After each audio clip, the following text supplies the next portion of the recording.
of this kind of work, there is a need to look at actual court decisions to see which liability rule is being used.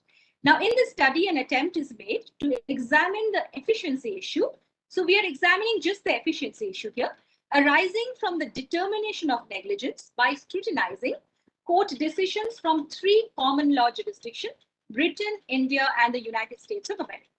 Now, most of these cases analyzed in this study are landmark decisions as far as the issue of negligence determination is concerned, and have been often cited as precedents. So we're going to examine this decision and see whether the decisions were efficient or not. So what is the outline that I'm going to follow in this presentation? First, I will give what is the negligence issue, economic analysis of liability rules. So the first 4 topics essentially focuses on the theoretical aspect, because it's very important to look at what theory is saying. So the 2 conceptualizations of negligence, the efficiency question, and then I move on to the empirical part, where I look at the basis of selection of the cases and categorization. How do I categorize the cases? Then I go on to 2 particular cases, Eckert, which I've already started and motivated. I will go back to the economic analysis of that case, and Miller versus Jackson. Both of these cases are very, very famous cases. Implications for the efficiency question and conclusion. So what is the negligence issue? Negligence is a central concept in tort law. Broadly, negligence refers to the failure of an actor to take reasonable care to prevent harm caused by the actor's conduct. So the concept of fault included negligence and intentional wrongful infliction of harm on others. Now, with respect to only unintentional torts with which this study is concerned, the concept of fault becomes synonymous with negligence. Just a little motivation for people who are not from the law background. The word tort is derived from the Latin tortus, or twisted, to denote conduct that is crooked, not straight. A tort is used as a general synonym for wrong. However, a wrong is called a tort only if harm which is caused can be compensated. Often tort law has been regarded as an area of law that is concerned with accidental injuries. The civil codes require that the injurer to compensate the victim if the legal requirements are fulfilled. Now here, a rule, the focus is on liability rules. Now, this liability rules are rules that apportion the harm between the injurer and the victim. And often liability rules fall under 2 polar groups. One is that of no liability, where the loss invariably falls on the victim. No matter what, the loss falls on the victim. I've done a schematic arrangement of that. So for no liability, no matter what, the injurer's share of accident costs is 0. So I've just tabled the injurer's share here. It will be 0. It's either 0 or 1. And only in the case of comparative negligence, it's a part of it. So for no liability, we have 2 extreme cases here. For no liability, it is 0. For strict liability, no matter what, they will have to pay. So whether the injurer is negligent or the victim is negligent, it doesn't matter. The injurer has to pay. So the injurer's share is 1. 1 as in the whole share. A party is said to be negligent if, following an accident, a fact finder determines that he or she does not meet the appropriate standard of care, often called due care. In fact, this is where the study hinges on, about due care. Okay, so essentially what we say, I'll just repeat this because it's an important part of the discussion. A party is said to be negligent if, following an accident, a fact finder determines that he or she did not meet the appropriate standard of care. Whatever the standard of care is in a particular circumstance, if it is driving, it could be 40 kilometers per hour or whatever. Whatever is the standard in the certain circumstances, called the due care. Now, most of the liability rules used in practice apportion liability on the basis of negligence or otherwise of the parties. So we look at some liability rules here. Strict liability with the defense of contributory negligence. So it has a defense of contributory negligence, which means that whenever the victim is negligent, the victim negligent here, both negligent over here, then the injurer does not have to pay. So the share is 0. And if you have negligence with the defense of contributory negligence, usually this is shortened as contributory negligence, just that, like that. So here again, what happens is that the injurer pays only when the injurer is negligent and the victim is non-negligent. So in that case, so it's when the injurer is negligent, only then the injurer pays. The difference between comparative negligence and negligence with contributory negligence is that in this case, when both are negligent, in case of contributory negligence, the injurer does not pay anything. This was supposed to be unfair. It was, it was termed to be very unfair, and therefore later on, a lot of jurisdictions moved towards comparative negligence. So you have apportionment of losses. So proportionate share of expected loss is denoted by alpha here. So that's how negligence comes into the determination of division of the loss caused by an accident between the victim and the plaintiff. Now, what is the efficiency of liability rules? Now, economic analysis of law is essentially concerned with incentives. So this is something which is very basic to the economic analysis of law. And we find that the elements of the negligence doctrine have been incorporated in the economic analysis within the standard framework, which was, the starting point of which can be taken to be as Posner's theory of negligence, 1972, which has a number of cases over there. And Brown, 1973, was the first formal analysis of the efficiency aspects of important tort liability rules. Now, what he showed was that in the context of his model, the rule of negligence, negligence with the defense of contributory negligence, and strict liability with the defense of contributory negligence are all efficient. Okay, what does this efficiency mean? In the context of the standard model, it means that they invariably induce both the victim and the injurer to take levels of care that are appropriate from the perspective of minimization of total social costs. So we'll just come to this explanation of this in a minute. So what is total social cost? It is basically the sum of costs of care taken by the two parties and the harm. So the levels of care at which total social cost minimization occurs is known as the socially efficient levels of care, or simply the efficient levels of care. Now, the incentives needed to obtain this level of care would be reached when the decision maker internalizes the marginal cost and marginal benefit of his or her actions. So this is something we've learned in basic law and economics. So it says that what does this translate into? It means that the party will take care up to the level at which the cost of taking one more unit of precaution equals the resulting savings in expected liability. So that is the point where it is efficient. So the expected liability depends on the liability rule in operation. So whatever the liability rule in operation, that will determine what will be the expected liability, and on that and that itself will determine how individuals, how agents internalize the marginal cost and marginal benefit, and therefore how they reach at their optimum care levels. So what is the standard frame? This is a standard framework used over here. So we consider 8 accidents involving two parties assumed to be strangers to each other, in which the entire loss initially falls on the victim. So later there is a division of the loss, but initially it falls on the victim, who is the plaintiff. The other party would be referred to as injured. Now we denote by X greater than or equal to 0 the cost of care taken by the injurer, and Y greater than or equal to 0 the cost of care taken by the victim. And how are we able to look at X and Y as costs of care? Because we are making these assumptions that X and Y are strictly increasing functions of the levels of care of the two parties. So we are taking the set where X is the cost of care, cost of some feasible level of care taken by the injurer, and Y is the feasible level of care taken by the victim. And we denote pi as the probability of occurrence of the accident, and H as the loss if there is any accident. So both pi and H would be functions of X and Y. So if L is the expected loss due to the accident, it will be a function of X and Y. So it is assumed that a larger expenditure on care by either party, given the expenditure of care on care by the other party, results in lesser or equal accident loss. Let's not go into the details of this because that would require another kind of presentation. This is just an assumption made to ensure that in the standard frame.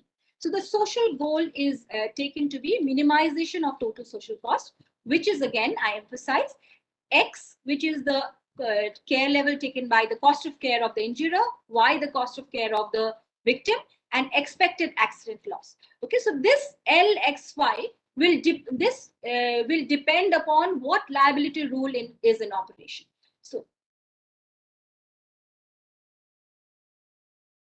So we consider M as a set of costs of care combination, which are total social cost minimizing, and we assume that it is not empty. And we take X star and Y star to be the socially efficient levels of care. So what are these? If X is greater than X star, it means that the injurer is taking at least the due care. In that case, he will be non-negligent. So if X is greater than X star, then he is non-negligent. If X is less than X star, then it would mean that he is taking less than due care and he is negligent. Likewise for the victim. So a liability rule will be efficient if it invariably induces both parties to behave in ways that result in levels of care that belong to the set M. So that then it will be efficient. Now, a brief about the efficiency of liability rules. I'll not go into details about that. It just says that Brown showed that the rules of strict liability and no liability are not efficient.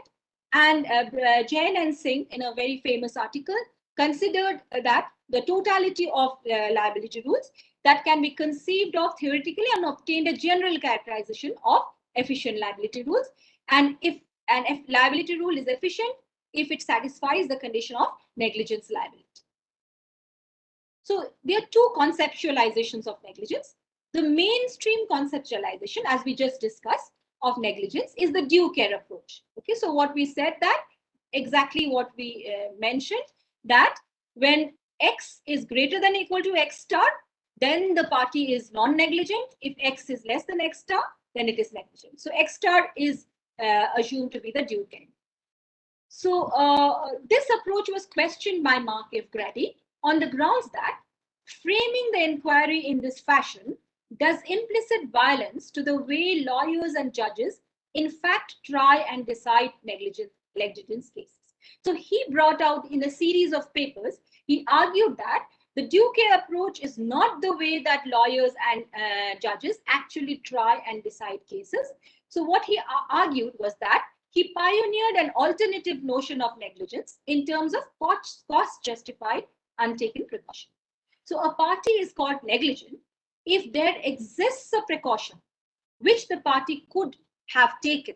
So there is a precaution which the party could have taken. For instance, a fence could have been put up. Perhaps there's an accident in a swimming pool, so a board could have been put up there. So warning people of the depth of the water, this kind of thing. So he's arguing that a party is called negligent if there exists a precaution which the party could have taken but did not, and which would have cost less than the reduction in expected harm. So essentially, this is a marginal kind of an analysis being done. So he's saying that a precaution is called cost justified if taking of it increases cost of care by an amount less than the reduction in expected loss as a result of taking it. Okay, only then it is, thus Grady calls this untaken precaution. So you could have taken this precaution and it would have cost less than the amount, the cost of care would have been less than the reduction in expected loss. So then you should have taken. So what is the efficiency question here? The efficiency analysis conducted in the mainstream literature is based on the due care approach. Now, when the untaken precaution approach is used, even though the liability rule used may be a rule satisfying negligence liability, the decision may not be efficient. So we said that here the totality of rules would if it satisfies the condition of negligence liability, then the rule is efficient. But here we are saying because the negligence question hinges on the due care approach, when we change it to the untaken precaution approach, even though the liability rule may satisfy the rule of negligence liability, The decision may not be efficient. So as the efficiency implications of different ways of defining negligence are quite different, it is important to know how often one or other of these notions is employed by the courts. In fact, that is what is the attempt being done in this study, employed by the courts for negligence determination. So this is the primary focus of the study. An analysis of important actual cases from 3 common law countries reveals that the untaken precaution approach is quite widespread. Now, one concludes this from an analysis of verdicts at all stages of the litigation process. So we note that courts may attempt to locate the due care level by searching for untaken precautions which are cost justified. Now, a party's due care level is arrived at by assuming that the other party is taking due care. Now, this is a very, very important assumption here. However, when one party is taking less than due care, there may exist untaken precaution beyond the due care level of the other party, which is cost justified. So we come back to this thing. It says that a party's due care level is arrived at by assuming that the other party is taking due care. So let's say when one party is taking less than due care, that means one party is negligent. Even if the other party is non-negligent, there may exist untaken precautions which is beyond the due care level of the other party, which are cost justified. So he or she may be adjudicated as being negligent, even if he or she has taken the due care level. So Jane argues that when negligence is defined in terms of untaken precaution, it introduces strategic manipulability in the system. That is, whether one is negligent or not depends not only on one's own care level, but also on the care level of the other party. So this is where the issue arises. So that is, whether one is negligent or not depends not only on one's own care level, but also on the care level of the other party. So what are we saying here? So what are the implications of this? It says that if the total social costs are minimized at a unique configuration of care levels of the two parties, and the victim of the injurer take those care levels, then there would not exist any cost justified untaken precaution, and hence both would be non-negligent. However, in a situation where cares of the two parties are substitutes for each other, it may happen that when the injurer takes less than the total social cost minimizing care level, there would exist a cost justified untaken precaution for the victim. Thus, the possibility exists that by taking less than the total social cost minimizing care level, the injurer can render the victim negligent, although the victim is taking the socially optimal level of care. So this has been found in the case of Baltimore and Ohio Railroad Corporation versus Goodman. This is also a very famous case, and it's mentioned in chapter 4 and section 4.1. So the book analyzes 52 cases taken from 3 common law jurisdictions. I've just mentioned that. Now, there are more cases from India because this is the first analysis of judicial reasoning from a law and economics perspective for Indian cases. Now, what are the factors for the selections of these cases? How often these cases are cited by courts? Whether negligence determination was the focus of discussion. So that is a very important part because we're talking about how negligence is determined by the courts. So whether in that particular case, negligence determination is the focus. So there could be cases where the damages are the focus or something else is the focus. The selection of the cases was not based on that. And also the extent of elaboration on the reasoning, because we need the judicial reasoning. So therefore, the cases where the reasoning was short, they were not selected. Those were not selected. The importance of that the tort literature has placed on the case in discourse. So in the discourse, for instance, in most of the cases that have been selected, tort law has given a very high position to all these cases, and they are landmark in their own right. So these cases date from as early as 1871. We noted that in Eckert to 2013. They also cover very different contexts, from railway accidents, playing of cricket, workplace negligence. Categories are chosen based on the approach used in the final stage of judgment. in the litigation process. And it is based on the determination of negligence or non-negligence of the defendant. So we are not categorizing the cases. By categorizing, I mean I've categorized the cases like this, categorized given based on the defendant's negligence. So we have 17 cases over here from UK, 20 from India, and 20 from the US, 15 from the US. So we have negligence by due care approach, negligence by untaken precaution approach, negligence by both approaches. And this is, as I mentioned, based on the final stage of judgment. So what we find is that when we look at the different stages of the judgment, untaken precaution is used quite even more pervasively than what comes out in the study, because we have taken only the final, we have categorized the cases only based on the final stage of judgment. So based on the determination of negligence or non-negligence of the defendant. And why is this economic analysis important? Professor Jain has mentioned this, that the remarkable fact is that in all three jurisdictions, both methods of negligence determinations are used. Okay, so we find that both methods are used, and this seems to indicate that courts possibly do not attach much significance to the difference between these two ways of deciding upon the negligence question. So they are used sometimes at one level, untaken precaution is used, and at a higher level of the trial, or a different level of the trial, the due care approach is used. So the approaches are used interchangeably in a lot of cases. So in this presentation, I picked two cases. As I mentioned, we have done Eckert, introduced Eckert. I'll quickly go over that, and Miller versus Jackson.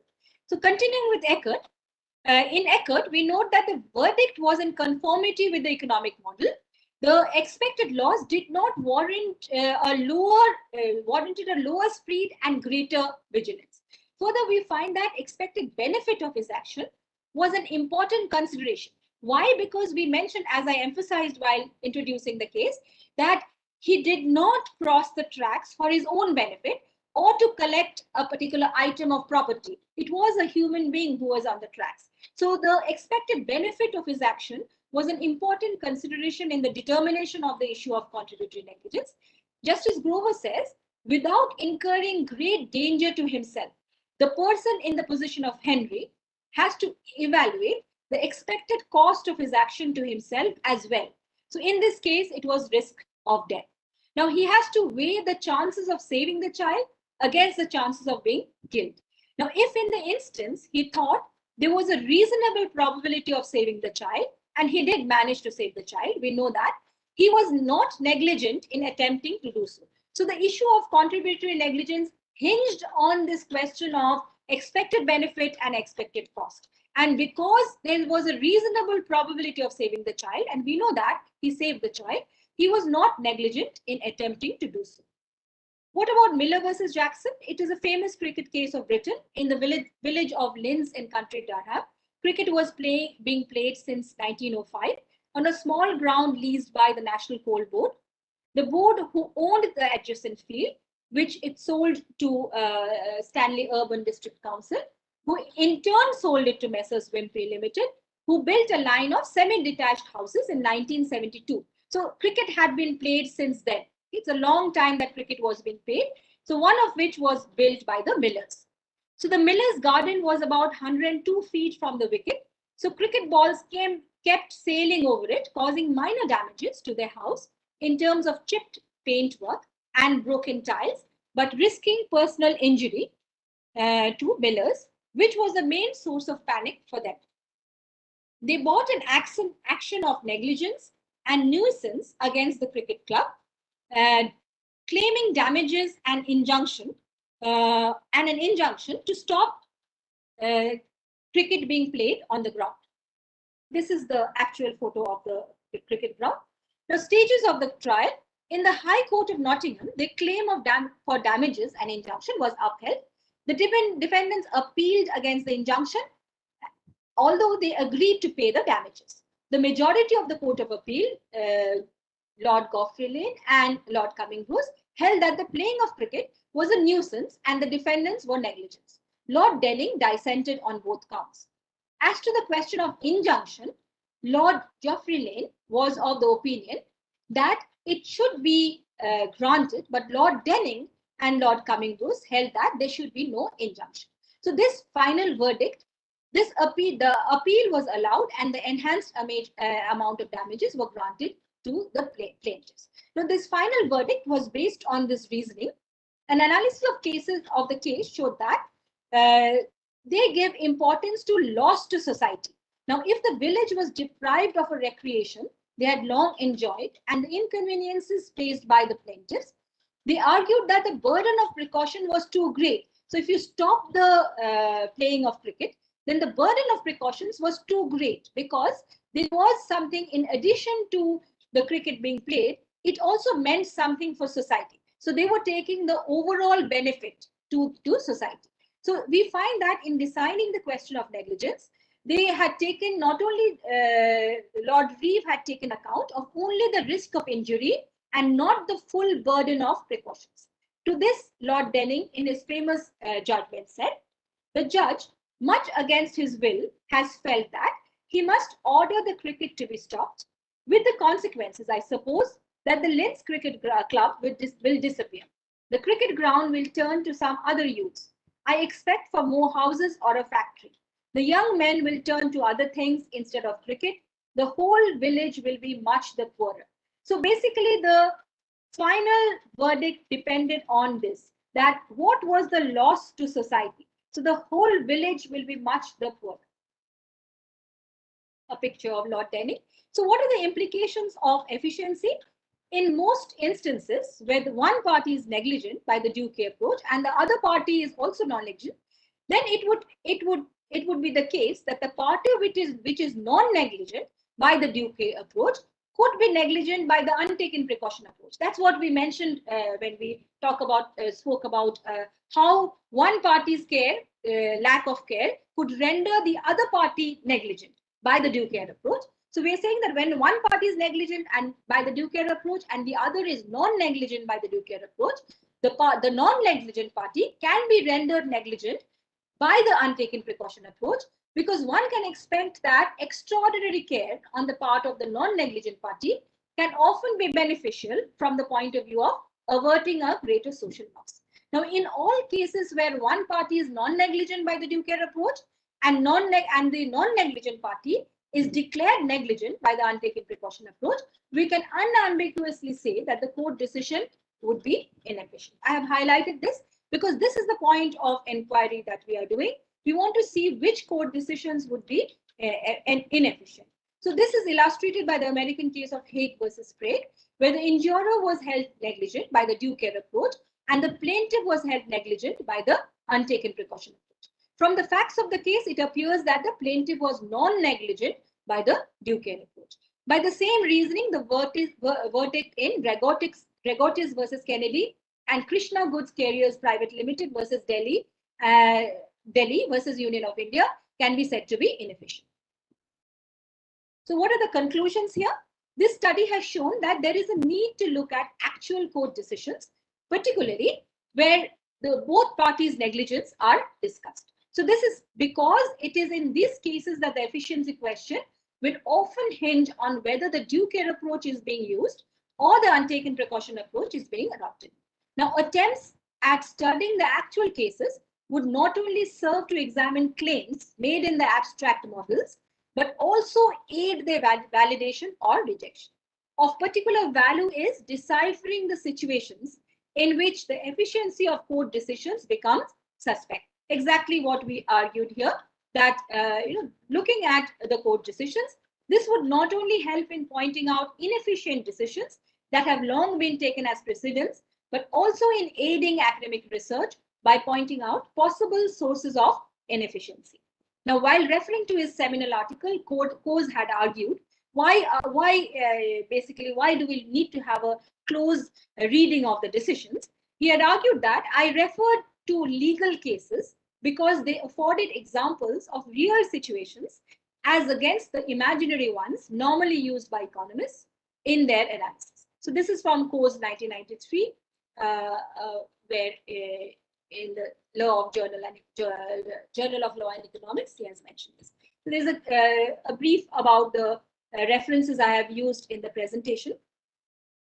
This is the global edition of the book, and it is available here, and you can contact me for any other queries.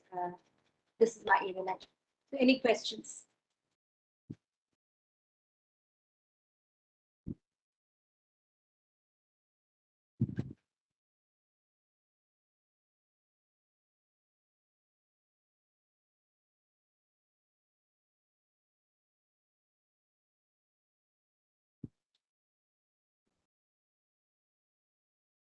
Shubhi, are there any questions?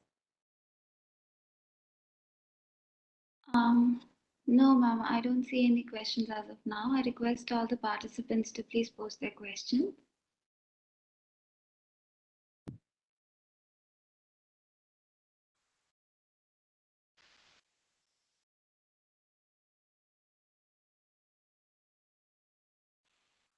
Yes, Ms. Shelja, she has a question.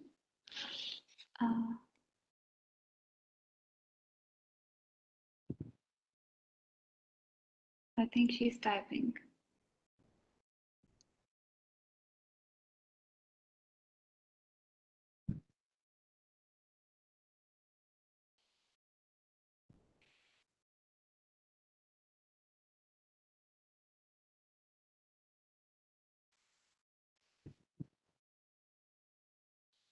Okay, so we have a question from Ananya Sarya. She is asking, how applicable will this research model be in the field of criminal negligence? Absolutely. See, the thing is that what we are discussing here is about negligence. So the issue of negligence is quite pervasive, right? So in a lot of cases, you would see that the issue of negligence is being discussed. So I didn't specifically mention this.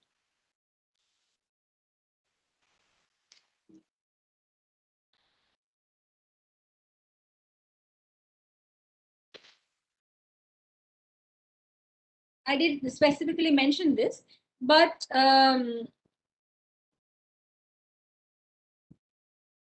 just going back to my this thing. So the negligence concept is actually a very central to tort law. So wherever you have, in case of, I've mentioned that we are talking about unintentional torts here. So what kind of, torts, for instance, accidental injuries, that is what is the focus in my of my work here. Okay, so we are saying that often tort law has been regarded as an area of law that is concerned with accidental injuries, and where you require, you have to compensate the victim. So what you're talking about, criminal negligence, it comes within the concept of intentional torts. Okay, so you are, you have conducted that. So of course, definitely, since it's the concept of negligence is there, and it depends on what you are doing, it can be applied. Okay, but more or less, since in case of criminal negligence, you and you have the issue of intention there, the framework will have to change. Okay? Because law and economics, the kind of the standard framework that I'm talking about is mostly, it's the framework is based on unintentional accidents. Thank you, ma'am. Ms. Shelja has very kindly asked that can we apply economic analysis to all negligence cases? Just 1 minute. I'll just check. Yeah.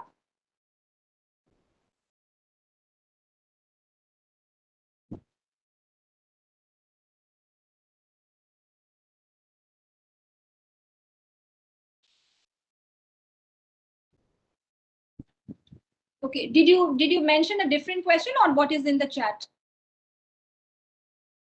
Should we? I didn't get the question very clearly. Yeah. Ma'am, I received it in the chat, but I've received it privately, so that okay. might Can not you be just repeat that once, please? Okay. So the question is, can we apply economic analysis to all negligent cases? Yes. So see, you can apply economic analysis, but the framework that we are using here, it has certain specific assumptions, and the conclusions are based on those assumptions. So while you can use it and you can test it against certain other things that you're talking about, but the efficiency question that we are talking about right now, it is within the framework of these assumptions.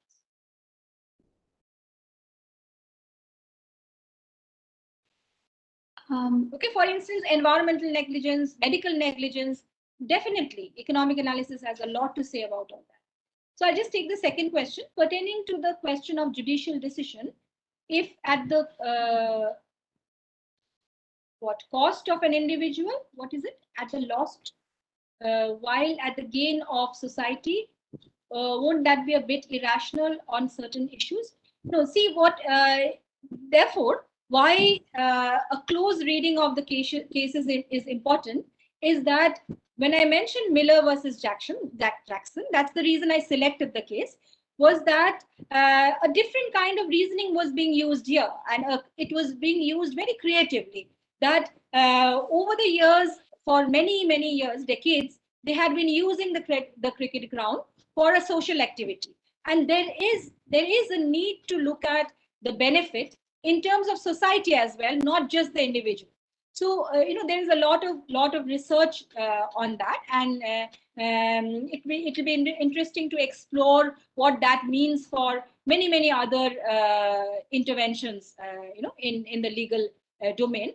But putting together the loss to society is something that is very important. So when you're looking at the total social cost, that social cost minimization kind of thing, so the burden of precautions, in the sense here, the precaution was injunction. What is injunction? Not to stop playing cricket. So the burden of precaution would be huge. Okay, so it would mean that society would lose out on that. So that's why in this context, it was a very important thing. So that may not be true in all the other contexts. So Ronak says, can you please explain the untaken precaution approach again by giving an example that quantifies the amount of care to be taken? Yes. See, for instance, there's this very interesting case in Britain where there was a bus being driven, and the driver was driving um, at the proper speed level. He was within the speed limit, and he was driving carefully. He had a very good record. But what happened was that suddenly there was an elderly lady who crossed the path, and he basically hit the lady.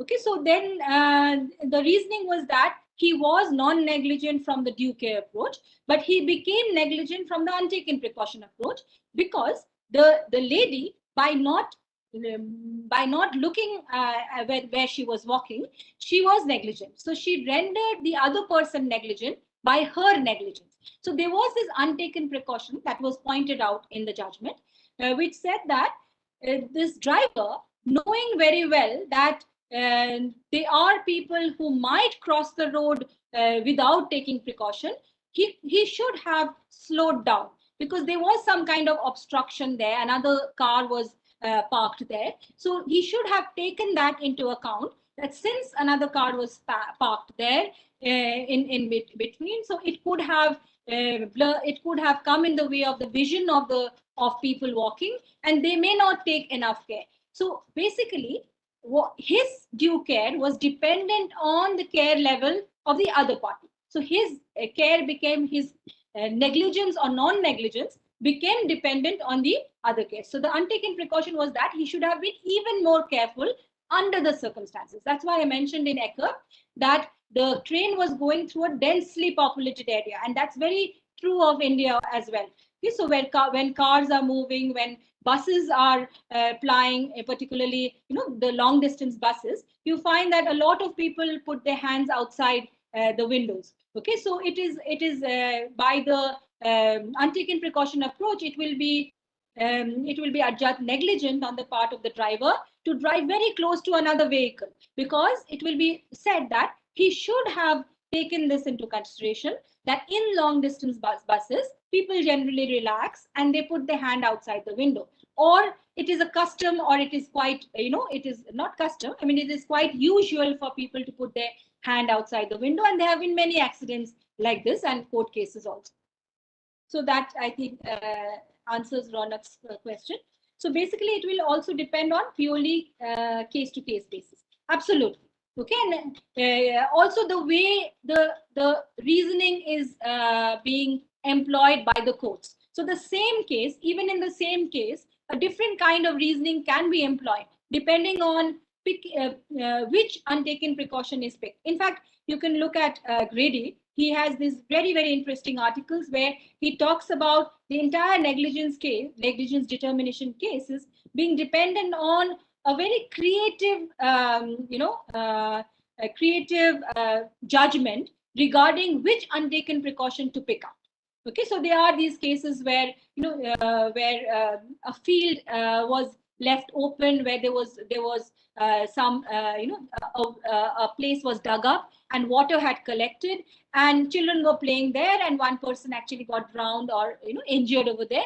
So it was said that they should have put a boundary over there, knowing that children have a tendency to play there. So that boundary became an untaken precaution. Okay, in that case. So it's a very interesting kind of area where one could look at the cases. Ma'am, we have one question from Mr. Jacob. He is asking how do conflicting judgments and negligence on similar facts affect I can't hear you. A little louder, should be. Yes, ma'am. How do conflicting judgments on negligence on similar facts affect economic analysis of negligence cases?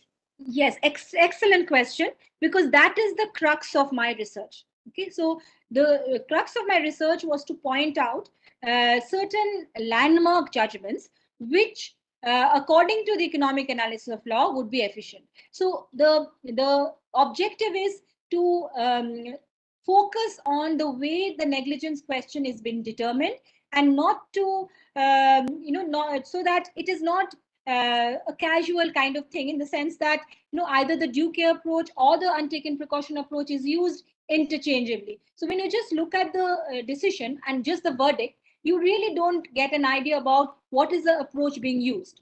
Okay, so when you read the cases very carefully, you find that the language of the judgments give an indication of which approach is being used, and the law and economics, the conclusions according to the standard framework, I'm emphasizing that, according to the standard framework, gives certain conclusions, certain implications of about the on the efficiency question. And the issue has been settled on the fact that these negligence rules, if employed, will give efficient outcomes. However, these same rules, when they are employed using the untaken precaution approach, will not give efficient outcomes. So when you look at cases and we find that certain cases are using the untaken precaution approach in certain circumstances, so we can say that those cases are inefficient. Thank you, ma'am. We also have a question from Ms. Shelja. She is asking, is economic analysis uniformly applicable, and how we determine economics to negligence as lawyers? Come again, I didn't get the question. Yeah. Is economic analysis uniformly applicable, and how do we determine economics to negligence as lawyers? How do you determine? Okay, see, the thing is that what we are trying to say here, as lawyers, when you look at a case, and let's say an accident case, whatever, in whichever context, I'm not specifying that it is a train accident, it could be a workplace issue, it could be any kind of issue. How you approach the problem is important. Okay, so for instance, if there is a standard there that maybe 5-star hotels need to have certain specifications regarding the swimming pool. So there was a big case in Delhi where a pilot, he actually went for a swim, a German pilot, and he went for a swim and he hurt his head, and he became handicapped, and then he eventually died. Okay, so when he went for a swim, he was around early 30s, and within 5-6 years he actually died. So then there was this thing that what kind of precautions should be there in a hotel of that nature. So now the expectation, so this is where we come in, right? That the expectation is that when a person chooses a hotel of a particular kind, they would expect these things to be there. So therefore, not having those things is a kind of negligence. So therefore, as lawyers, you need to see that what are the things that could have been there, which would have prevented the accident, and maybe the cost of that would have been much less than the expected cost of the accident. Remember, here the crux of it is it's expected. There is an uncertainty. The accident may not happen, right? But there is a probability that it will happen. Even if the probability is very low, if the loss is very high, then the expected harm is very high, right? So that is what we are trying to look at. In railway crossings, for instance, in many places you will find that the direction of the warnings are not legible, okay, or they have dried, they have decayed. So it's very important that the warnings are given very clearly for accidents not to happen. So as lawyers, as judges, if you specify on these things, make liability very high for not adhering to these precautions, and make them negligent for not being able, not taking the small precaution which could have averted a larger harm. So it would be a great gain for society. Thank you, ma'am. And we have a question from Mr. Sindhu. He's asking, it has recently come to light that government around the world is engaged in creating backdoors in electronic devices and using malware in the name of security, but failing to protect the privacy of innocent public. In this context, what is the scope of negligence in your opinion? Okay, so see, the thing is that again, the standard. Okay, so what is the standard that has to be maintained, and whether they are meeting the standard. So that is one kind of analysis. The second kind of analysis would be, what is the expected harm? Here, harm is very high.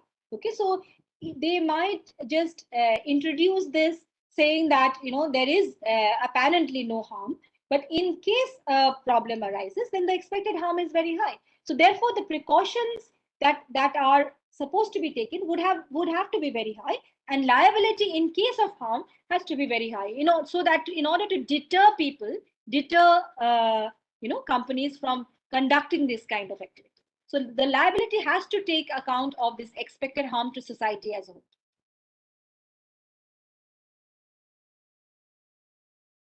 Thank you, ma'am. I think we're done with the questions. Uh, so we don't have any more questions, I think. Yes, we're done with Just the 1 minute. I think I have a question in a private thing. I just see that. How do we solve the conflict that takes place due to considering both the approaches? Yeah. So what's important is that, so there's a question here. How do we solve the conflict that arises in taking both the approaches? So the conflict is resolved when you focus um, on making either party negligent only through the due care. So if both are adjudged negligent through the due care approach, then even with the untaken precaution approach, they will be negligent. So you have to take care of that both should be negligent by the due care approach.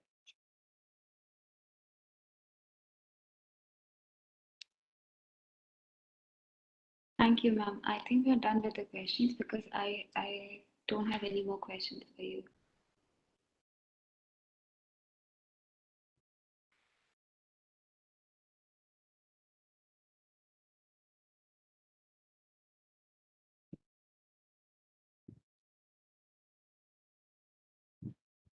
I guess that's it.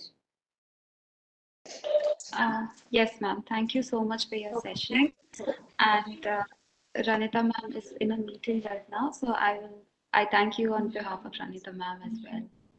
Thank you for inviting me. Thank you, madam. Thank you, madam. Over to you, Pratyusha. Thank you for the informative session, ma'am. Now we have a second session of the day by Dr. Rahul Suresh Sakkar. He is an assistant professor of economics at Maharashtra National Law University, Mumbai. His research interests lie in the areas of labor economics, law and economics, corporate governance, industrial relations, development economics, microeconometrics, and institutional economics. Today, he will be taking the session on economic analysis of public policy. Over to you, sir. Hello.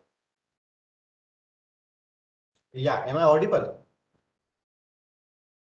Yes, also you are audible. Yeah. First of all, I think the presenter needs to make some changes. I am no longer with the National Law University. I left TISS. Now I am in IIT Bombay with the Center for Public Policy.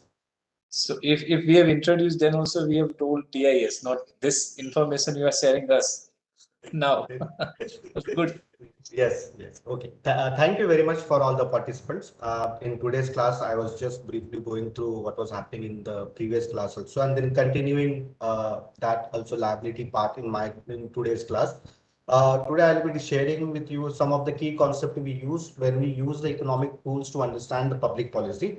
Unlike the economic analysis of a law, the public policy approach is slightly different because here the idea is not to maximize the individual gain or maybe the market outcome, but rather it is in the larger interest about social choice theory.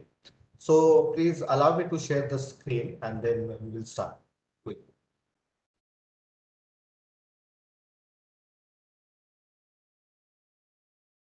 So you have the presenter privileges. Please try sharing your screen. 1 second.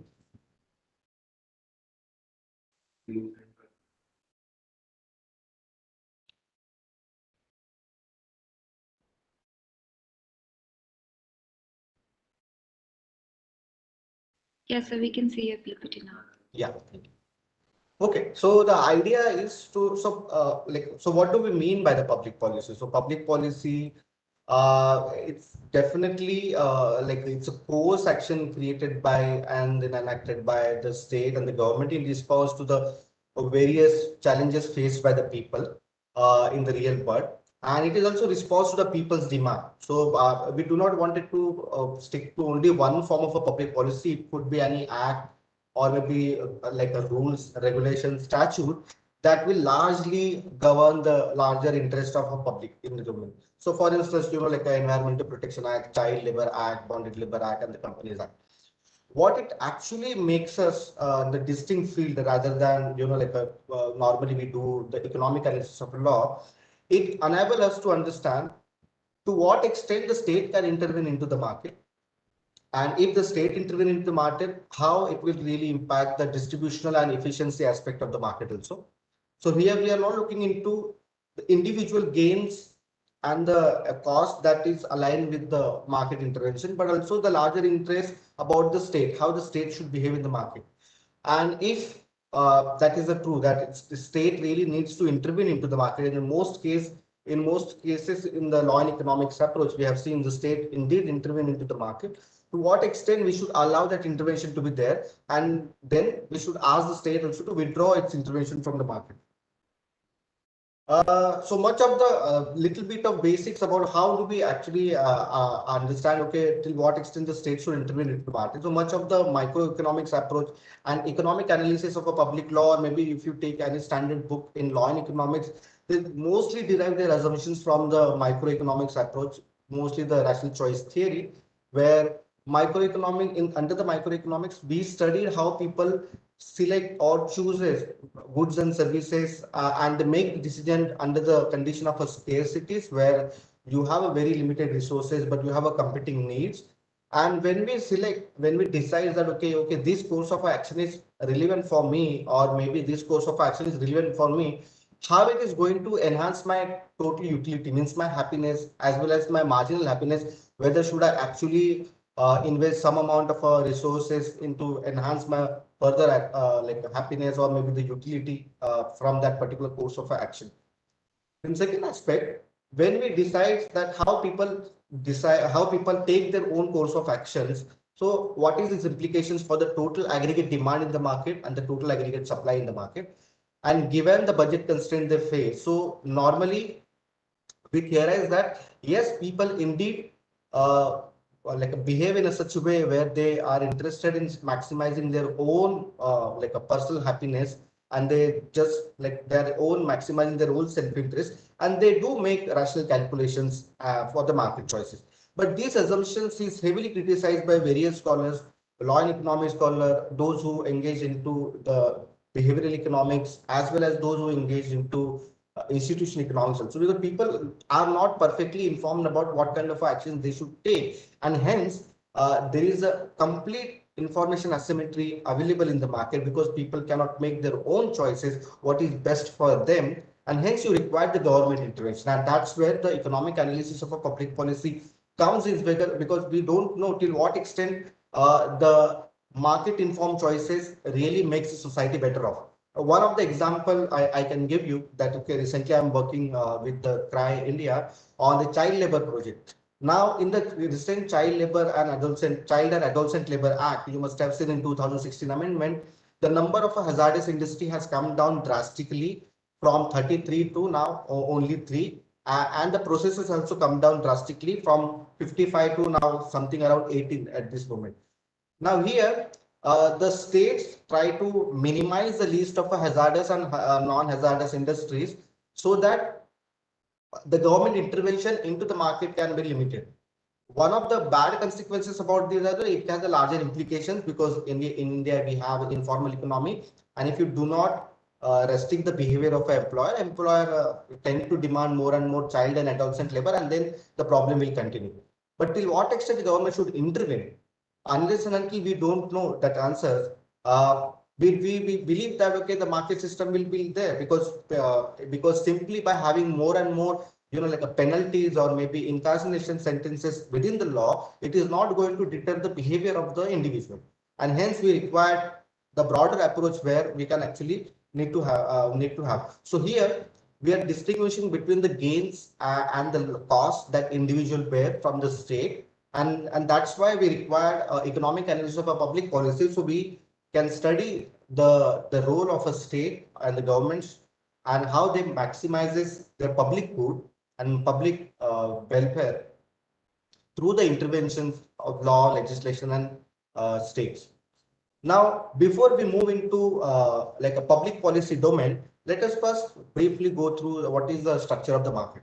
We believe that individual happiness is being maximized when they interact into the perfectly competitive market. So happiness could be in the form of a kind of a goods you want, kind of a exchanges you want.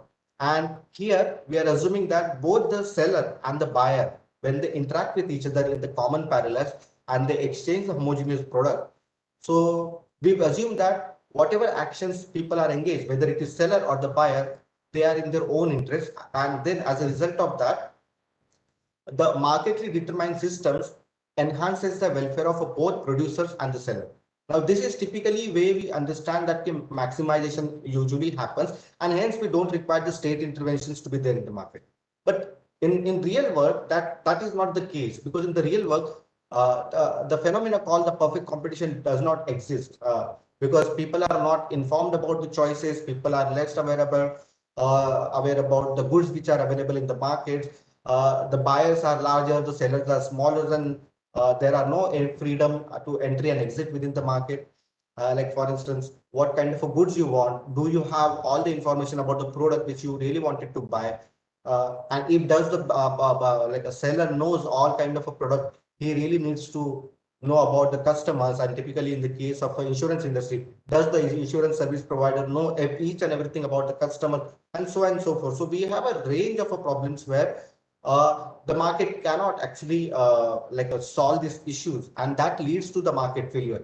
So in order to prevent the market failure, you require somewhere the state or the maybe government mechanisms where they can come in and they can sit. So what do we mean by the market failure? So here I would like to draw your attention to the small demand and supply graph, where one second. The supply and the demand graph, as you can see, the upwardly moving curve, which is the supply curve, upward sloping curve, and the downward sloping curve is the demand curve. And this demand curve, we have to think it from the point of view of a consumer, then supply curve, we have to think it from the point of view of the supplier. And at the given prices, both the quantity supplied and demanded clears the market. Okay, so where people who are willing to exchange their goods and services, they will come forward and they will clear the market through the voluntary exchange of goods and services in the given sector of market. Now, in reality, there is a huge disjointment between the aggregate demand and aggregate supply.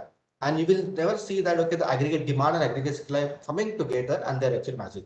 And hence, since we are not able to see any equilibrium point or maybe any intersection between the demand and supply, we require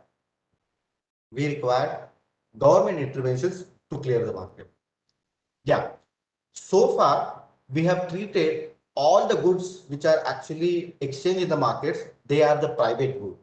And private goods usually increases the individual utility. And you can see from this graph, on your left hand side, on the horizontal axis, we have a total amount of goods and services we consume. And on the vertical axis, we have the total happiness we derive from that consumption. Like for instance, if you are thirsty, the first glass of water or the bottle of water will bring you more happiness. If you take one more glass of a bottle of water, it will give you the lesser happiness as compared to the previous one. So similarly, when you go in the market, the first thing you like to consume, it will give you the more and more happiness. So that is from the perspective of individual, that we enjoy certain types of goods, certain types of consumptions to a larger extent. But as we increase the more and more consumptions, our happiness derived from that consumption of goods and services diminishes. Until what extent it diminishes? So this is the utilitarian approach to understand the private good is there, that if you increase the number of a consumption of a good, your total utility will start to increase, whereas your total marginal utility means a utility you will derive by having one more additional quantity of that goods and services started diminish. And it will reach to a point where your total utility will be high and your marginal utility will turn out to be a negative. So when your marginal utility turns out to be a negative one, I mean at the point of P, at this point, your total utility is very high. At this point, your total utility. And this point, the point B here, you can see in the table, in the graph, where it is called the point of saturation. Now, this is the common phenomena with the private goods, where we try to maximize our own like happiness, and we try to maximize your own pleasure. But think it from the point of view of a state, the government, because government also provide the type of goods which are actually like public goods, whether it is health, education, sanitation. So many public goods provisions are available, a public distribution system.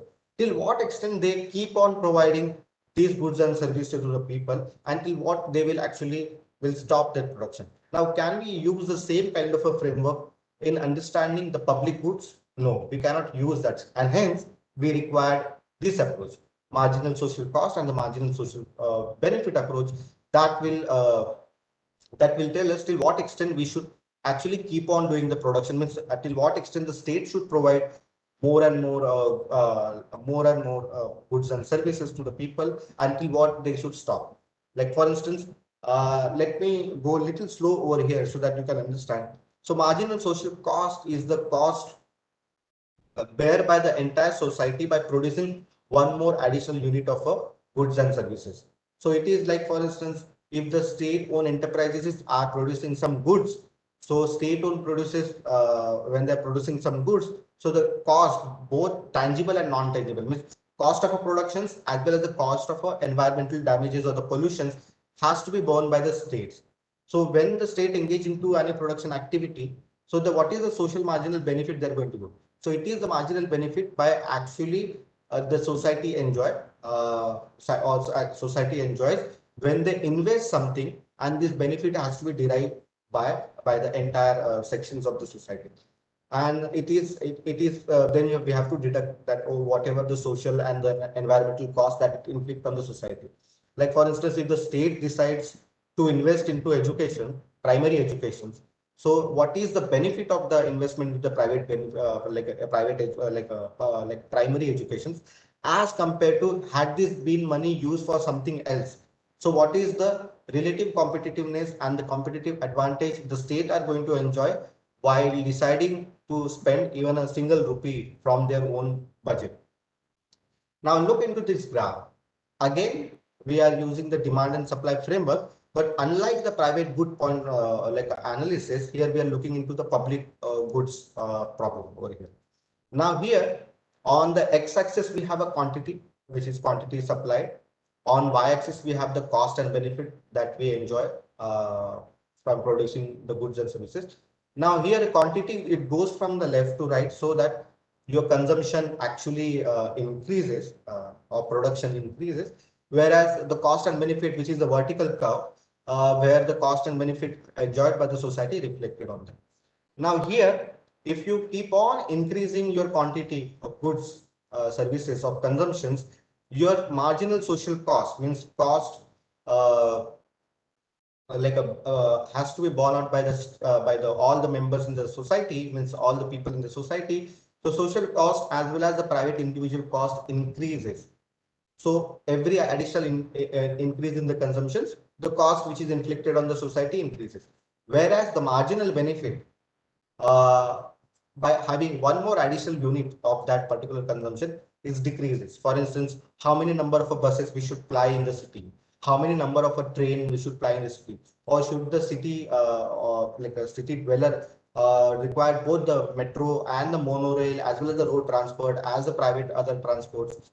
So with every additional alternatives or maybe every additional consumptions, our marginal benefit, social marginal benefit decreases, whereas the social cost inflicted on the society increases. Now, I would like to draw your point attention to the point A. Now, this is the point A where markedly determined individual cost and benefit we can see. And here at the point A, where the marginal social cost at a given prices as well as this is also allocated to goods. So here, individual individual will keep on enjoying the goods and services as long as it pleases he or like a her, and here at this market that person will keep on like enjoying or demanding the goods. At point A, where the social benefit are actually decreasing, whereas the private cost is actually increasing. So as we can see, the marginal private cost is very high as compared to marginal social cost.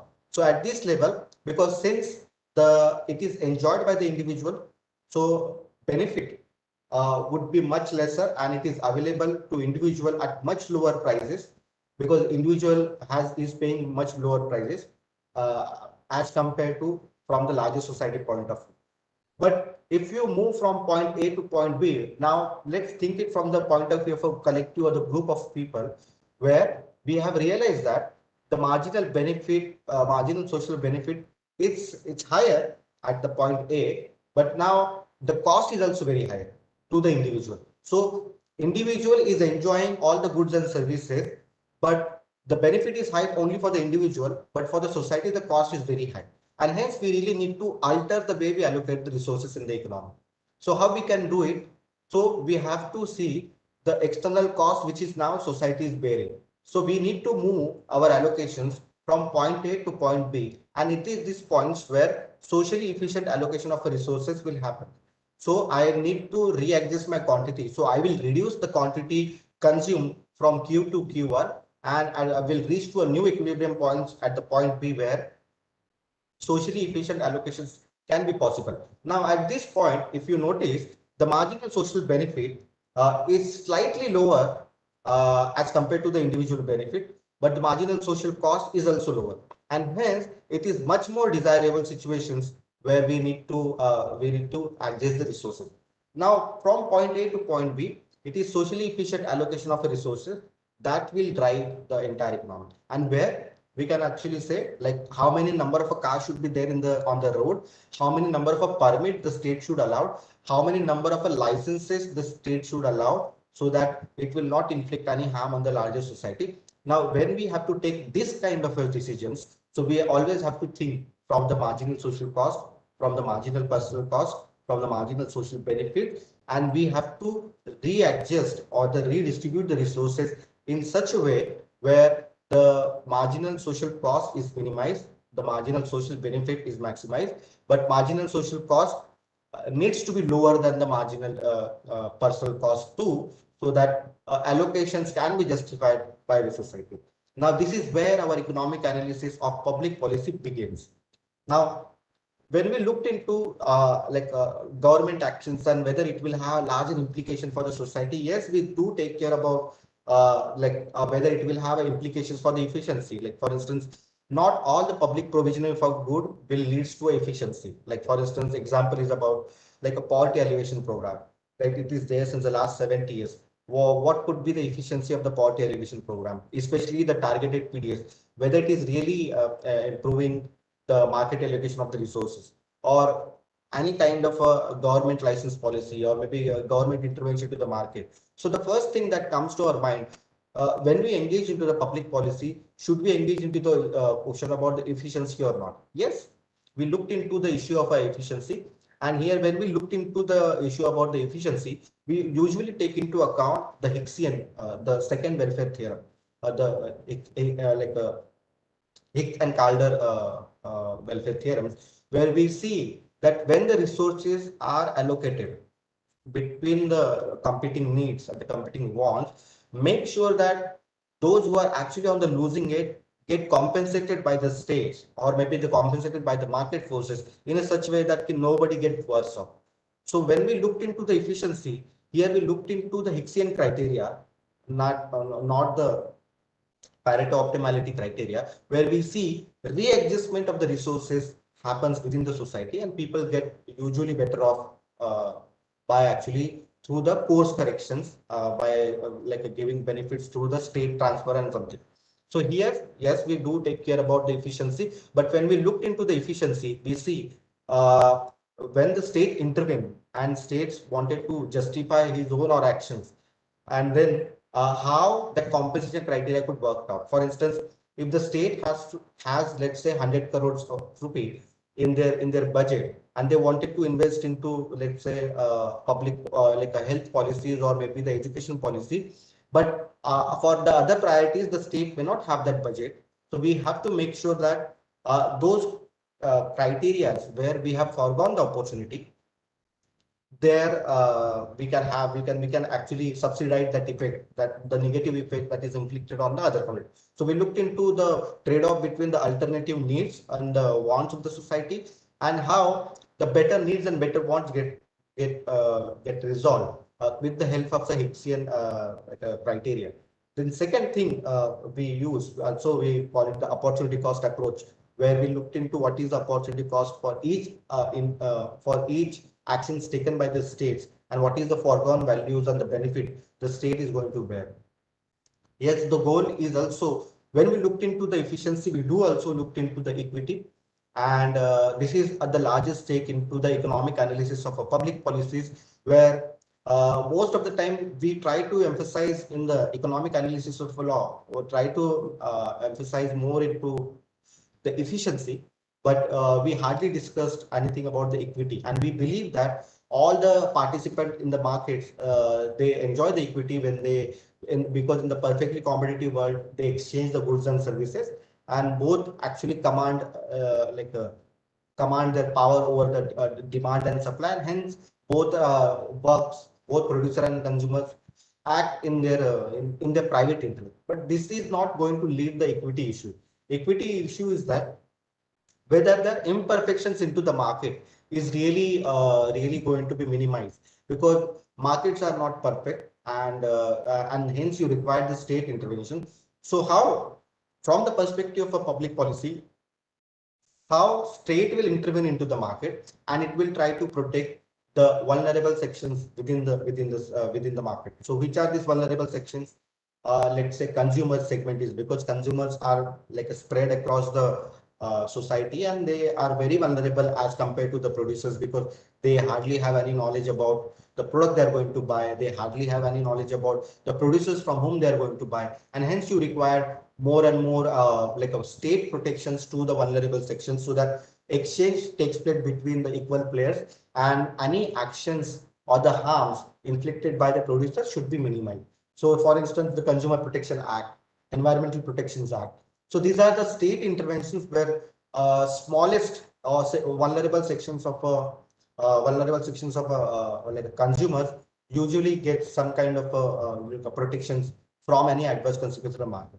So when we looked into the efficiency, we also looked it from the point of view of equity, that will it have any concerns for the equity in the state. So whether it is passing of any law, like for instance, Child Labor and Adolescent Labor Act, or maybe Child Labor Act, Environmental Protection Act, or maybe labor codes. So now we discussed, my work is also on the labor codes a lot. So by actually bringing down all the four code, or all the 44 central labor legislations into the four code, really going to bring efficiency in the market, or really going to bring equity in the market.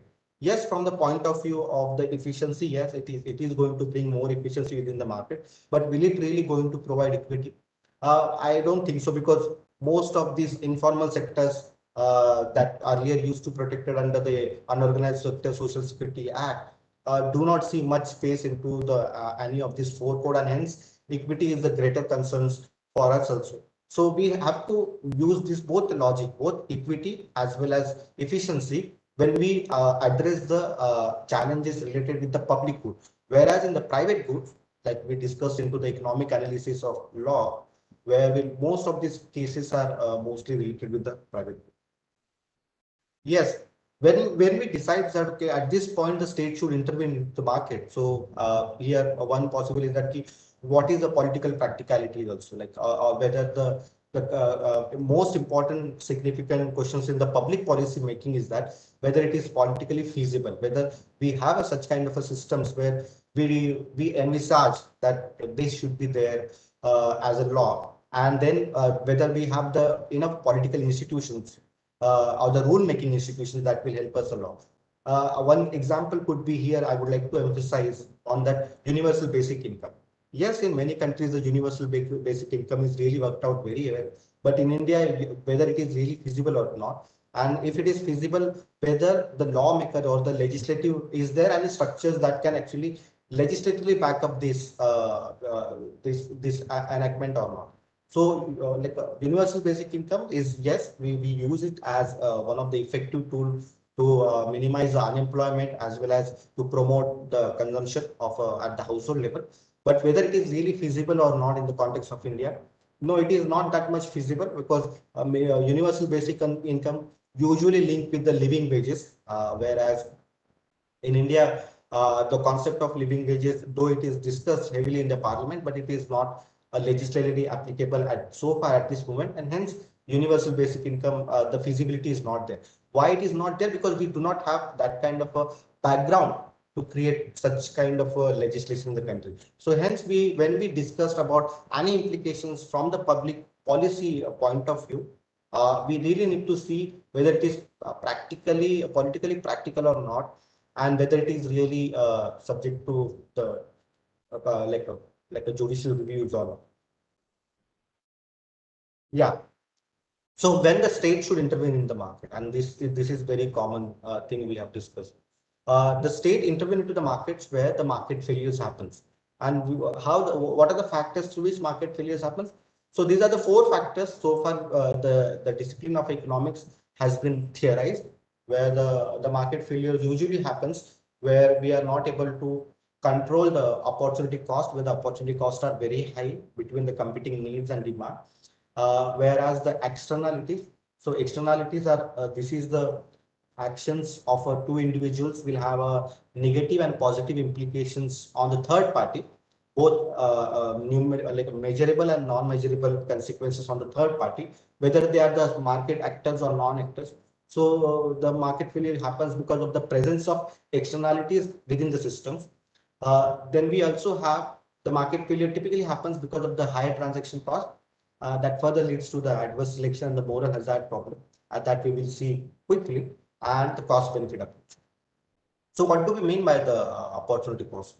So opportunity cost are the cost when you give up a certain alternative, the benefit. So it is the cost of like a next best alternative, like you will forgo the benefit you will enjoy from the next best alternative. Like I would like to give a very simple example in my class also. Like suppose you will have 1 hour, and within 1 hour you can actually earn 20 rupees, and you can also spend that 1 hour in actually enjoying your leisure time, and that within that 1 hour you can lose it out from your pocket, the 10 rupees. Now here the opportunity cost of a 1 hour party, means 1 hour enjoying the leisure, is 30, because you will be giving up 20 plus you will be giving up 10 rupees from your own pocket. So 20 plus 10 is 30. So instead of looking into enjoying time for the leisure, so we should think about that spending time in working so that you can earn additional income also. So similarly, the same problem or the same dilemma happens with the state also when they decide that okay, how much budget we should have for the for the education, health, and sanitations and other range of public goods, and then whether it is really actually having what the benefit it will get to the larger society. So will the states provide more and more educations, or should they spend more and more into public goods, or should they spend into any other priorities the state might be having? So when the policymakers and the decision makers face this dilemma, so public economists or maybe public policy scholars usually advocate the opportunity cost approach for them. So we usually inform the policymakers that think it from the point of view of the economics, where if you invest into the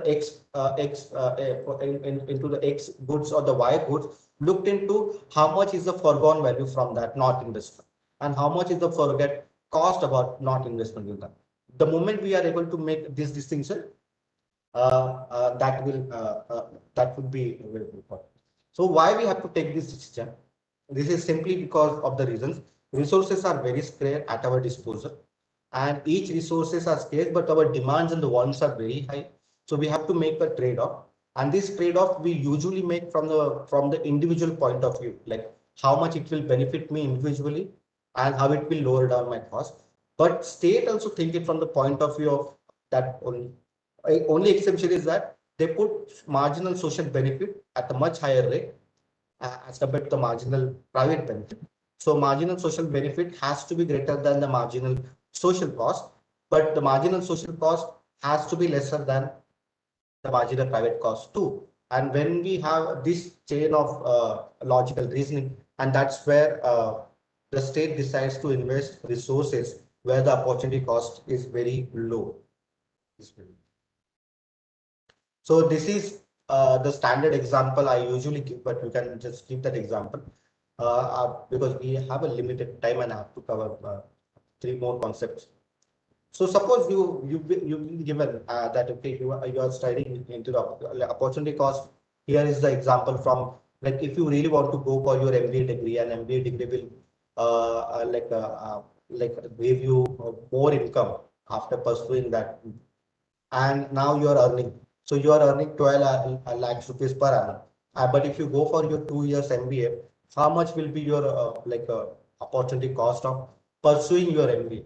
So when you decide to go for to pursue your MBA, you forgone the value of what it will, you forgone the value of 2 years salary, and what is the benefit, expected benefit, that forgone value of 2 years of salary that you will be giving up, and how much additional you will be earning once you finish your MBA.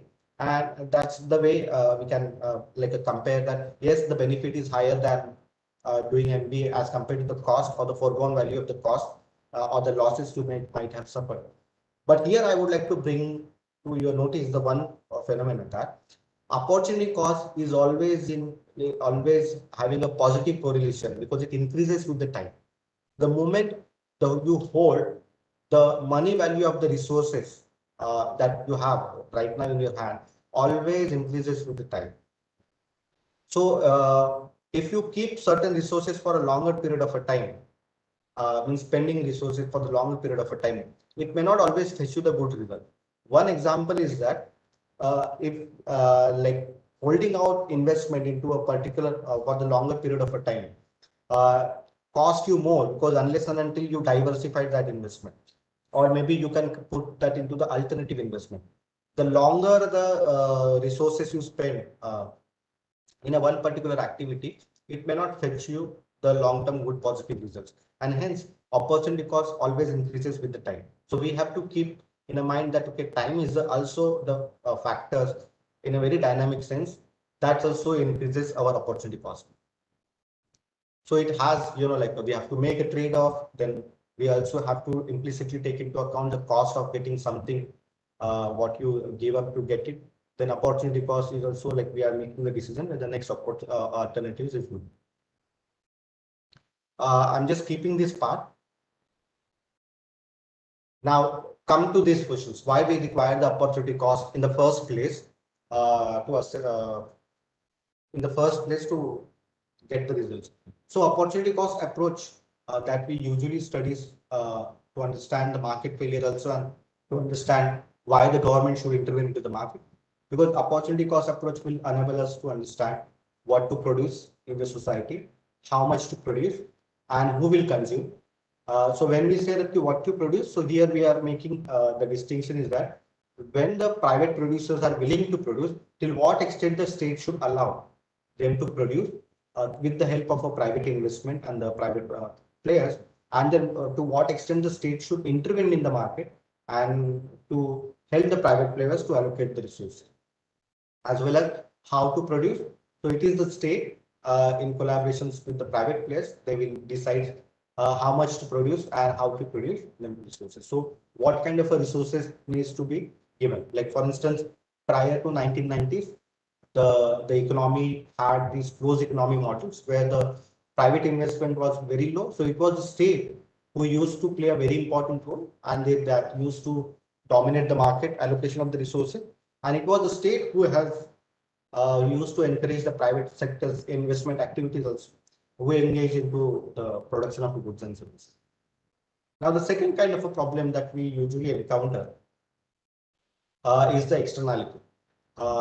Externality that's I mentioned that when the actions of a two, usually externality arises when the actions of a two economic agents will directly or indirectly influence the third party, which are outside as well as within the market mechanism.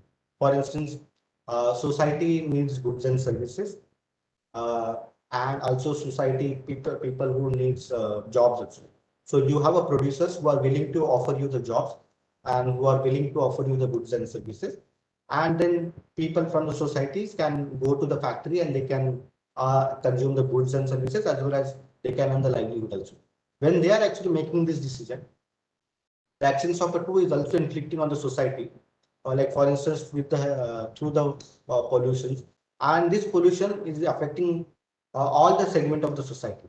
So the actions of a two has a negative implications on the larger society, both who are outside the market mechanism as well as inside the market mechanism, and this really leads to the market failure. Now, how we can minimize the potential adverse consequences of the externality, and that we usually do it in economic analysis of a law. So Ronald H. Coase has given path-breaking answers to Coasean approach to understand the externalities that further leads from the problem of common goods.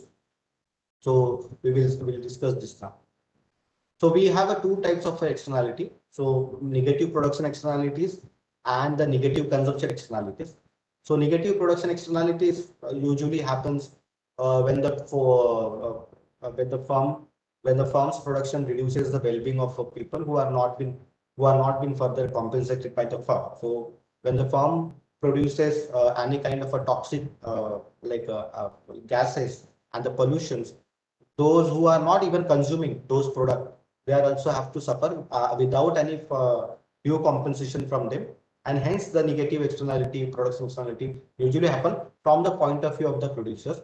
And similarly, we have a negative consumption externalities where the individual consumption reduces the well-being of the people who are not being fairly compensated by the firm. And one of the example is that smoking into the public spaces, where individual pleasure, those who enjoy from smoking, is inflicting harm on the others, those who do not smoke, and then it reduces the well-being of the other.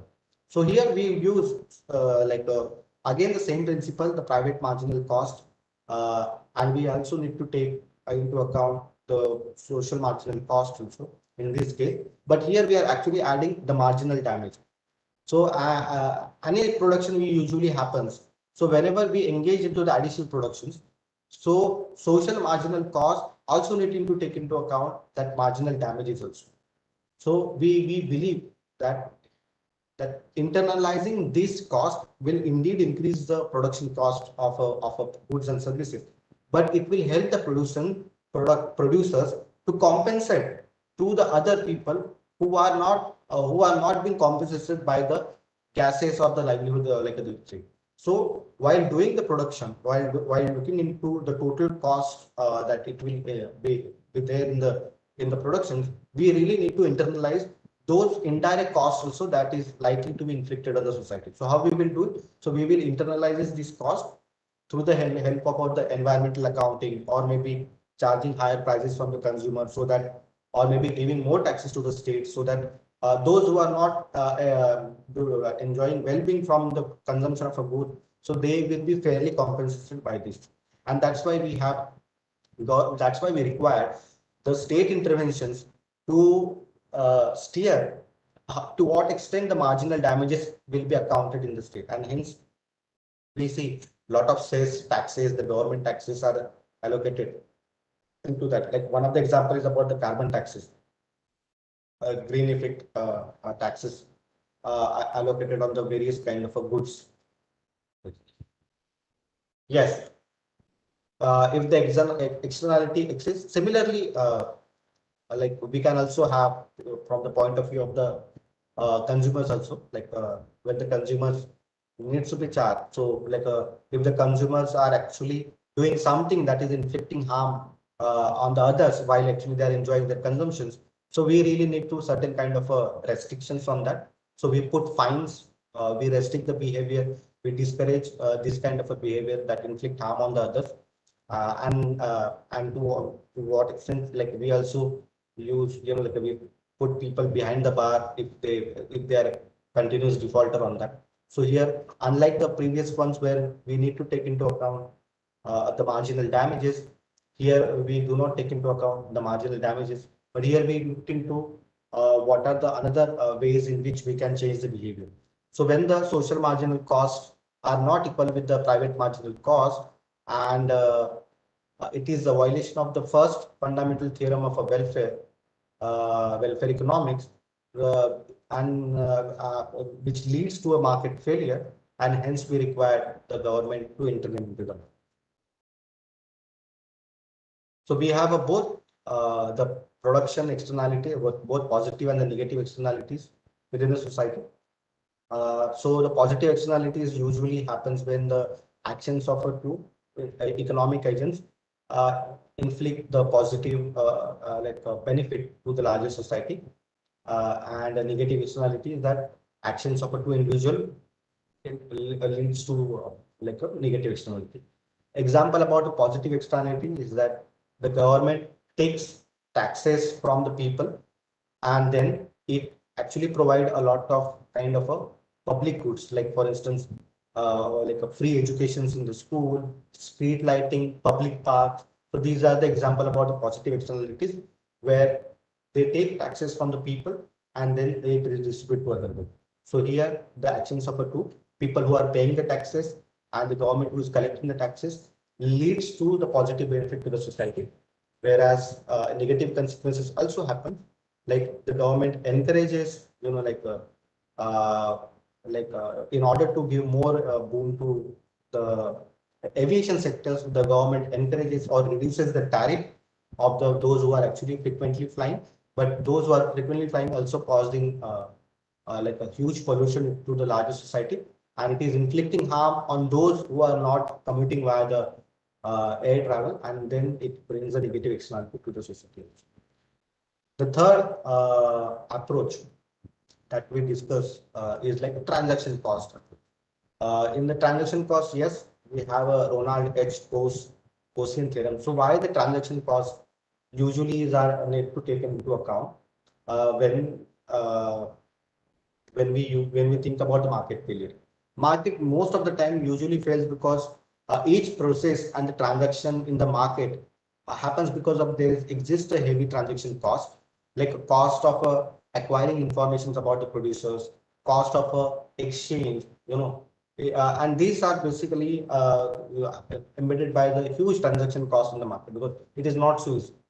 Because transaction cost entails the cost of a bargaining, the cost of a negotiation, and the cost of an enforcement. And these three types of a cost, which consist which is the part and parcel about the total transaction cost, that leads to a market failure, and hence we really need to monopolize. We really need to understand like a market structure very well. So for the Ronald H. Coase, for his landmark paper, The Problem of Social Cost, in his 1937 landmark paper, usually he believes that okay, transaction incurs the contracting cost because there are different types of market. Like if you are engaging into the future markets, forward market, then it's fine. Like you have that ability, you can do it. But in short-term phenomena, trading usually happens on the spots. Long-term contracts usually happens on the spots. And when the firms engage into signing these contracts, so they take into account what are the cost of the long-term contract, how and what is the cost about both negotiation and bargaining, and in case there is a breach of a contract, how much the enforcement cost is going to take. So when we decides to have these things in a mind, our transaction cost to engage into any production of a goods and services usually increases, and that happens between both the producers and the consumers, which prevents us not to engage into any trade activity. So how we can actually minimize this cost? So we usually minimize this cost by minimizing like a cost of a bargaining and the cost of a negotiations. We minimize this cost by minimizing the cost of enforcement.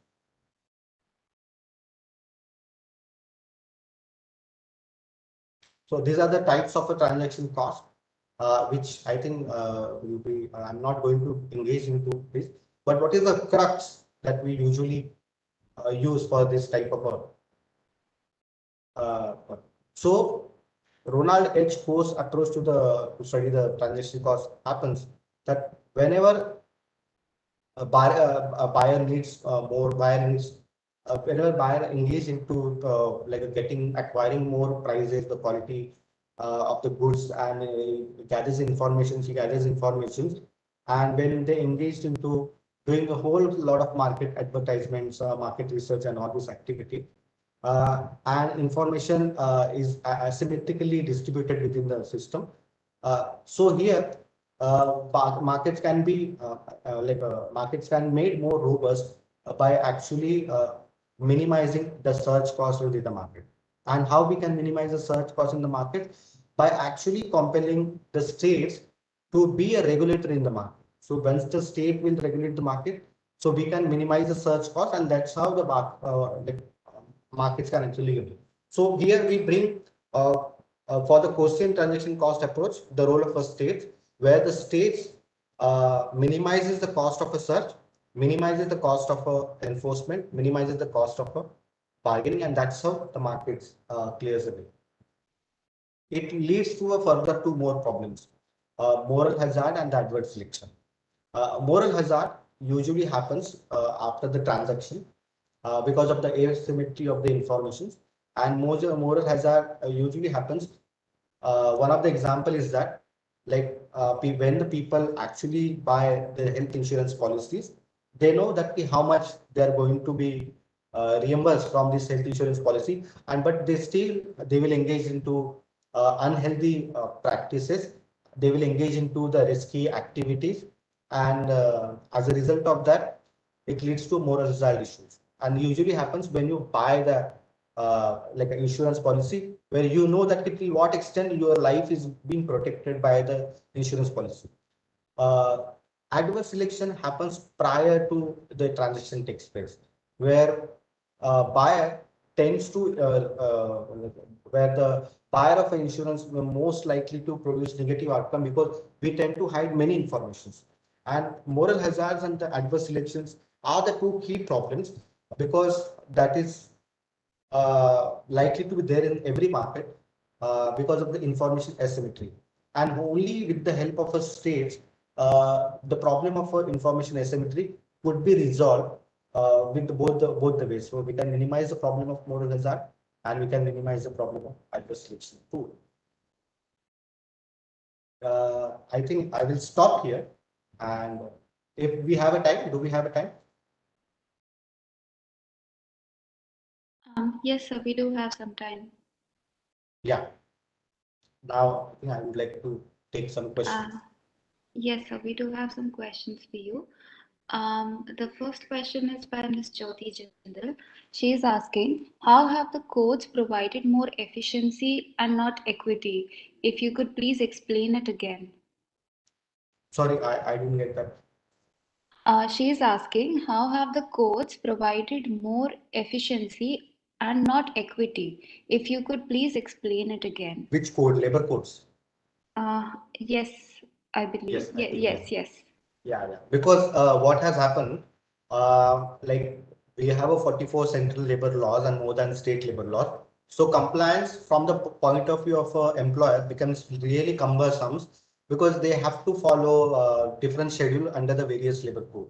So when you combine everything and you make 4 labor code instead of 44 central labor different act, so it reduces their compliance cost, which is also known as their transaction cost, and then it becomes more efficient from the market perspective. So now, if you reduce that cost, so entry into the market and exit from the market becomes much easier. But will it really going to increase the equity? No, from the efficiency point of view, yes, it's good because you are bringing more and more, you are reducing the compliance cost burden from the people. But does it really have an equity issue also?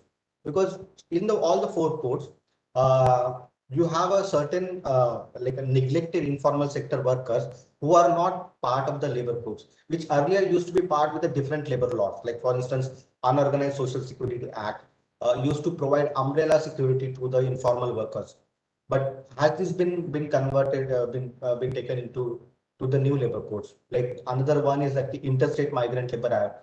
Does the migrant worker has really been part of that worker? Like we also have a commercial sex worker. Has this really part of this code? And hence we engage into the range of discussions with the policymakers. We really need to include these kind of a vulnerable group of workers also in order to make that document more equitable also. So I hope that I have answered that question. Thank you, sir. We have second question for you. That is again by Ms. Jyoti Jindal. She is asking, how can marginal damage be calculated? Oh, that is really good. So the marginal damage, usually we use the cost benefit approach. And here we use the imputed prices method to calculate the damages. So for instance, like a quality adjusted life criteria could be used to understand if you give a permission to one hazardous industry, what is the kind of a quality of a life that hazardous industry is going to inflict, what is the quality of a life that hazard is going to reduce in a given period of a time. And hence we calculate the marginal damages based upon this calculation. The same calculation we also use for the QALY as also under the Motor Vehicle Act, that had it been not been the case of accident, what could be the damages will be provided to the victim. And then it is very broad area. Like people use a different criteria to understand. But we as a economics, when we looked into the environmental cause damages and other causes, so we looked into imputed prices method, where we see had it been the case that situation would not happen, how much person would have enjoyed his welfare or maybe income. So we really need to give damages based upon that. And also you can take into account the pain and suffering damages also while actually providing marginal damages in this context. He is asking, is it correct to say that during the recent economic crisis, it is evident that government intervention as a reaction to market failure is preferred rather than government regulation to prevent market failure? If that is true, why is it so? Yeah, historically it has been proven that not this crisis, but we also have gone through a great economic crisis in the 1929, where the Keynesian framework was being used and being used as a framework where the government actually did. So why the crisis and the crisis like this? Okay, where the crisis are actually. So we do not we in this crisis we have seen the crisis coming from the supply side, and we are the supply constrained economy. And here we really need to have to focus on the demand. So unless and until the demand is not boosted in the economy, how the supply will actually give response to the demand. So in order to boost the demand, it is only the state who really need to intervene in the market. And when the state intervene in the market, how the state intervene in the market? By actually giving tax relief to the people, by actually giving universal income to the people, support some kind of a transfer to the people. Because if the people will have a money, they will increase their consumption, and this increase in the consumption leads to the increase in the supply, and that's how the society will go. Because private player they are not at all interested, because if there are losses, nobody will invest their money, nobody will produce because there are no buyers. But this is not the with the with this is not the agenda of the state. Agenda of the state is to enhance the welfare of the people, not the profit, not to make profit for the people. And that's why the state's active intervention in the market during the crisis is evident, and that has to be there. Without state's assistance, any society would not have survived.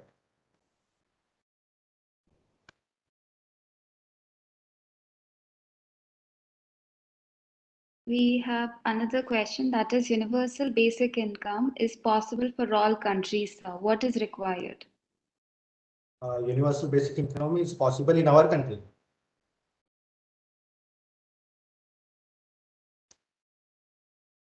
Universal basic income in the context of India.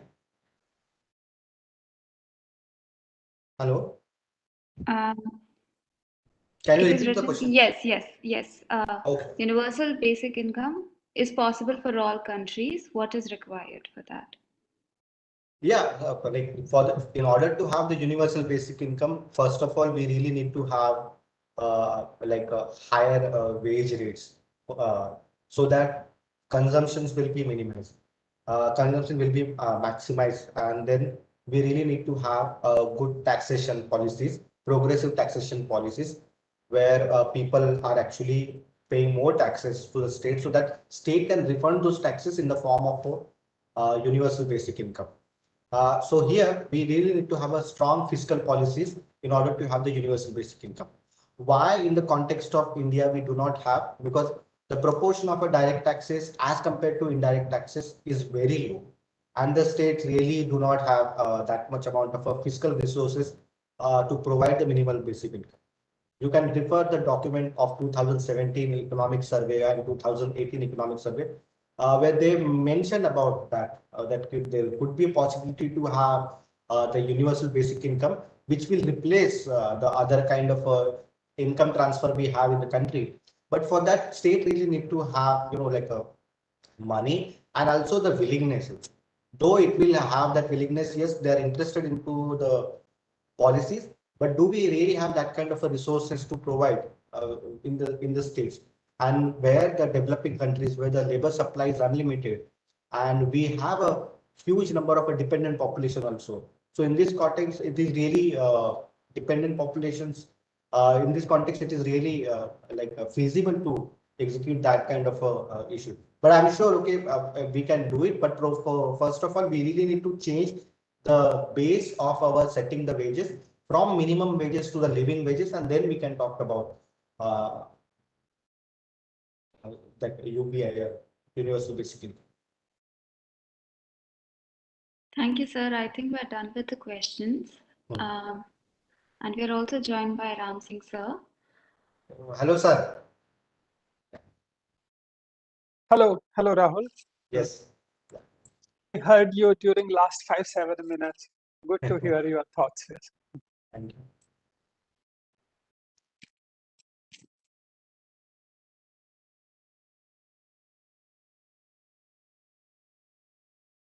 Oh, thank you. Thank you, sir.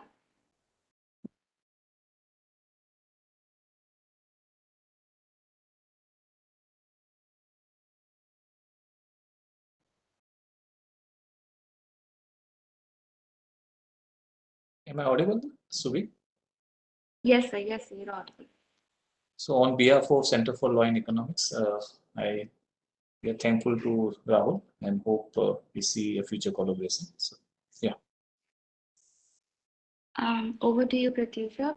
introduce Ram Singh sir. Thank you, sir. That And then was an we'll amazing. commence the Our session. next session will be taken by Professor Ram Singh. He is a professor of economics at Delhi School of Economics, University of Delhi. His areas of specialization are law and economics, public economics, and contracts. Sir, over to you. Okay, thank you. Thank you, Sylvie.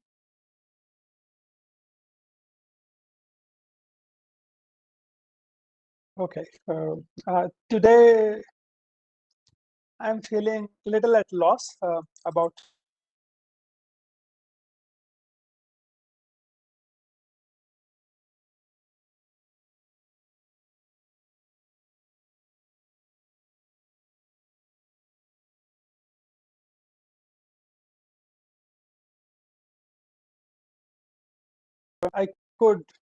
I could use some information. Hey, can you hear all right? Hello? Hello?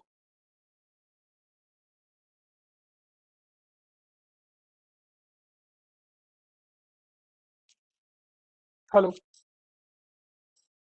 Hello? Hello? Hello? Hello? Hello? Hello?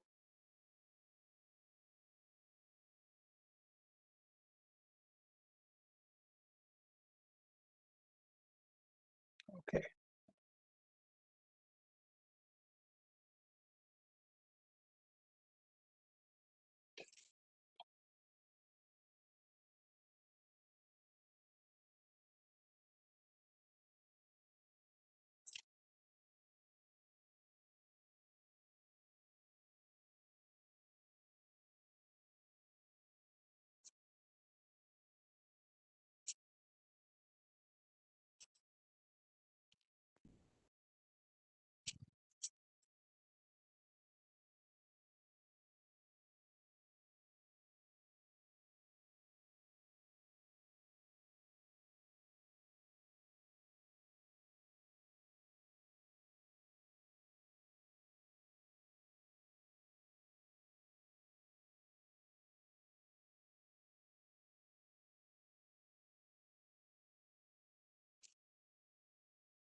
Hello? Yeah, we can hear you, sir, now. Hitesh? You're audible. Yeah. Okay, all Morning. right. Should we get going? Yes, sir. Yes, sir. Okay. So can I start by asking a few questions related to the participants? How many of you come from economics background? Maybe Hitesh, you would know this and you could summarize the answers. Okay, sir.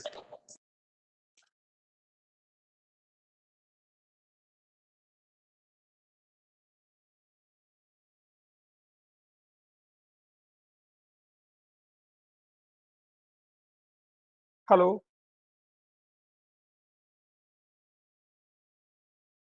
Hello. So we can hear you, sir. You can hear me. Okay. All right. So, sir, Dr. we have Thakkar, a hello. mixed audience. So economics, law background, management also background. So there are mixed crowd is there. Overall, Okay. 50 participant and some 50 are in the YouTube also, sir. All right. Okay. Professor Nagar, Dr. Thakkar, Shubhi, thank you for having me interact with the participants of this program.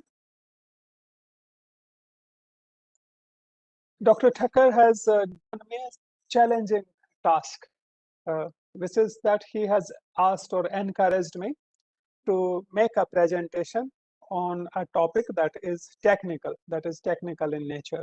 I have accepted his suggestion. Let's it goes. I'm going to present a paper of mine co-authored with Alan Feldman, who is a professor at Brown University. And the paper is on liability rules.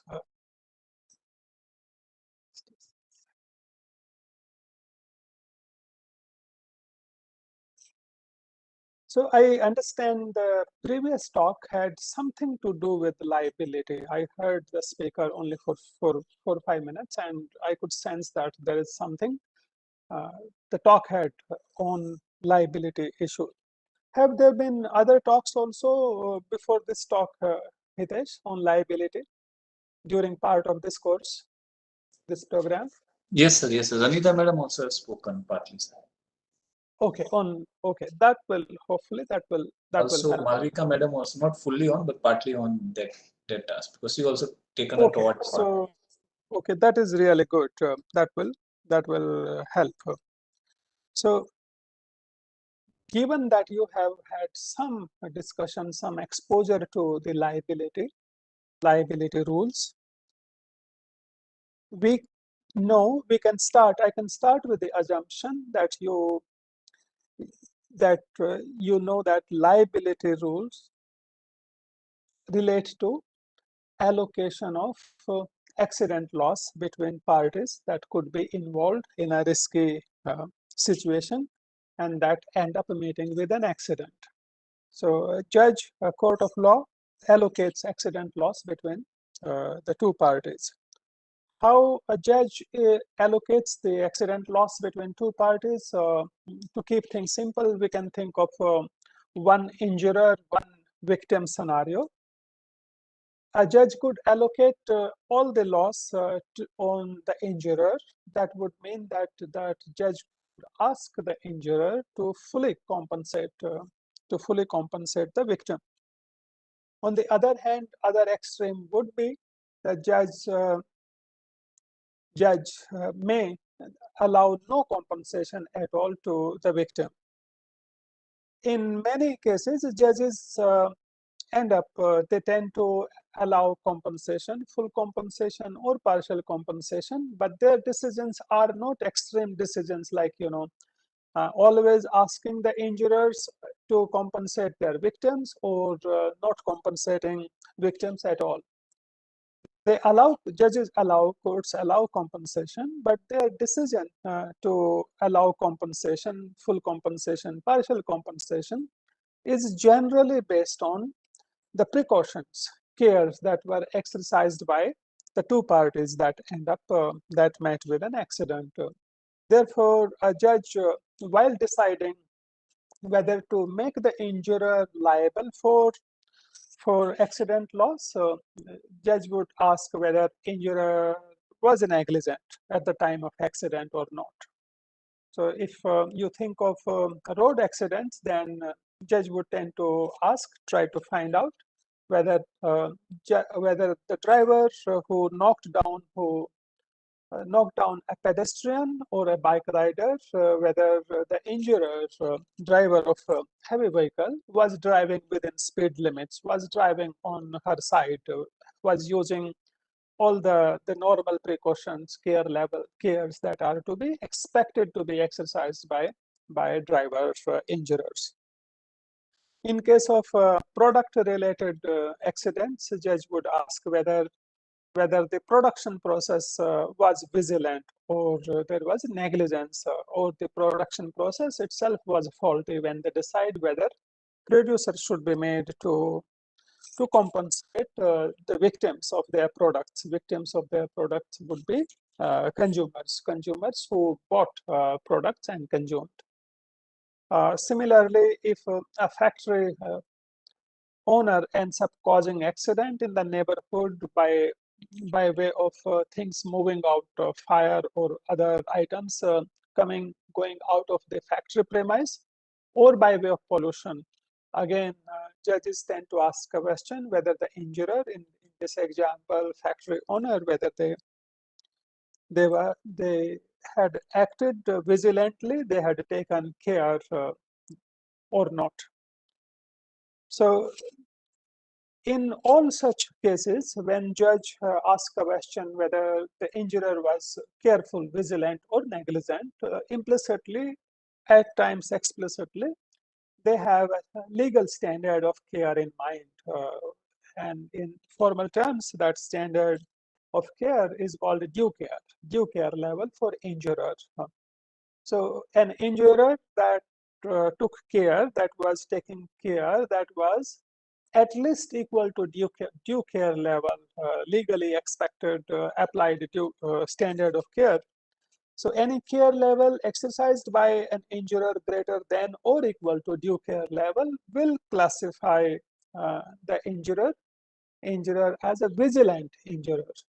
So accidents can happen even when injurer had acted, had taken reasonable care, due care, legally expected due care.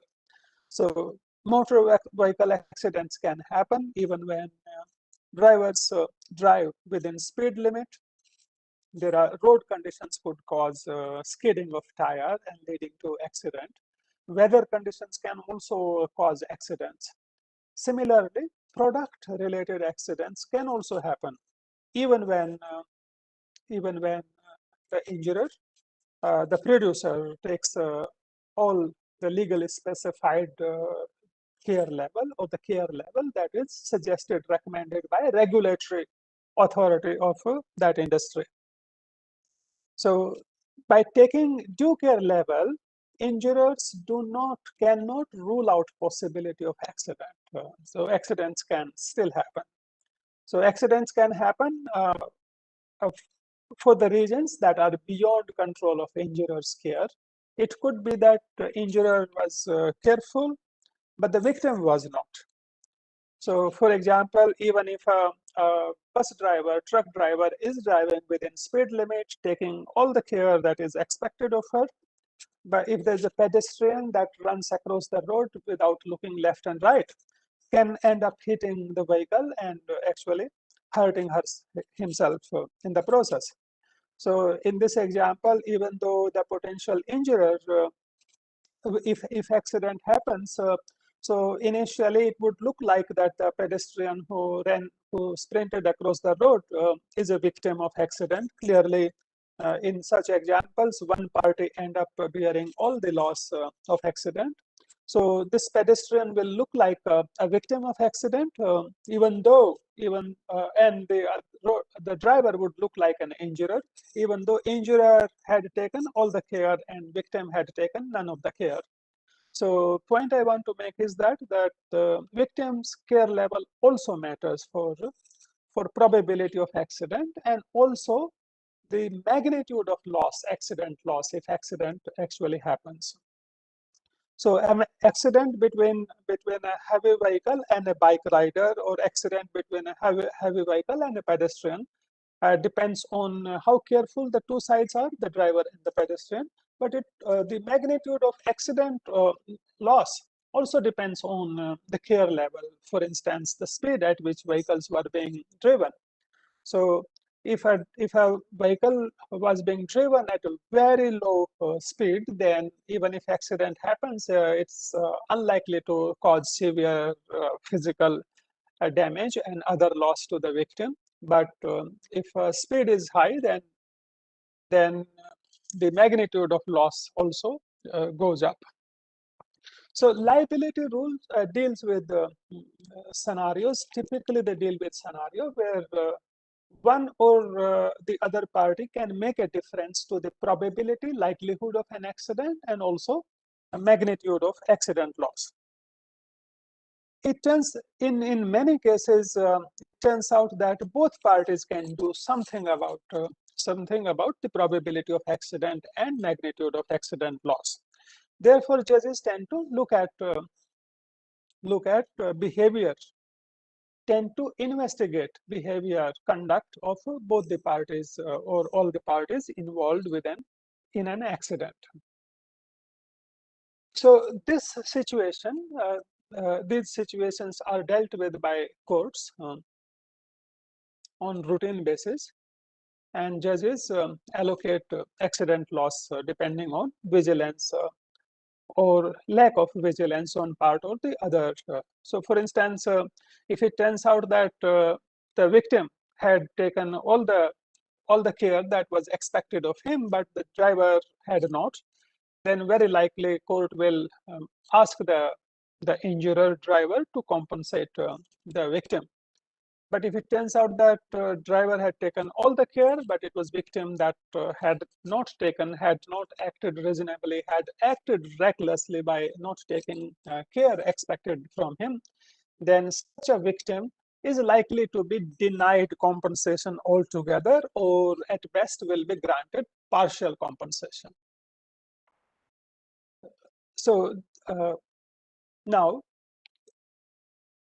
people who practice law and economics of liability rule, myself included, we tend to model, we tend to formalize such situations. We tend to formalize decision making by courts.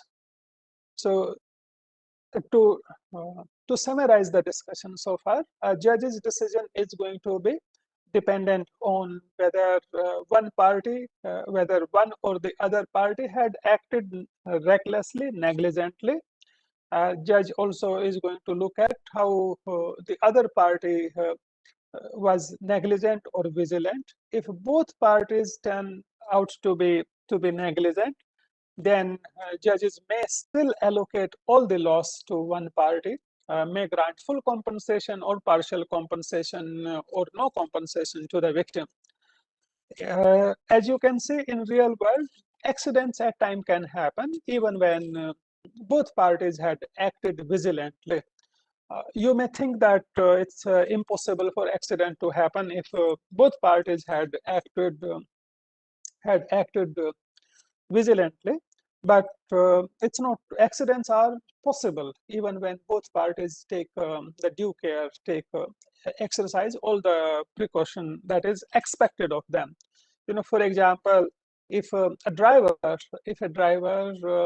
a heavy vehicle versus small vehicle using same road, both are driving within speed limits meant for them, can still end up meeting with an accident on account of weather conditions. So visibility can drop all of a sudden, or because of lightning, even though otherwise both drivers were careful, but because of lightning, momentarily they may lose sight of the road and end up meeting with an accident. Similarly, producers of product, electronic gadgets, or drug producers, pharmaceutical company, they could take all the care that is recommended by a regulatory authority, and their consumers, their potential victims, namely consumers of electronic gadgets can meet with an accident while working with electronic gadget, even though at the time of use of electronic gadgets, the consumer had taken reasonable the care expected of her. So some blast, something going wrong with the electronic gadget can lead to blast. For example, there have been until few years ago, there used to be several instances where battery will be blast in batteries of mobile phones or laptops. So such type of accidents are possible even if both parties are technically held to be vigilant. Similarly, a drug can have side effect leading to, in a sense, accident losses suffered by the person who consume drugs, medicines, even though drug manufacturer might have taken all the care that is expected of him or her. So in such situations also, when both parties are vigilant, courts have to decide if there's a dispute over accident loss. Courts have to decide whether one party or the other should be made liable for accident loss.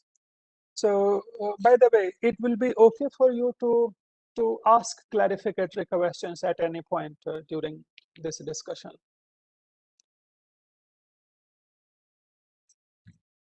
So these ideas, when we try to model these ideas, we use simple mathematics, to capture situations, to model situations that involve choice of care by parties, that also have due care level for the injurer, for the victim. And we apply liability rule by specifying function, by specifying conditions under which one party will be liable.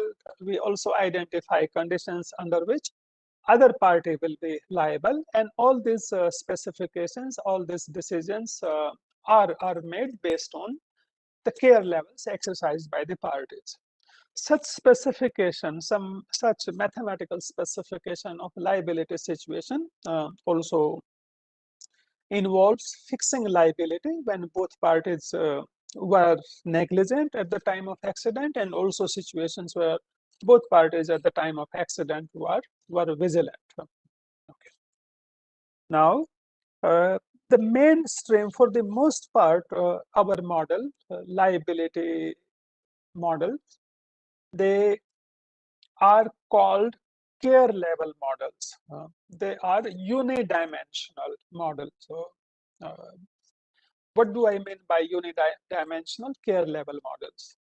So, the starting point for such models is to assume that a party involved in a risky situation can control, can exercise care only on one dimension. For instance, if we take example of motor vehicle accidents, then simplistic view would be that drivers have control only over the speed at which they are driving. So a driver driving at the speed of 90 km per hour in a zone or a state highway or village road or in a residential area will be treated as a negligent, because generally for state highways, village roads and residential areas, speed limit tends to be much lower than 80 or 90 kilometers per hour. A driver driving at 90 kilometers per hour on a national highway may not be negligent if that zone has a speed limit of 90 kilometers. But simplistic view could be that drivers have control, can make a difference to the probability of accident by controlling their speed limit. So similarly, potential victims who could be drivers of small cars or bike riders or bicycle riders or pedestrians, they also can exercise care by choosing their speed. But we can expand the scope of the definition of care. So here, one-dimensional care, strictly one-dimensional care means you can think of only the speed of walking, speed of driving by the two parties. So, but we can also bring other dimension, additional dimension. For example, speed matters, but it also matters whether you are driving on your side or you are jaywalking on the road, or you are crossing crossing the line and driving to the other side, like most Indians tend to do. So that is other dimension of care. So that makes a difference too. That matters for probability of accident, and also might also matter for accident loss. So that would be like, now we have made two-dimensional, speed one dimension, and using driving on your side, driving left or not driving left, the other dimension. This logic applies to both sides. We can even expand the scope of care by bringing by talking about whether at turn you are using turn signal or not, whether you are honking to alert the other party or not. So this way we can we can expand the scope of care. Care, as you can see from these examples, care is multi-dimensional, and care by either side is multi-dimension. Okay, but so but simplistic view would be that most models treat care to be unidimensional. Another plausible, interesting way of modeling care, looking at care, could be putting care, a dimension of care, in two types: observable and unobservable. Let me describe the same example using this alternative view of care. The driving speed could be observable. Generally, it is assumed to be observable. Traffic police has instruments, cameras that can capture speed. CCTV cameras can capture speed. Or the speedometer in the car, in the vehicle, also can tell. In not always, but in many cases, it is possible to retrieve speed of a vehicle at the time of accident. So, and the mainstream assumption, argument, belief is that the speed can be taken as a observable care, or it is observable in the sense that at the time of accident, it is observable to the other party. If I choose the speed at which I am driving, it is visible, it is observable to the other side, with whom I end up meeting with an accident. It is also observable to third party that could be around. Okay, but there's one more one more meaning assigned to observable care.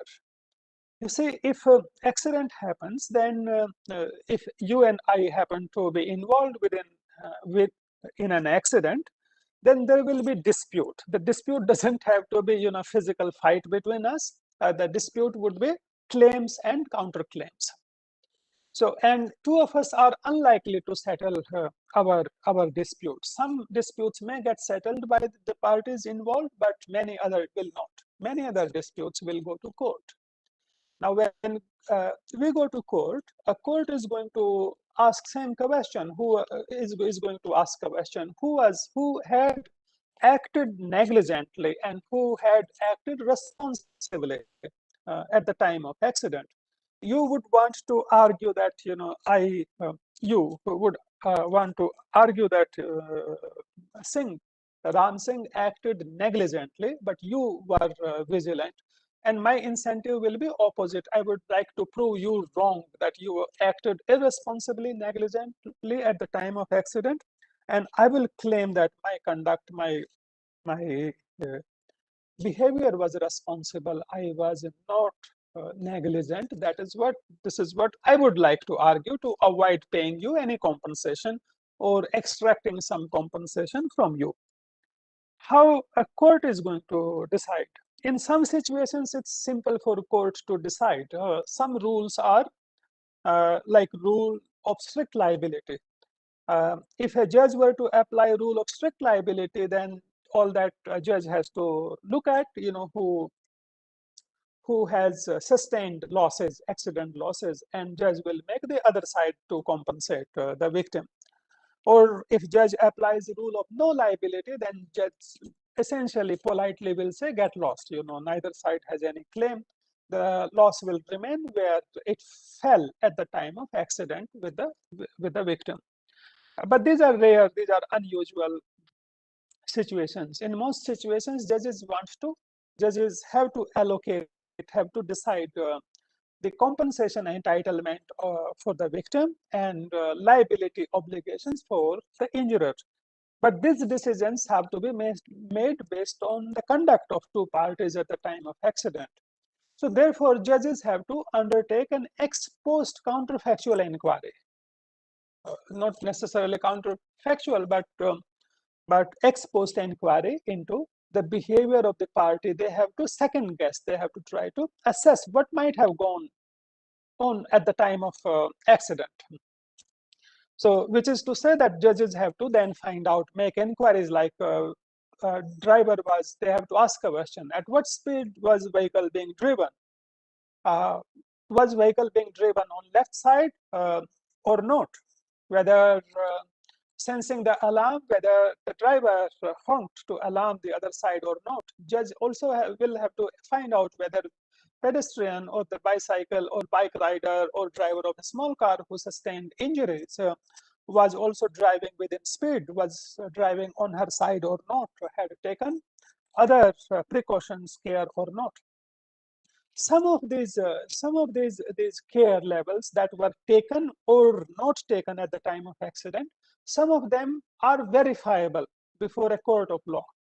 For example, if a CCTV camera or somebody at the accident site had recorded speed of vehicles involved in an accident, then it will be possible to prove before judge that it will be easy for judge to identify who was driving within limits and who was not.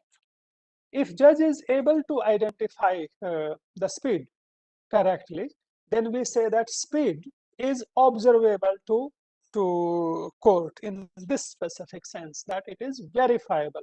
Strictly speaking, a care level exercised at the time of accident, if it can be verified before third party, in this case before judge, so we call that care level verifiable, but in the literature it is generally called observable care.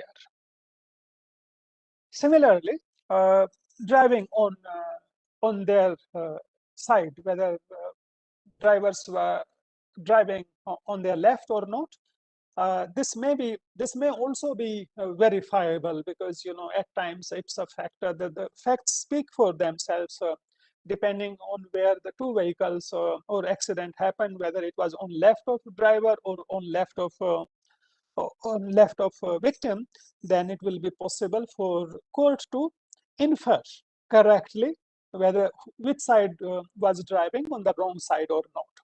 So if a judge is able to infer care level conduct, a dimension of conduct or care by party, if a judge can make that inference correctly, we say that that care level is observable, is verifiable, or generally we call it observable. So from this perspective, care levels can be divided into observable and non-observable dimensions. So in this illustration, for example, speed could be observable, and these days speed, if you buy motor vehicle insurance, you have to buy third-party insurance, but you also buy insurance for safety, for compensation if your vehicle happen to meet with an accident. So these days, many insurance companies have started to insist or give you to encourage you to install devices that captures speed at which you drive. They actually can monitor your driving behavior very precisely. And insurance companies are trying to encourage drivers, people who want to buy motor vehicle insurance, to install these devices so that they can monitor the driving behavior, whether you drive smoothly, whether you speed, you pick up gradually, or you are a jerky driver, or you change side abruptly. So technology is making more and more dimensions of care observable and verifiable before third party, before court. So adjudication is also expected to improve in the process. But many dimensions of care are not observable. For instance, in case of road accidents, and I'm talking repeatedly about road accidents, but a similar narrative can be built by looking at other forms of accidents as well. So in the context of road accidents, let me give you examples of care dimensions that are not observable. Now, you will agree that probability of an accident depends on how carefully the speed at which you drive your vehicle, but it also depends on your reflexes, whether your reflexes are good or not, whether you can respond to crisis situations quickly, effectively or not. And your responses, your reflexes can depend on whether you slept well the previous night or not.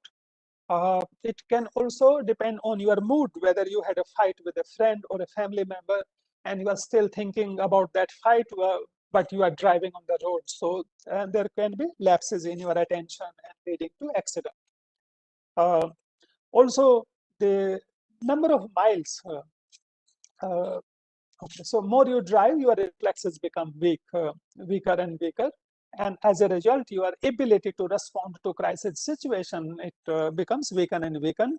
And in all such situations, it's plausible to assume that probability of accident will go up. Now, if you read literature on liability rule that was written in 70s, 1980s, and even 1990s, then the typical examples of verifiable observable cares are the speed, or what they call care level. And a typical example of a non-verifiable, non-observable dimension of care would be the number of miles, number of kilometers driven is generally taken to be non-observable. But this last bit does not apply anymore. Today, this number of miles driven by a vehicle have become very much observable. So this is an illustration how technology is making unobservable cares into converting them into observable cares. But point is that there are dimensions which remain non-verifiable. So nobody can observe whether I had good mood or not, whether I was tempted, whether I was texting and driving. Well, it's possible to do that, but certainly nobody can observe my mood at the time of accident, whether I had slept well or not. Now, uh, probability of accident also depends on when you apply brake, whether brake applies properly or not, whether vehicle breaks down, or whether vehicle deaccelerates or not. This in turn depends on how well maintained your vehicle is. If you take your vehicle for regular checkups, mandatory regulatory checkups, then your vehicle is also going to respond well to your commands. But if you have a rusty car, old car, and you don't take it to mechanics, then anything unpredictable can happen. But this dimension is also generally unobservable. A court, third party, cannot tell your mood, whether you are alert or not, you slept well or not, or whether you are taking your vehicles to mechanics for regular checks or not. So this will be example of non-observable, unobservable, non-verifiable care levels. Okay. So with this background, let me now I will talk about the technicalities and the paper. So I needed to give you this background, and this is also a good time for me to pause and ask questions. If you have any question, this will be good time to ask.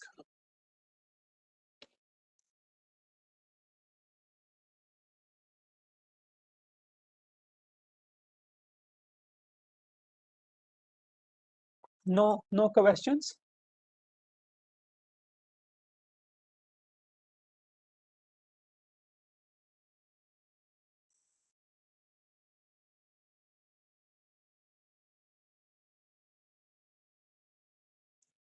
Okay, all right. I can get going.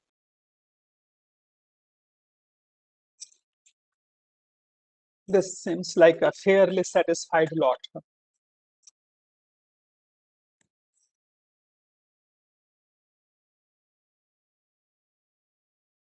So let me take you to the title of the paper. So I have shared the screen. Can you see my screen? Yes, sir, it's visible. Okay. So I'm going to talk about this paper. The title of the paper, it's co-authored with Alan Feldman, and title of the paper is Equilibria Under Negligence Liability. How the subtitle is How the Standard Claims Fall Apart. Okay. So now I'm going to make an attempt to what is the difference between absolute liability and strict liability. Okay. So I'm going to make distinction between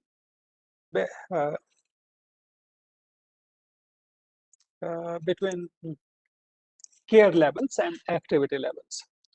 So the literature on liability rules, literature written by law and economics scholars, has mostly focused on the observable dimensions of care levels. Observable dimensions are called care levels. Care, when you read care level in a typical paper, it generally means the care, those dimensions of care that are observable to to both parties and also courts.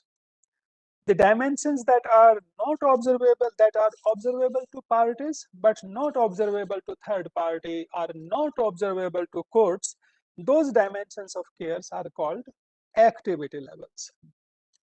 So the literature has focused on care levels. Questions asked are there legal rules that encourage responsible behavior?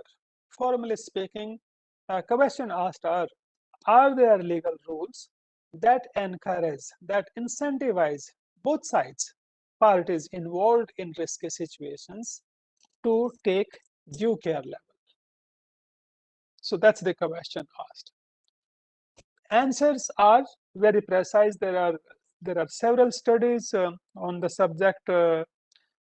Dr. Malvika Pal here included, others who have researched.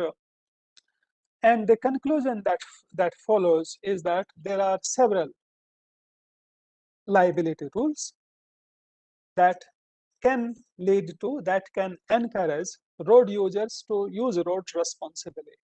Responsibly, I mean take due care as far as observable dimensions of cares are concerned. Similarly, there are there are liability rules that can encourage producers of risky products to produce, to undertake production responsibly by adopting due care level. Okay. So what are the examples of these rules? Rule of negligence is, so first of all, rule of strict liability is not an efficient, is not one of these rules. Rule of strict liability does not incentivize both sides to take due care level. And the explanation is simple, very simple, why a rule of strict liability does not encourage both sides to to act responsibly. Under strict liability, the way it is modeled in the literature, under strict liability, an injurer has to fully compensate her victim always. So if you are an injurer, you have to fully compensate your victim. In such, whenever you think of a situation where uh, if you are going to be an injurer, you have to fully compensate your victim, then you have incentives, you are encouraged, you would like to reduce probability of accident, you would like to reduce the magnitude of accident loss, to reduce your liability burden. But if we look at things from perspective of people who are potential victim, what would they like to do? If you think of yourself as a potential victim, you find you are potential victim when you use Indian roads as a pedestrian, when you use roads as a bicycle rider, as a mobile rider. So then you fall in the category of potential victims. What will be your behavior? All right, so here it's going to be tricky. So if you know that you are going to be fully compensated, then you can be careless. You are likely to be less careful if you can be fully insured, fully compensated. So here you may not agree with me. You may think that, hey, no, I will still be careful. Well, if you investigate your arguments, so your reasoning behind why you will be careful road user as a pedestrian, it has you could be just that you are very socially very upright, responsible citizen, and you want to act responsibly, and it is society expect you to walk, cross the road, looking on your left and right, and only on zebra crossing you cross the road. You could be that kind of person, but you uh, but but in many cases you will find that people, pedestrians, potential victims, they act responsibly. Many of them, well, many, not all potential victims act responsibly. You will see pedestrians, jaywalking, crossing road irresponsibly, bicyclists also biking irresponsibly on roads.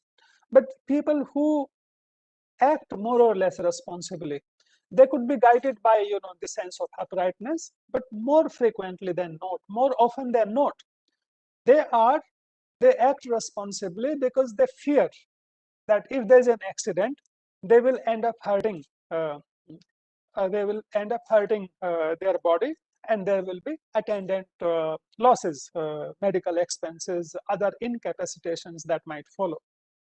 And in Indian condition, even if you do not figure it explicitly, you, at the back of your mind, is that there cannot be full compensation for accident losses. In Indian situation, there can't be full compensation for many reasons. But it is, if you investigate this issue, it is the fear that an accident will leave you worse off that makes people act responsibly. Uh, uh, Otherwise, in a situation where you can be sure that you will be fully compensated, you act. Most of us will not act responsibly. The examples are, you buy insurance. Insurance settings are good examples. You buy motor vehicle insurance, you buy other insurance, and people become less careful. Similarly, if if strict liability was applied in letter and spirit, so absolute liability is actually wider in scope, but for the purpose of economic analysis, strict liability is also considered to be absolute in its scope. Any injury will be fully compensated by the injurer. In such a situation, there will be moral hazard on part of victim, and they will not be careful. Rule of no liability, not holding injurer liable, will lead to perverse incentives by the injurer on the side of injurer. In Indian setting, it is hard to extract compensation from your injurers. So injurers get away without paying for consequences, without paying for the accident loss, the cost of accident caused by them. As a result, there's a lot of irresponsible driving that goes on. That explains why it's kind of loosely speaking, in many situations, drivers find themselves faced with a situation of no liability and act irresponsibly. So no liability, strict liability do not fall in category of uh, efficient rules. They do not encourage due care level efficient care on part of both sides. But rule of negligence, Raj. Rule of negligence, how the way we specify rule of negligence is like this. There is a legally specified due care level. Think of speed limit, for instance. So you can be, if you meet with an accident and you are driving within speed limit, then you are not liable because you are not negligent according to that criteria. On the other hand, if you met with an accident and you are overspeeding, you are going beyond the speed limit, then you, at the time of accident, you were negligent, and under negligence rule, you will be asked to compensate your victim. So this is simple negligence rule. Under simple negligence rule, if it is applied properly, if you are made to pay, compensate your victim whenever you are negligent, an accident happens, then you would want to act. You would want to act vigilantly. You would want to take due care, and if due care is fixed at efficient level, then you would want to take efficient care in order to avoid paying cost of for accidents. So since you would want to be vigilant, then once you are vigilant, then your potential victims know that they will not be able to get any compensation from you if they become victim of injury accidents with you. They will not get any compensation because you are acting vigilantly, you are not negligent, and as a non-negligent person, injurer, you have no obligation to compensate your victims. So your victims will also get alerted. They would also want to act responsibly. Basically, this is the as far as care levels are concerned, observable care levels are concerned. Conclusion is that rule of negligence is efficient. Similarly, defense of comparative negligence or rule of strict liability with defense of contributory negligence. These rules are also found to be efficient rule. They also encourage efficient behavior, responsible behavior. Rule of strict liability with the defense of contributory negligence are also is also an efficient rule. I am assuming here that you are familiar with these rules. They were talked about in previous talks in this program, but I can take questions. But basic idea remains the same.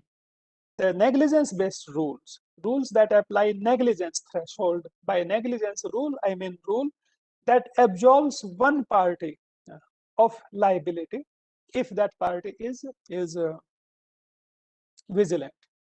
So the rules summarizing rule of negligence, rule of comparative negligence, rule of negligence with the defense of contributory negligence, rule of strict liability with defense of contributory negligence, they are all negligence-based rules. So by taking due care, at least one party, for at least one party, if this becomes true, if this party acts vigilantly, then it bears no accident loss. So then the other party also has incentive to act vigilantly, responsibly, efficiently. That is the basic idea. So as a result, all these rules are declared to be efficient rules by literature that talks about only verifiable cares, observable cares, those cares dimensions that are observable, that can be verified by a judge, a court of law. What happens when we bring question we now want to ask is, what happens if we bring non-observable dimensions of care, what is called activity level? Remember, accidents depend on observable dimensions, whether you drive within speed limit or not, but also on whether your mental faculties are alert or not, but whether you slept well or not, your reflexes are working all right or not, there's no way a court can verify this. So now, therefore, the question is there a liability rule that can encourage more efficient behavior, uh, even after factoring in non-observable dimensions of care? So this question was addressed by Stephen Shevell in 1980.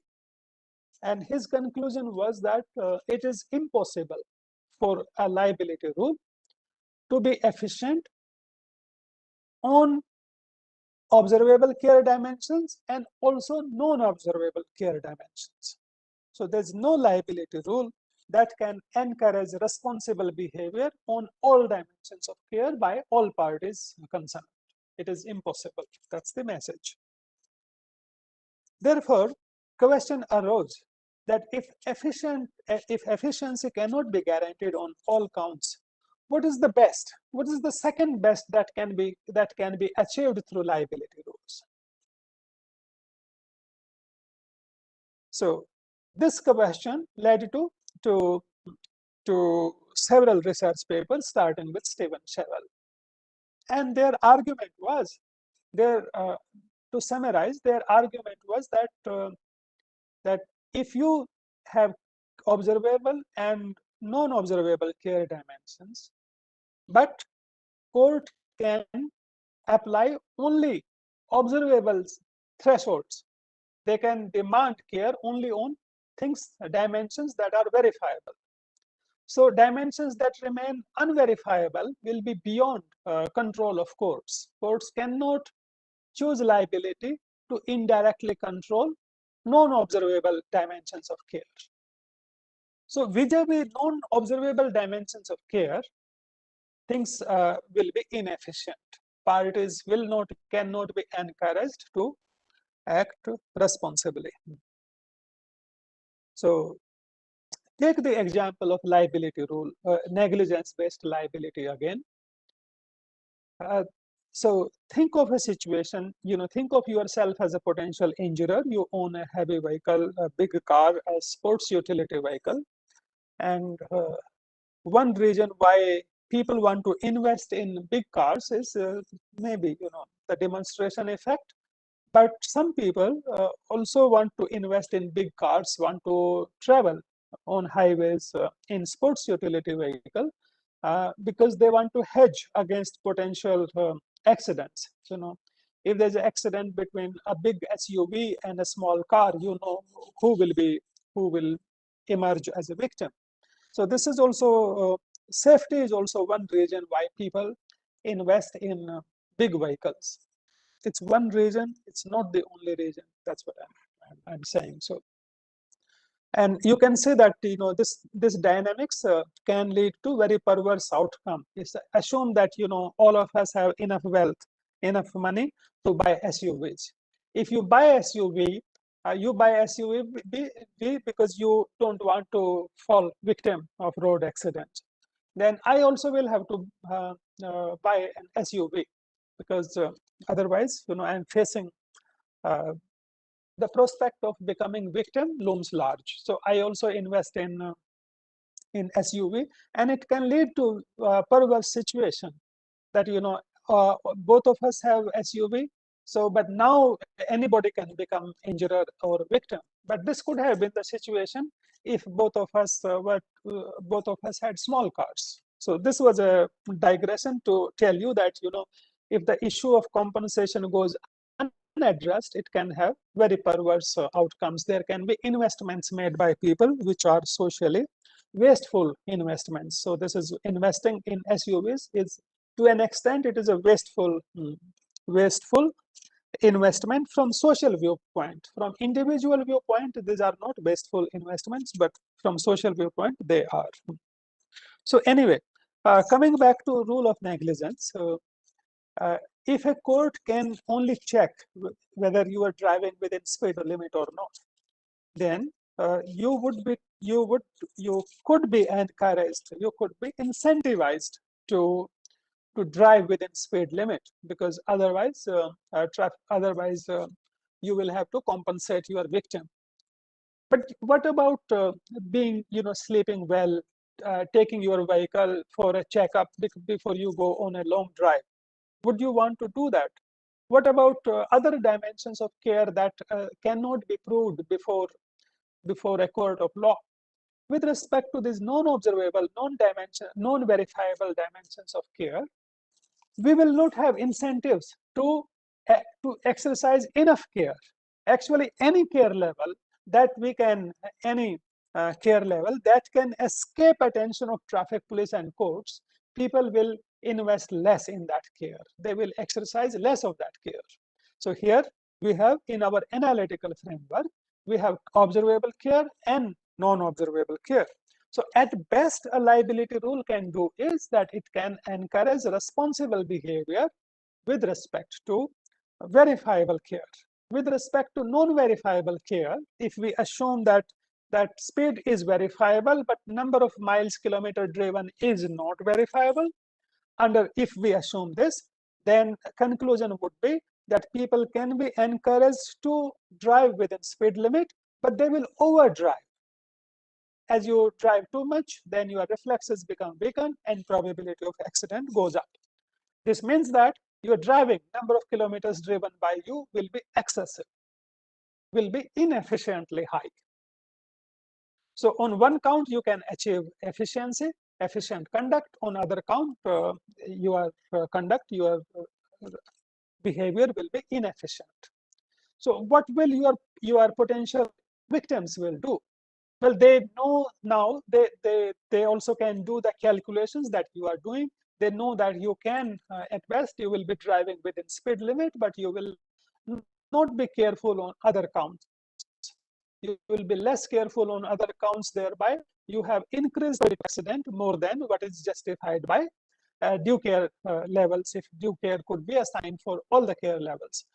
So the accidents, probability of accident loss is going to be more than efficient. It will be inefficiently high. As a result, your victims will have incentive to guard themselves by over-investing in caution and under-investing in activities. That means that pedestrians will be over-cautious, and they will over-cautious, they will exercise care, and they will reduce the frequency with which they use risky roads. That's the message. Now, this conclusion that negligence rule will lead to under rule of negligence, injurers will have two dimension. Injurers' behavior will be efficient on account of observable care and inefficient on account of non-observable care. And victims will be overcautious. Such inference, such claim was made by Stephen Chevelle in 1980, then 1987, and since then, this claim has been picked up by a large number of papers. Similarly, other liability rules have been analyzed and predictions have been made. If you take rule of comparative negligence, then injurers will do this, victims will do that. If you read any textbook on law and economics, including Cooter and Ulen, they will make you will find a section or subsection on care levels and activity levels. And you will invariably find that textbook citing Stephen Chevelle's paper, 1980 paper in Journal of Legal Studies, strict liability versus negligence.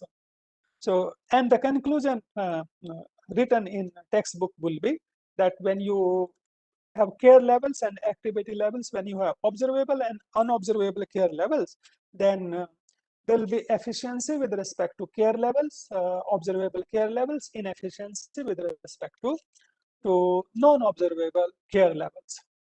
But all such assertions, claims, they indirectly are saying that there will be an equilibrium under liability rule.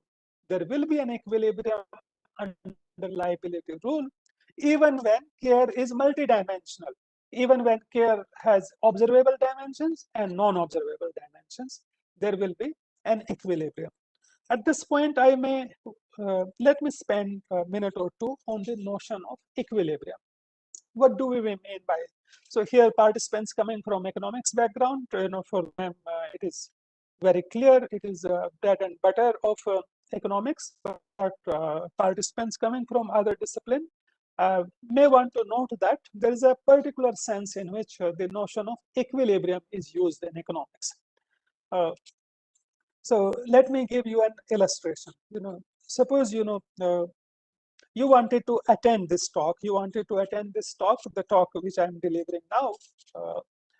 Suppose before this this talk started, you wanted to attend this talk in its entirety.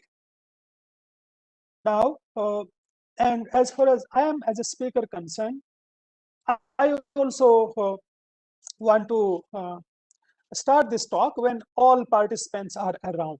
So we have a situation. I want to, as a speaker, for some reason, I want to start the talk when all speakers are around, have joined, and you also want to attend the entire talk. At the same time, you do not want to waste your time. I also don't want to waste my time. Then is absolutely necessary. In this situation, what should we do? If you know that some of the participants are going to be late by 5 minutes, and you also know that speaker will not start unless all participants have joined, what would you want to do? You want to use those 5 minutes to do something else. In that case, starting on time is not an equilibrium situation, because I do not want to join precisely on time, because I know that some participants will be late. I will have to be delay. I will have to delay my starting for them. You would also not want to join, because you also want to use those 5 minutes. So it's not a situation of equilibrium. On the other hand, if you expect all other participants in this program to be there on time, to join on time, and you also expect me to start my talk on time, then you have incentive to also join on time. And if I expect you to be joining the program, this portal, on time, I will also join on time. So if you believe that I will join on time, everybody else will join time, and vice versa, then that will be a situation of equilibrium. Similarly, so this is the basic idea of equilibrium. If you expect an equilibrium is a situation from which you do not want to deviate. If you expect everybody else to start to join on time, including the speaker, you will not want to deviate. You will not want to delay joining even by 1 minute, because you will miss out on something, and you don't want to miss out on something. So that will be an equilibrium situation. And this reasoning applies to all participants. It applies to the speaker. Therefore, it is an starting on time, joining on time will be an equilibrium situation. In the context of road accidents, equilibrium situation would be that, assuming that people want to avoid meeting with an accident, then people want to keep on their left on the road. That will be an equilibrium situation. You don't want to deviate. If I'm driving on my left, you don't want to drive on your right, because that way we will have a head-on collision accident. If you stick to your left, I stick to my left, then we hopefully we will not meet with an accident. So that will be an equilibrium situation. So an equilibrium situation is a situation from which nobody want to deviate, want to do anything else. So simply put, I think this is an intuitive, simple way of describing the situation of the notion of equilibrium. Coming back to the talk, so when literature, law and economics textbooks, when they may claim that this is what injurer would do, this is what victim will do, they are indirectly saying that there is an equilibrium situation. Injurer would not want to deviate from what they are saying. Victim would not want to deviate from what Cooter and Ulen and Miseli and other textbooks and other research papers are saying. So basically, they are assuming, explicitly or implicitly, they are assuming that there will be an equilibrium. Now, let me now talk about, so that's the state of affairs, that is the state of knowledge, literature before this paper. In this paper is a kind of negative paper. It is a destructive paper, in the sense that it criticizes these claims. It criticizes the claim in the literature, in textbooks, that there will be an equilibrium. It also then goes on to investigate why there will be no equilibrium. It also then goes on to investigate why the way models are written on liability rules, why they are faulty models. So in that sense, it is a negative, destructive paper. But that is what it does. And I must admit that the framework that we have criticized in this paper, I myself have used that framework. The Shevell's framework is used. Shevell's framework on care level, activity level is widely used, respected and widely used. I myself have used it in at least 2 papers. And I want to say that the framework proposed by Shevell, that is mainstream framework, is intuitive. If you read how the model starts, the model more or less is intuitive. When you put together, it turns out that individual parts of the model are intuitive. They make sense. But when you put them together, then they do not add up.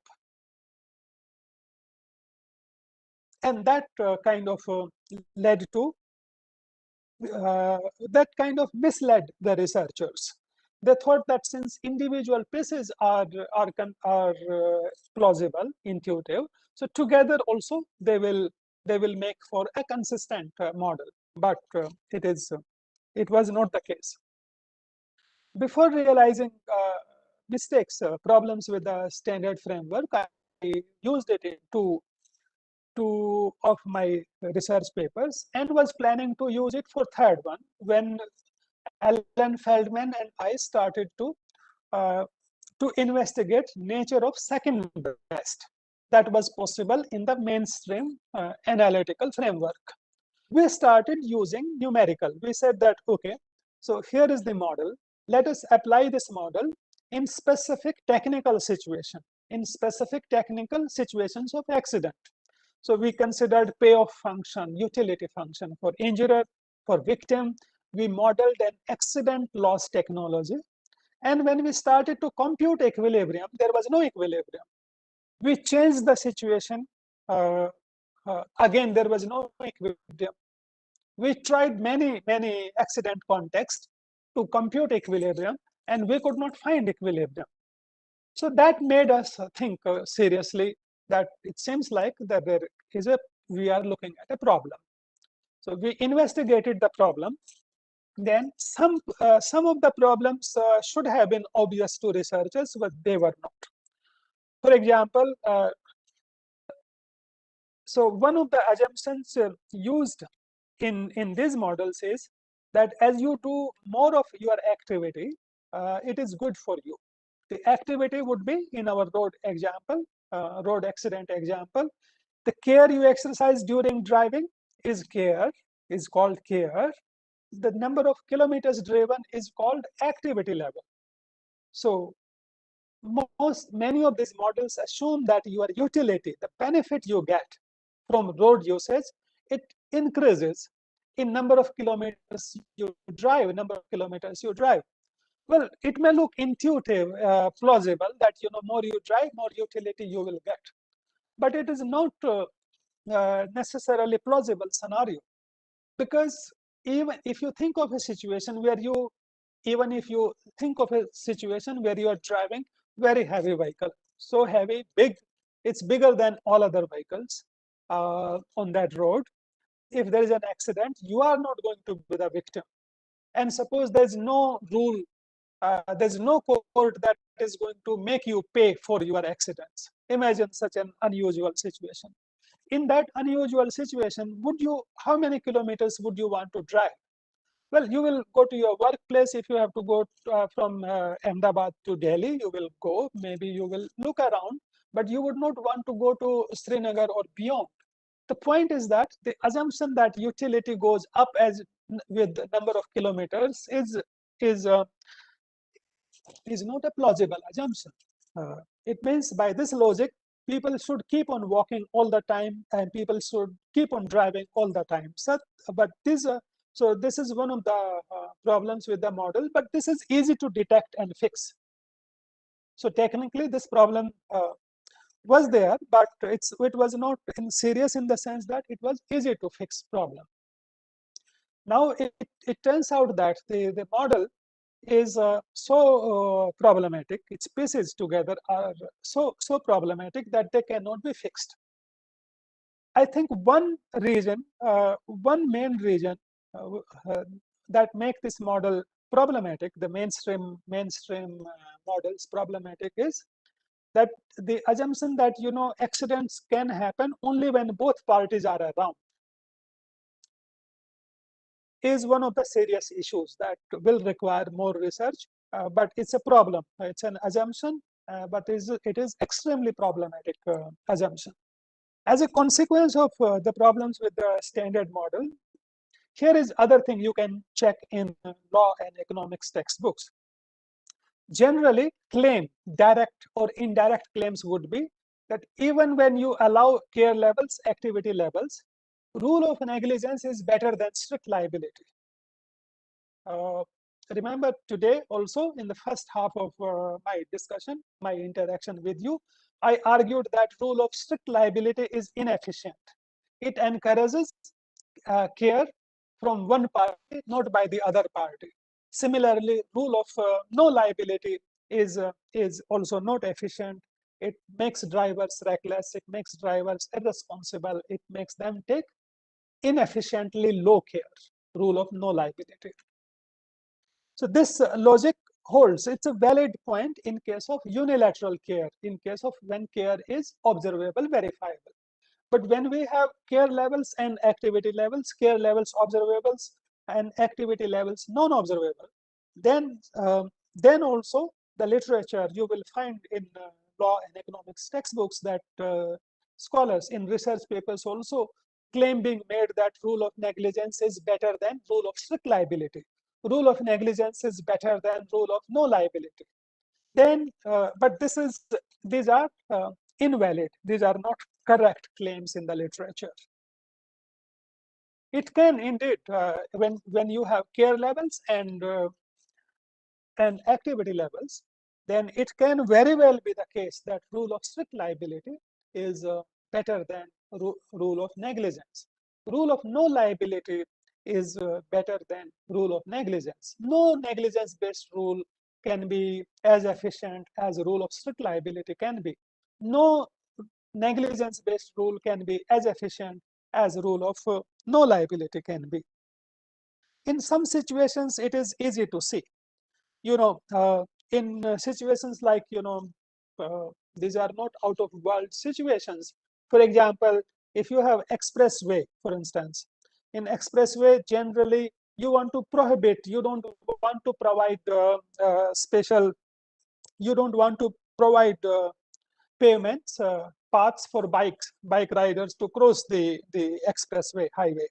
So you want to allow them to cross, you want to provide for underpasses, overpasses, so that they can cross over. You don't want them to use expressway. So that will be a situation where you do not want to basically allow one party to appear on the scene. That will also be consequence if you told people that if you met with an accident with the car, you as a pedestrian or a bike rider, you met with accident with the vehicles, you will get no compensation. There will be no obligations of driver. You would want to avoid such roads. It is like having rule of no liability. But such situations, such decisions, rule of no liability makes sense when you think of expressways. You don't want to obstruct your traffic. You don't want to bring both sides on the same spot.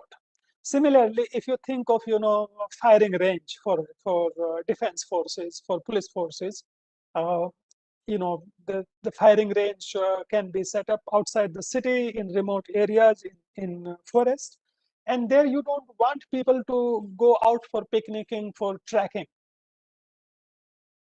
So you can achieve this outcome either by explicitly prohibiting people from approaching the firing range, or telling them that if something goes wrong, you will not be fully compensated. The Defense Department, Police Department bears no responsibility. It turns out that in many situations, when you have observable and non-observable care levels, in many more situations, rule of strict liability can be more efficient than rule of negligence. So I will stop here and let me see if you want to ask questions.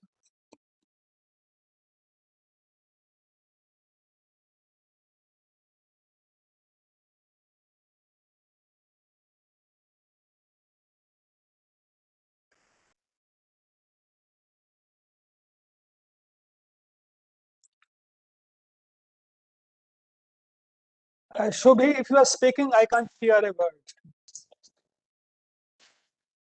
So there is question, how is rule Yes, of sir. strict liability better than negligence rule? Explain it a bit more, sir.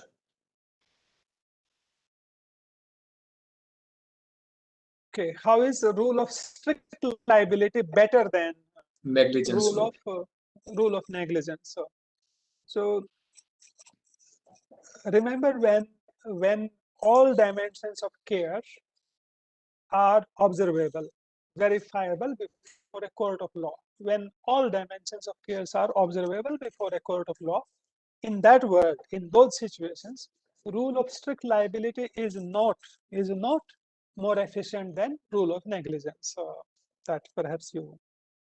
I have claimed rule of strict liability to be better than rule of negligence in situations where some dimensions of care are observable and other dimensions of care are not observable.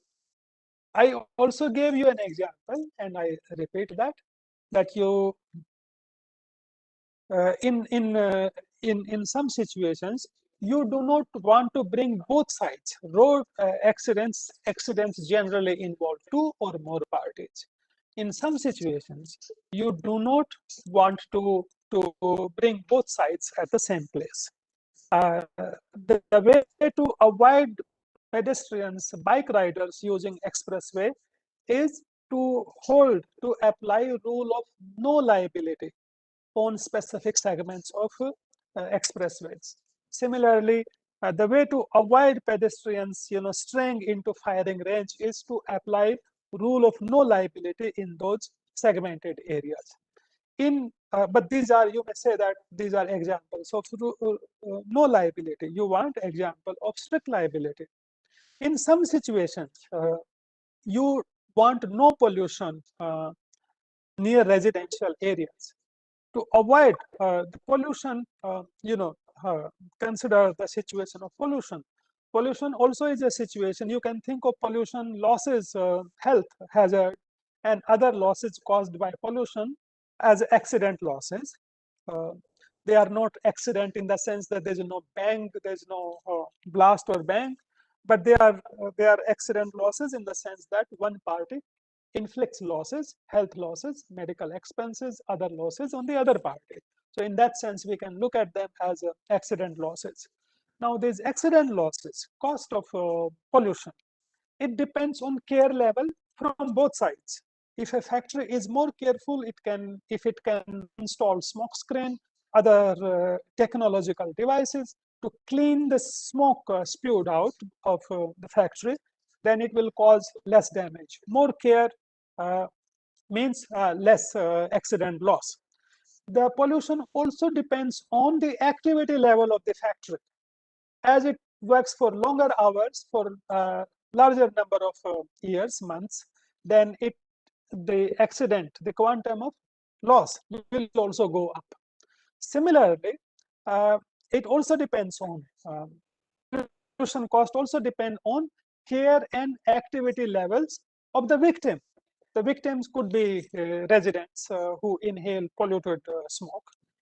So the cost or the health cost suffered by them will depend on whether they use mask or not to protect them from against the pollution, and for how many number of hours they expose themselves to pollution. So here also you can see care level and activity level matters for probability for accident losses. Now, in several situations, you want to discourage factories from operating, because you don't want some extremely polluting industries to be around residential areas. Way to So this is a situation of care level and activity level. The way to ensure that factories do not come up near residential areas would be to hold them strictly liable and discourage them in the process. So this will be an example where rule of strict liability can be better than negligence. Rule of strict liability would mean that either factory will be extremely cautious, they would want to use best technology available to clean, to minimize the pollution they cause. If you applied rule of negligence in contrast, then under rule of negligence, all that a factory has to do is that it installs technology dictated by the environmental regulatory agency. After doing that, it is not responsible for other dimensions of care that have bearing on pollution. It is also not responsible for operating factory 18 to 24 hours a day.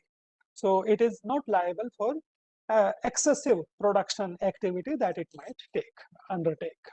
And this is one of the examples where strict liability is better than negligence.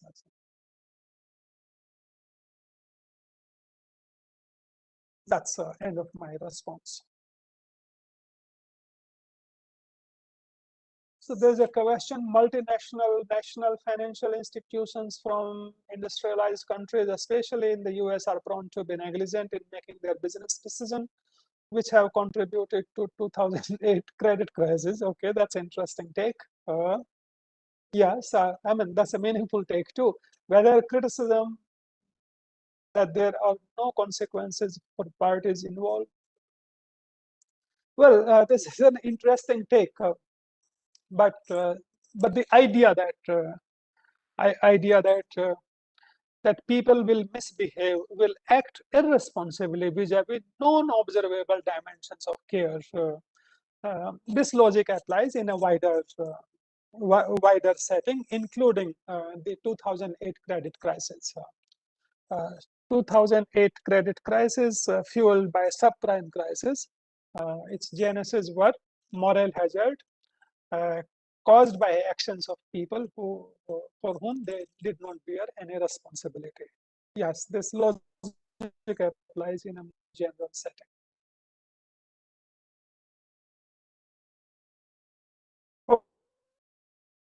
Okay. Any other questions? Professor, good evening and thank you very much. My pleasure. My question, sir. Yes, please. You spoke of pollution with with reference to strict liability, and you spoke of no liability with certain examples of the firing range and the express highway. I was trying to think that in a regular civil traffic area, which of these rules would your contestation of Steven Cheval, if you could talk about that in this kind of a course of a normal motor vehicle scenario, which would hold? So okay, and this is a very good question. So let me interpret Professor Nagar's question. Basically the question is that I have criticized negligence in some situations, firing range, pollution, expressways. How about normal road usage? How about product liability related accidents?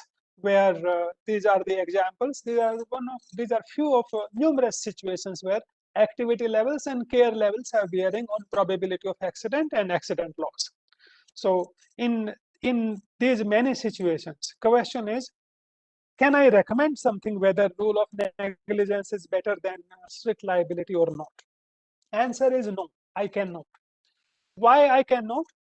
As I told you about the paper, it is a negative paper. It is a destructive paper. It tells you, the paper tells you what all is wrong with the people have been doing so far. What all is wrong, what law and economics textbooks have been arguing so far. But research should not stop at that point. It is now, therefore, natural question. Next natural question is, if these are, if their inferences, their framework is faulty, what is the correct framework? What are the correct inferences? So that bit, the paper does not take this next step. So because the first step itself was so exhaustive, so comprehensive, to show that the framework is faulty, it is faulty on many counts. It is so faulty that it can't be used. This exercise itself was involved, and it took 33 pages of printed paper. So there was, for one, there was less scope for us to propose an alternative. But frankly, we do not have an alternative today. We do not have an alternative correct framework. That is a research agenda out there.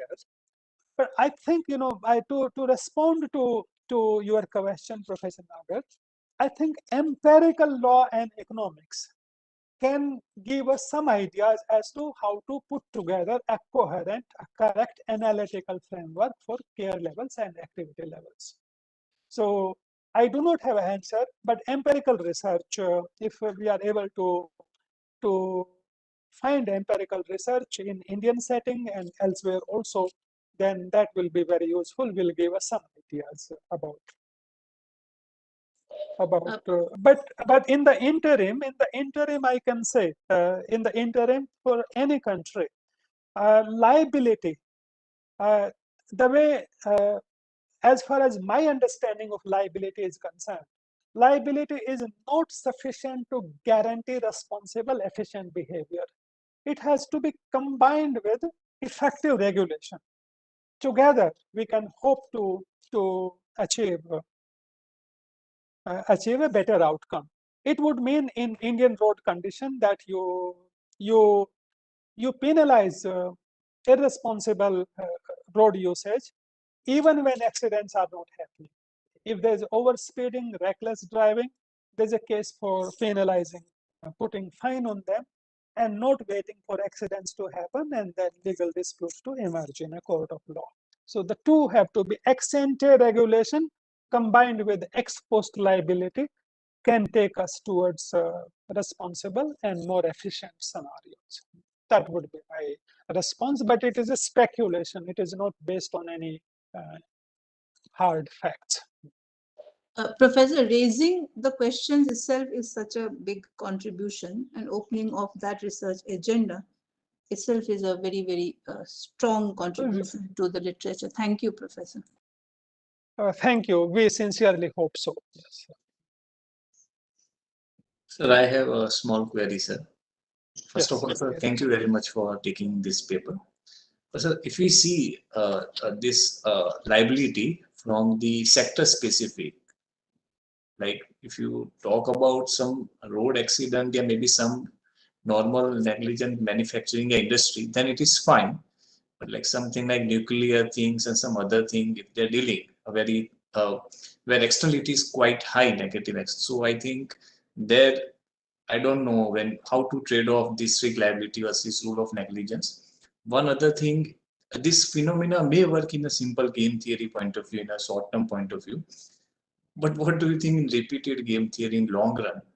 Sometimes hypothesis true, false, and false true, I think that do may occur in long run and may in the dynamic situation if we slightly give a option from strict to rule of negligence. That's what That's what I want to. Okay, so these are also, two interesting questions. One strand of your question is about strict liability versus negligence in context of extremely hazardous activities like nuclear power plants. And second is repeated games versus one-shot scenarios. Both are interesting, and I'm happy to respond to this. But before this, let me take your attention back to the paper. If you had a chance to look at the paper, paper has a lot of technicalities, even though we have provided intuition, informal arguments for every expression that and every formal mathematical expression that you see in the paper. But today I chose not to use any symbol, any mathematical expression for two reasons. One is that it's a mixed audience, and I read in Stephen Hawking's A Brief History of Time that every equation you use, that puts off 50% of your readers and audience. So if and that applying that rule told me that I should not use any equation, any symbol. But idea was to motivate you. Idea was to tell you, describe to you nature of the problem in the hope that some of you would read the paper. Especially those of you coming from economics background. If you keep today's discussion in mind, I'm sure it will be easy for you to read the paper. And for participants coming from non-economics background, if you read, introduction, review of literature, and problems listed there, just the text, and you can ignore the mathematics completely. Still, you will be able to make sense of more things. That's my hope. That's what I would like to believe. Now, coming to Dr. Thakker's question. And here what I'm going to say, it may defy the intuition, and some of you may feel agitated about this statement. But I feel that, having a faulty negligence rule is worse than having no liability. If you say that, if there is a nuclear accident happening, there is no liability of nuclear plant. Such a statement may leave you, some of you, all of you, agitated. But if you think through this, if people know that, you deciding to reside close to an hazardous activity can have serious consequences. That can achieve a better outcome than creating hopes that you are putting some regulatory standards and asking nuclear power plant to adhere to those, and not controlling non-observable, non-verifiable dimensions of care. This, in that sense, that in the first scenario, when you are told that there is going to be no compensation, you will be left fending for yourself. That situation can lead to better outcome, because people will abstain from working, deciding to reside close to hazardous sites.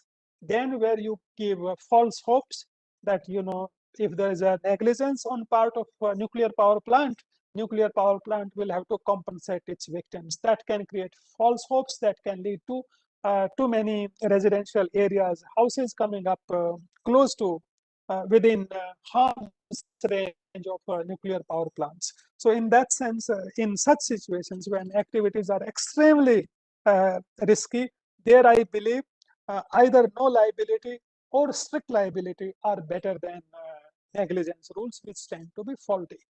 So as to the situation of repeated games, repeated game tends to deal with situation where two parties interact with each other repeatedly. So accidents generally, in many accident scenarios, generally do not suffer from this limitation. What is good for, you think of you are driving. So suppose you imagine that, Gandhinagar Ahmedabad highway, same set of road users use that road. And if they use this road 5 days a week, 7 days a week, 365 days a year, and every year, in every decade, and so on. So it can be looked at as a situation of repeated games, but every day the optimum care level, the driving level, is more or less same, regardless of whether it's Monday or it's Tuesday. So in case of liability, so this the repeated interaction make a difference. In other situations where number of parties involved are small, they know each other, like in contractual settings, like in property law settings, there these differences are salient, but not here, not in the context of liability. Yes. That's my response. Thank you, sir.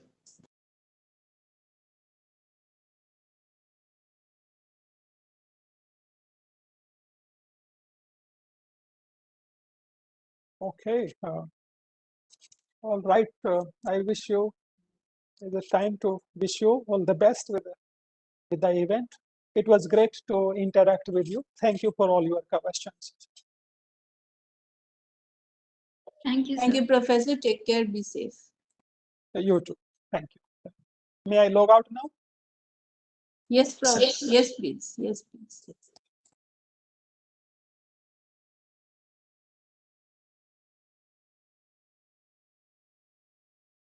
Our next session is by Dr. Uday Kumar Ramakrishna, who is an assistant professor of law at Gujarat National Law University. His areas of interest are relating to WTO law, competition law, and international economic law. Today, he will be dealing with an appraisal of WTO anti-dumping measures. Ma'am, Uday sir has not joined yet, so his So we'll session start is by 6. It is time. Yes, yes. Yes, sir.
So we have 10 minutes break. We'll start exactly by 6 o'clock.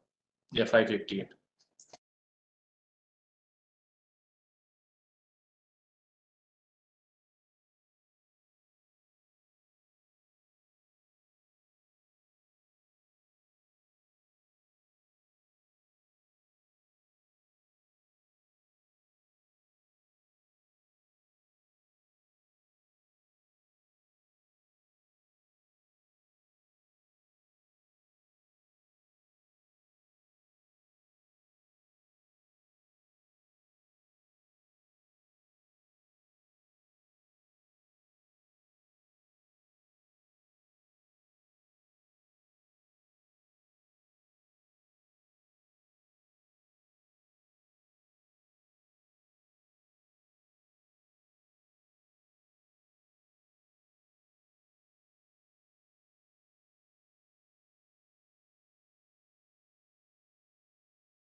Subi, we can start, है ना? Uday sir has joined. Yes, sir.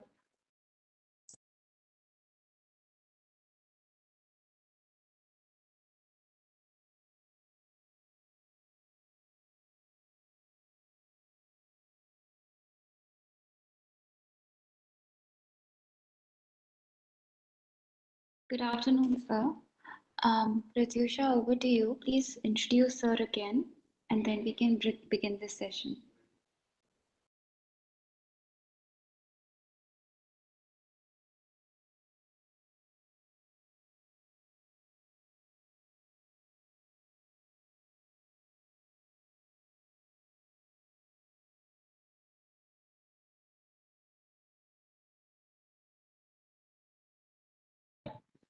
Sorry, excuse me, can I share the slide now? Yes, sir. Yeah, thank you.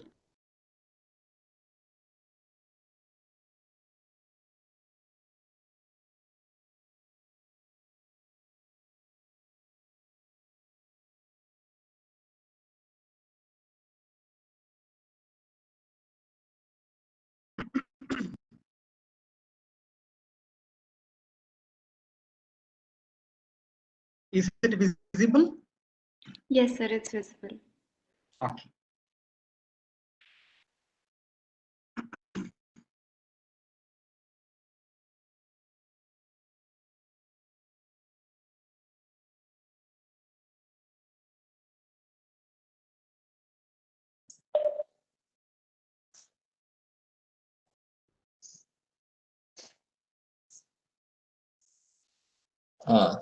So we have Professor Uday Ramakrishnan, Assistant Professor of Law at GNLU. He's expertise in WTO and competition law. In fact, he also have interest on international law, international economic law. So I will not take much of time. I think I request her and I will ask her to proceed further. So please, sir. Yeah. So thank you very much. Thank you very much, sir.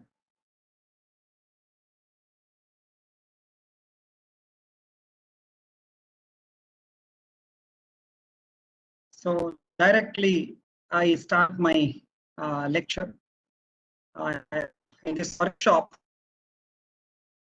second GNLU workshop on research in law and economics. So at the outset, I thank the director of the center, Professor Dr.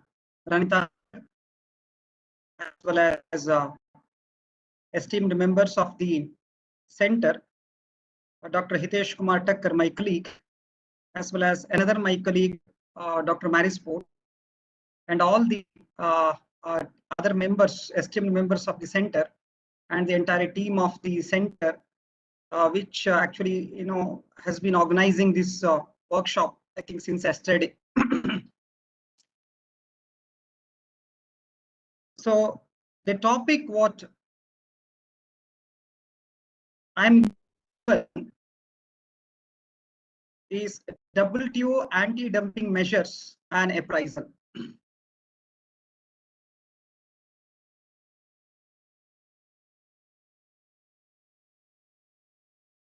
In this topic, I confine myself to the limited areas of the anti-dumping concepts of the WTO, because in a very limited span of time, it is extremely difficult to cover so elaborately this topic.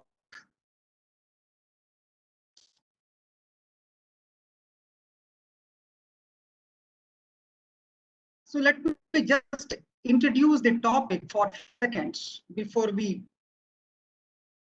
dwell on the concepts and various features of the very anti-dumping measures.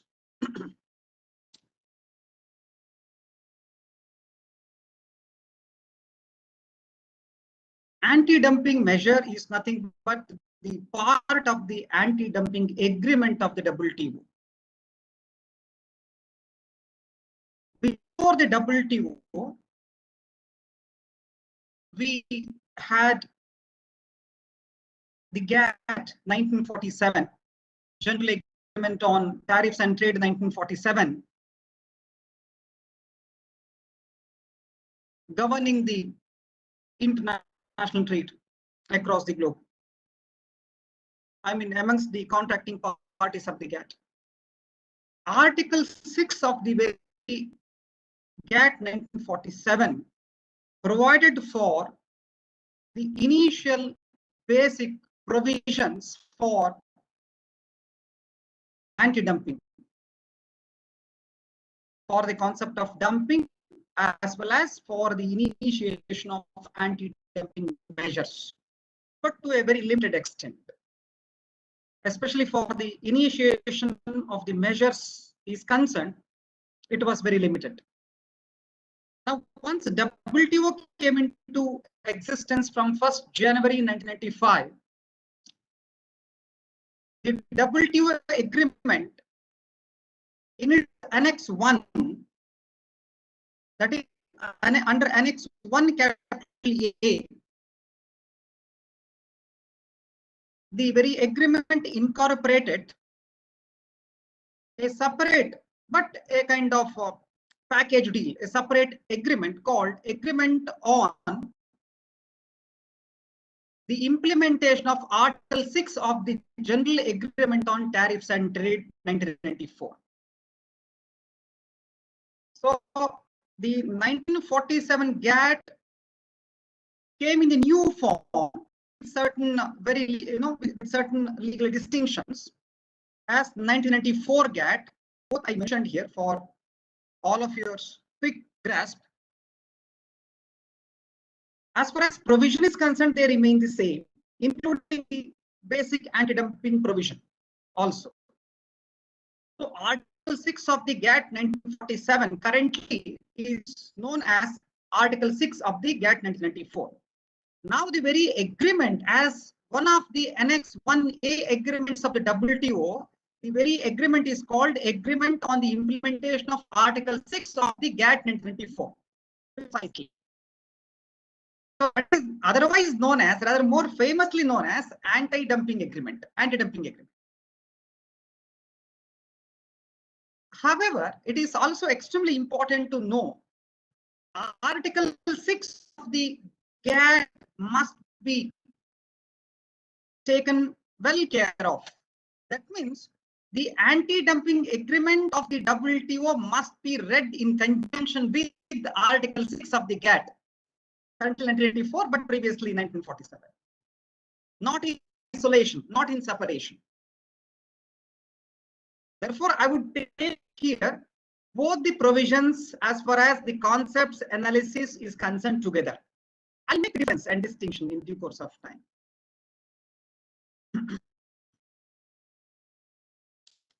Now let us come back to the very general description of the anti-dumping. What is all about anti-dumping precisely?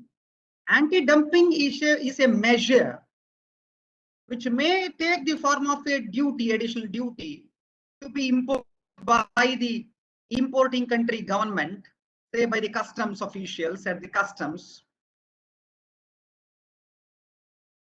for the purpose of meting out the discrimination, for the purpose of meting out the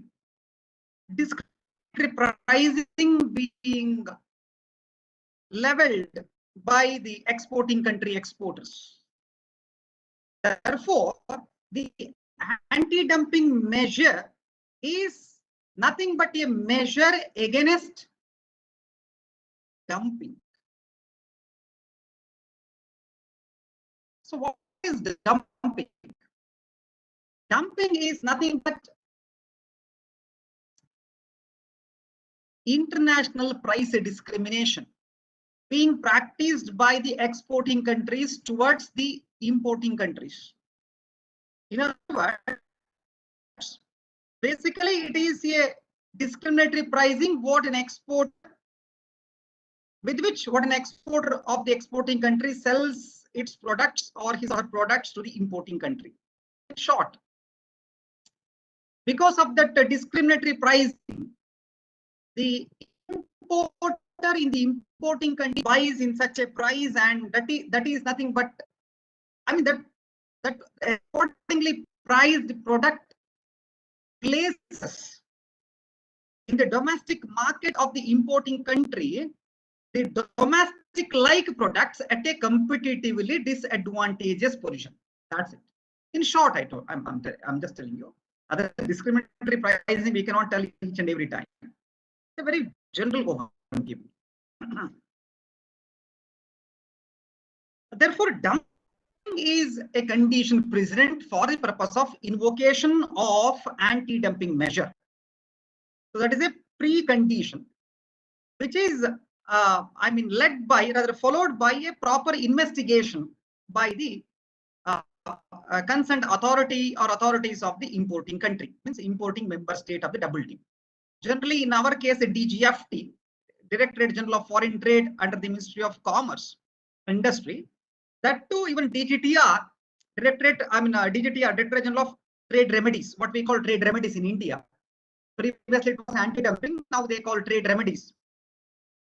Trade remedies basically comprises, the trade remedies concept comprises three measures. That is anti-dumping measure in the case of dumping, safeguard measure in the case of increased quantities of imports are happening into the very country, and third, countervailing measures in the case of subsidization on the part of the exporting country. Therefore, the anti-dumping measure, safeguard measure, and countervailing measure together constitute trade remedies.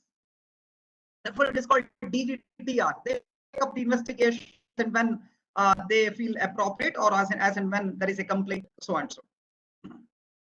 Therefore, as far as we are, of course, confining ourselves to the anti-dumping situation. Now, as I told you, dumping is condition precedent, without which it is not possible.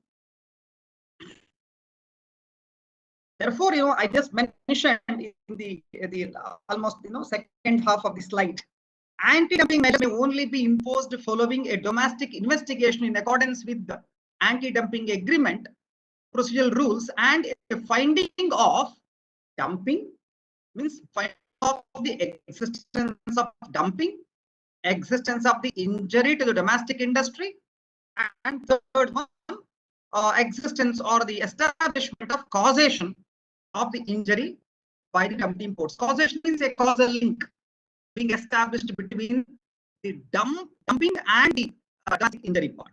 That's important. So only on the basis of which the dumping margin, whatever remains, is the the injury margin, whatever is remains in accordance with the dumping, that should be actionable, not otherwise. Even if you are able to establish as a DGTR the dumping margin, but still, like if it is up to 2%, it is not actionable. It's called de minimis, negligible or insignificant. You can simply ignore them. Though our industry, the concerned country's industry producing like product might get affected, but that is negligible as far as the WTO agreement, anti-dumping agreement is concerned. So above 2%, of course, it is actionable, though there are certain other exceptions, but generally. But up to 2%, that is not actionable as such. Therefore, the determination of the dumping margin, injury margin, along with the establishment of causation, actually form the crux of anti-dumping measure, crux of the initiation of anti-dumping measure. Anti-dumping measure, again, as a precise note, it can take the form of additional duty, so-called anti-dumping duty. It is in addition to the customs duty. Customs duty is totally different. Customs duty is the normal duty. That is, the purpose is different. Operation is different, because customs duty's purpose is to generate revenue for the government. Normally, customs duty. Whereas anti-dumping duty is not. That is to make good of the injury what the domestic industry producing like products actually experienced or suffered. So there is a difference between the anti-dumping duty and customs duty. Therefore, customs duty goes normally across the countries, that is permitted, well permitted, as per the WTO norms. Whatever you accepted under the schedule of concessions, the respective duties for the concerned product, that is fine. That goes well. There is no problem at all. Only thing that you can't breach or you can't discriminatory apply, those things I'm not getting into that. Sorry. But the anti-dumping duty, if you take the form of duty, then that is in addition to the customs duty. But it doesn't mean that anti-dumping duty all the time has to necessarily take an additional duty. It can be a price undertaking. There are other forms also what the anti-dumping agreement provides for, that it can be a price undertaking. For example, the export country would give an undertaking to the importing country that subsequent exports of so and so products which were under investigation and which were found with so and so that injury, then would be proportionately priced less, means proportionately sold at a lesser prices, means exported at lesser prices, then there is no problem as such. That is called price undertaking. That is a well accepted concept, legally accepted concept under the WTO anti-dumping agreement as well. Therefore, it all depends upon the country, because ultimately the investigating country has to keep the exporting country or countries informed of all the developments. You cannot do on your own. So there is a proper principle of proper observance of principle of natural justice as well. Means you have to issue notice to them and you have to hear them. Then only you can certainly arrive at a conclusion. Even at almost all stages of such determination, the parties against whom you, or the countries as well as the parties of those countries against whom you initiate investigation, must be heard. That's very, very important. Rather, must be consulted also. That's also very, very important. Now, with this, the overall background, let us dwell into the very concept of dumping.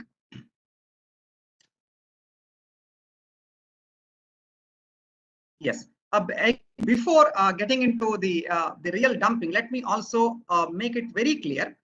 That means at the outset, actionable forms of dumping. Because when we say about, so far I never talked about what is meant by dumping as such. I only talked about dumping, not what is dumping. Therefore, let us also make at the beginning very clear that certain forms of the so-called dumping, in terms of its literal meaning, what generally people use across. So I'm just talking about the first one is not exactly in that sense. The first one, that is goods, not services. That means services are not covered under the anti-dumping regime of the WTO. Means Article 6 of the GATT 1994 and with the anti-dumping agreement. No, only goods as such. Number two, in this, see, it doesn't apply to exchange dumping, social dumping, environmental dumping, or freight dumping. Whatever, why transportation freight dumping is there, or environmental dumping, like electronic waste. Sometimes, certain countries would supply their maybe, second generation, third generation electronic equipments to some developing countries or LDCs. They are also dumping, but they are not covered under this commercial dumping, like dumping under the trade understanding. No. Therefore, it doesn't, the very regime, the WTO anti-dumping dispensation doesn't apply to all these exchange dumping or social dumping, environmental dumping. Then it also doesn't include a kind of reasons why companies may dump. Okay, that is irrelevant. Why irrelevant? So long as the technical rules are met.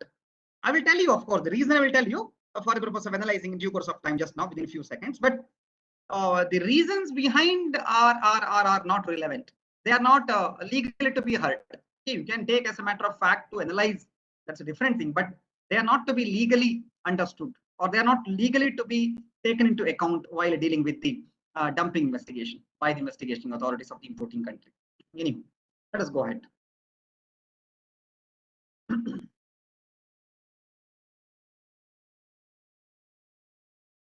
So now let us get into the very basic provision of the WTO, which provides for the concept, definition and concept of dumping, as well as how the dumping must be appreciated. take you through the very provision. This Article 6, paragraph 1. Basically, it is not complete paragraph. It continues. I'm not getting you through all, the entire paragraph because it will take time. We don't have that much time. But this very small paragraph, rather than the first sentence of the first paragraph of Article 6, I'm just taking you through. I quote, the contracting parties recognize that dumping by which products of one country are introduced into the commerce of another country at less than the normal value of the products is to be condemned if it causes or threatens material injury to an established industry in the territory of a contracting party or materially retards the establishment of a domestic industry. Unquote.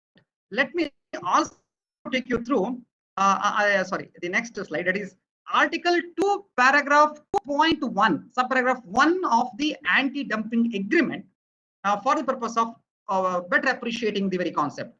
Previously, I read Article 6.1 of the GATT 1994, previously 47. Now I'm just taking you through Article 2.2.1 of the agreement of the WTO. I quote, for the purpose of this agreement, a product is to be considered as being dumped, that is, introduced into the commerce of another country at less than its normal value if the export price of the product exported from one country to another is less than comparable price in the ordinary course of trade for the like product when destined for consumption in the exporting country. Unquote. It continues. I'm just providing basically the excerpts of the both the provisions. Now let us go for the analysis.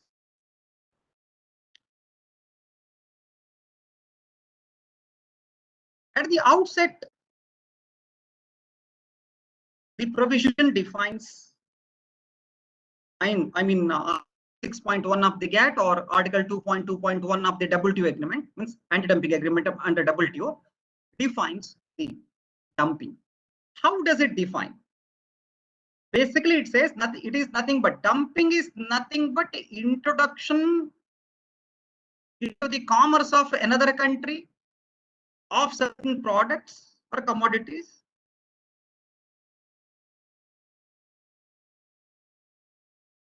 at less than its normal value. At less than its normal value. And such a prized product or commodity might cause material injury, may cause, it depends, may cause or threatens to cause material injury to the established industry of the importing country, means the other country, or it can even materially retards the establishment of the domestic industry in the importing country. Let's understand. So basically, it contains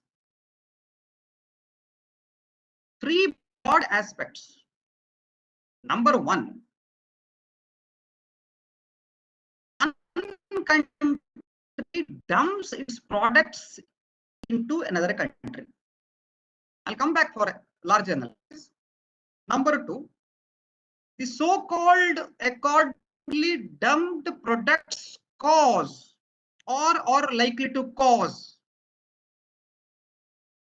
They cause or they threaten to cause. That's why I use the word likely to cause.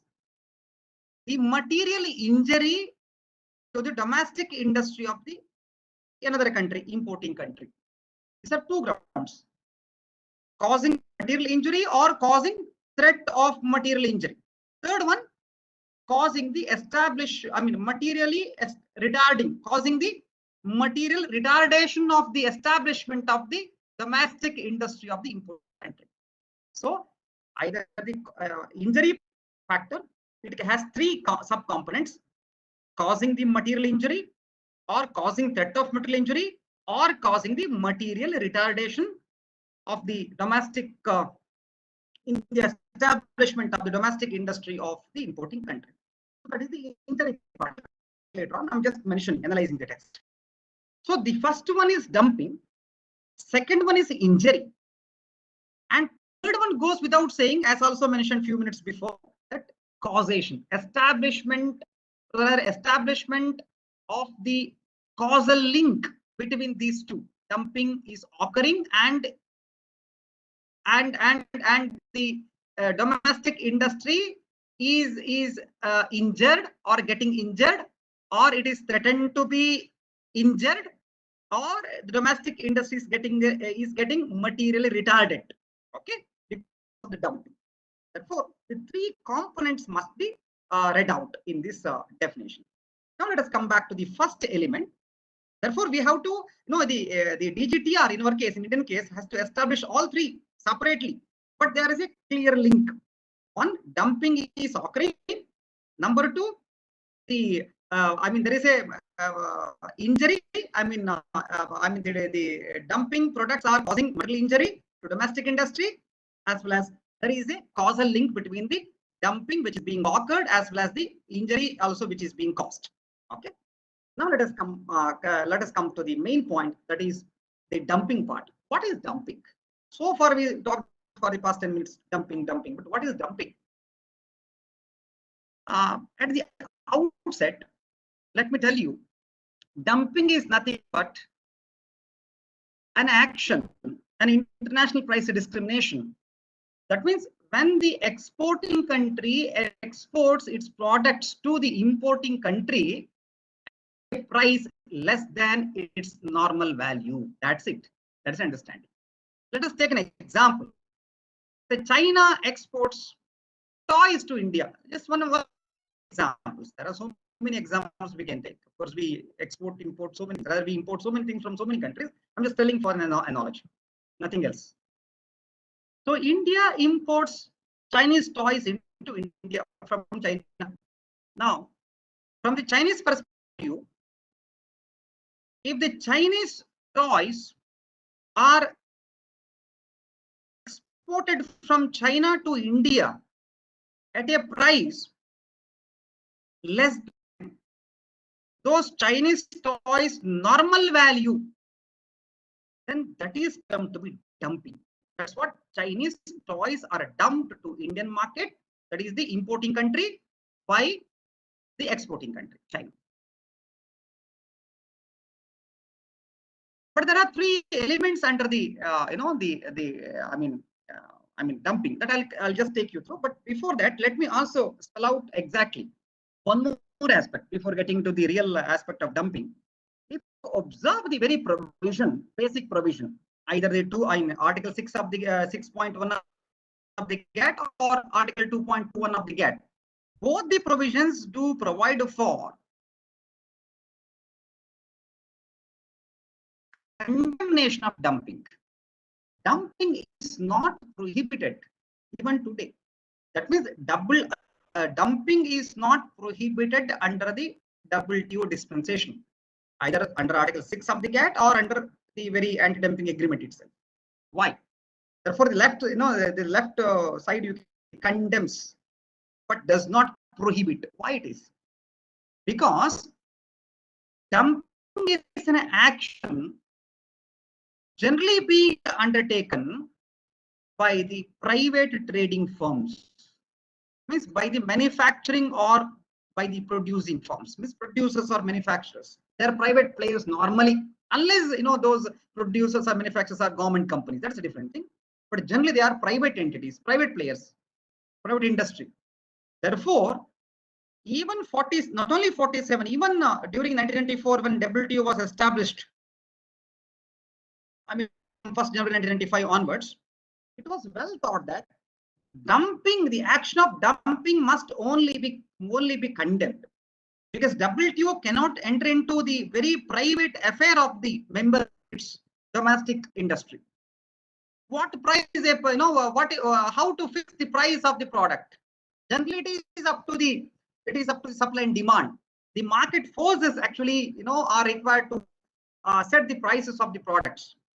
It is not, though of course the price is set by the manufacturers, but in accordance with market forces, supply and demand, not otherwise. Generally, the exceptions are there, deviations are there, different thing. There are non-market economies like China, where there is a clear control of the Chinese government in terms of fixing the price of the products and services. Those things are different. Therefore, still China is a non-market economy, NME, not a market economy, technically speaking. Anyhow, therefore, generally it is understood that in market economies, as well as countries like nearing to market economies, generally the product prices are set by the private companies in accordance with the demand and supply. Government doesn't intervene, or government generally doesn't set. Of course, for example, if you ask straight away in India, there is a drug controller, and even drug control. I mean, government of India can certainly control the drug prices. Those are little aberrations or different. Otherwise, generally the price of products are set in accordance with that. Generally, of course, again, aberrations may come in terms of the newly produced electronic items. Those things are different, but generally I'm talking. So this intention, please note, the WTO agreement means the entire WTO dispensation did not want at the time, to intervene in terms of the pricing of the products. That is the private, we can say activity, private economic activity of the players in the member states. Therefore, WTO did not want to prohibit. Rather, the anti-dumping agreement did not prohibit the dumping. It simply condemned. So those reasons are extremely important. Anyhow, let us go ahead.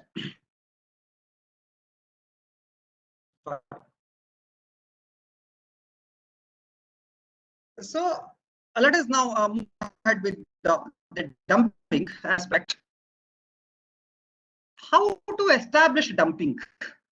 That is next important question.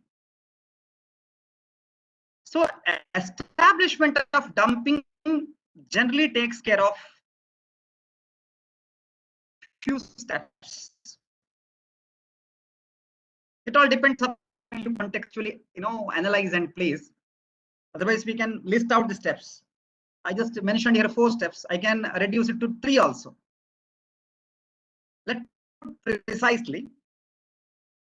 The dumping can be established. Number 1, there is determination of normal value. Number 2, there is a determination of export price. And number 3, there is a determination accordingly of the dumping margin. So establishment or determination of normal value, establishment or determination of export price, and the dumping margin establishment. That is the comparison between the both export normal value and export price. Okay. So I provide here 4, like determination of like product. Yes, that is also part and parcel. But in a very precise manner, I just spelled out before you. Otherwise, you can certainly take into account determination of the like product and comparison of the export price normally. Of course, that is nothing but the dumping margin establishment. There are a few other steps also you can take into account. But anyhow, I just precisely placed before you 3 steps. Now let us go ahead with one by one. So let us first analyze about, rather look at the determination of normal value. Though I mentioned the like product here, but let me just also, of course, spell out like product, because I will also take it, further in due course of time before the completion of our today's presentation. Basically, Article 2.6 of the WTO agreement provides for like product. Let me not take you through exactly the definition because of paucity of time, but let me place before you the significance of the term or the concept like product, because like product is an extremely important extremely important concept under WTO.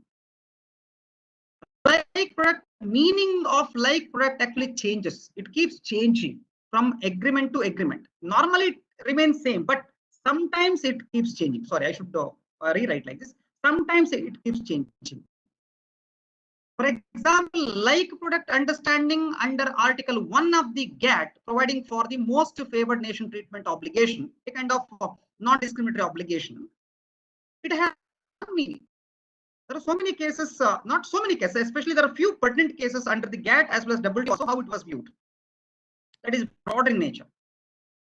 while the product under GATT Article 3 providing for national treatment principle, another non-discriminatory principle, that means a member state of the WTO is obligated not to discriminate between the imported product and like domestic product.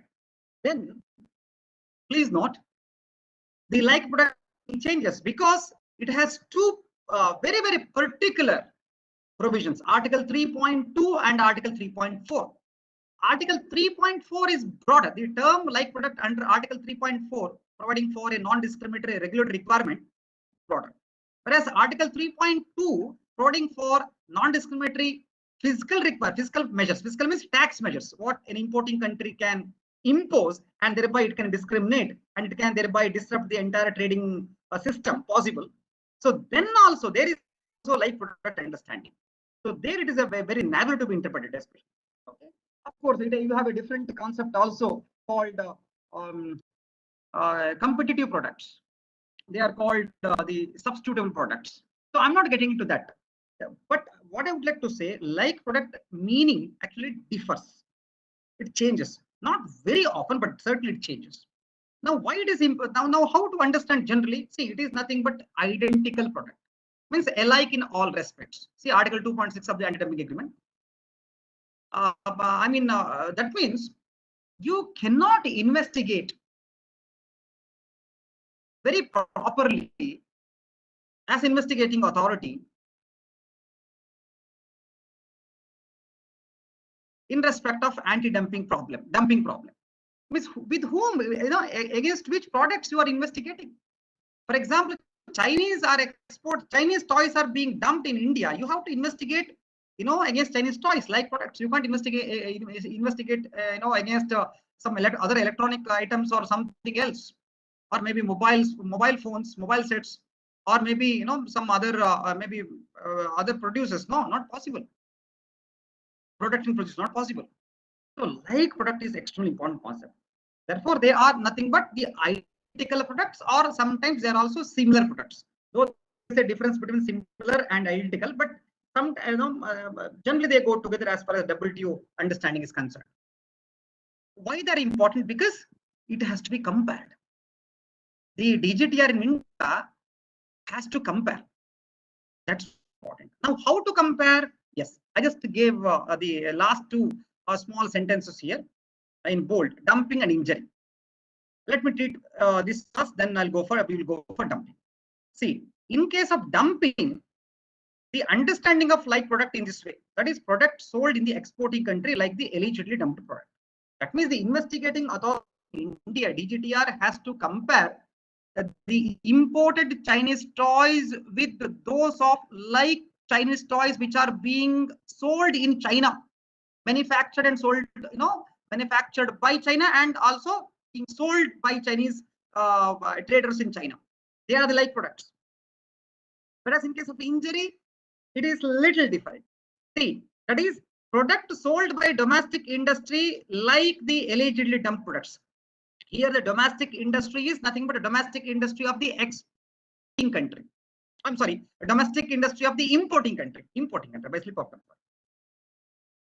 That means, see, the DGTR is going to make a comparison of the imported Chinese toys with those of the like Indian toys.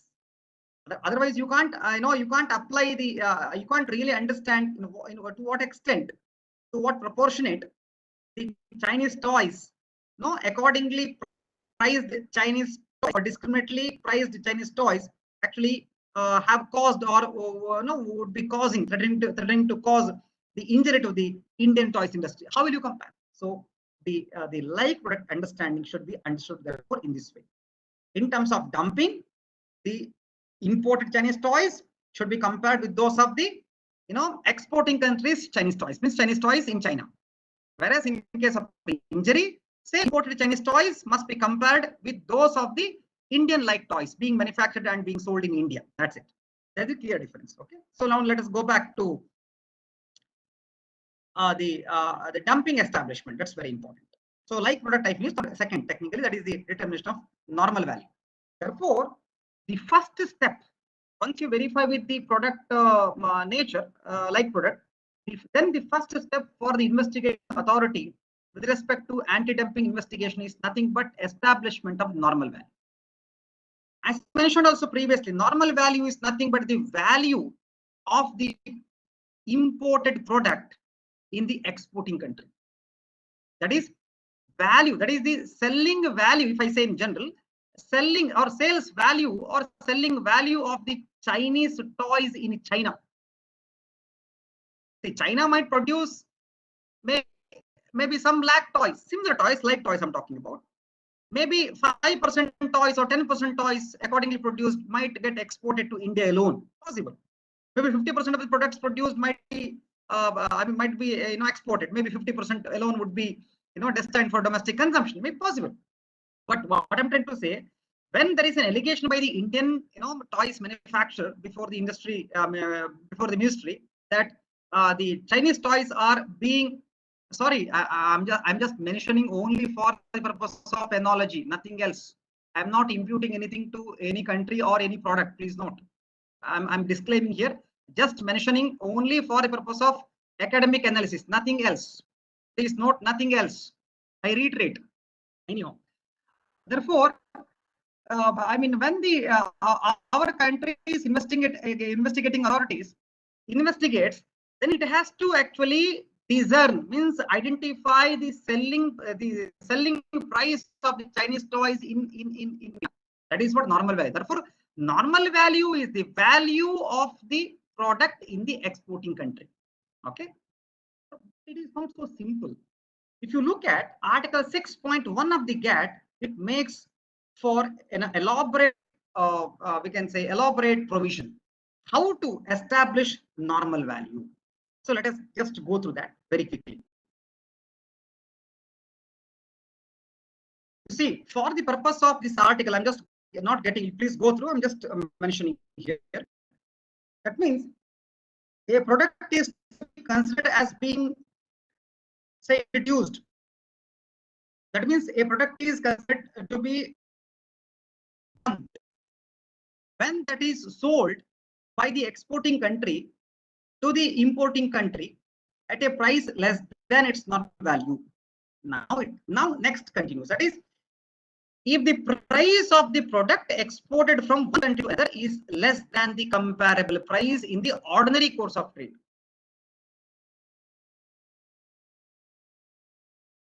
Say, you get confused here. What is comparable price? Comparable price is the price that is the selling price of the product in the exporting country. That is Chinese toys price in the Chinese domestic market, selling price. That has to be compared for the purpose of clearly, in a sense, that is normal value. But how will you do it?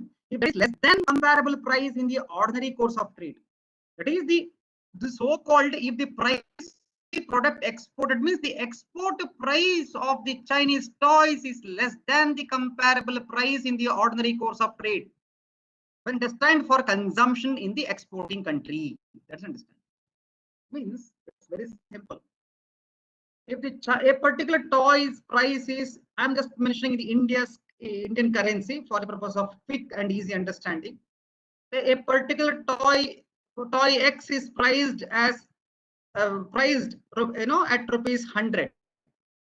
Rupees 100 is the say export at which the Indian importers are importing the toys from China, from Chinese exporters.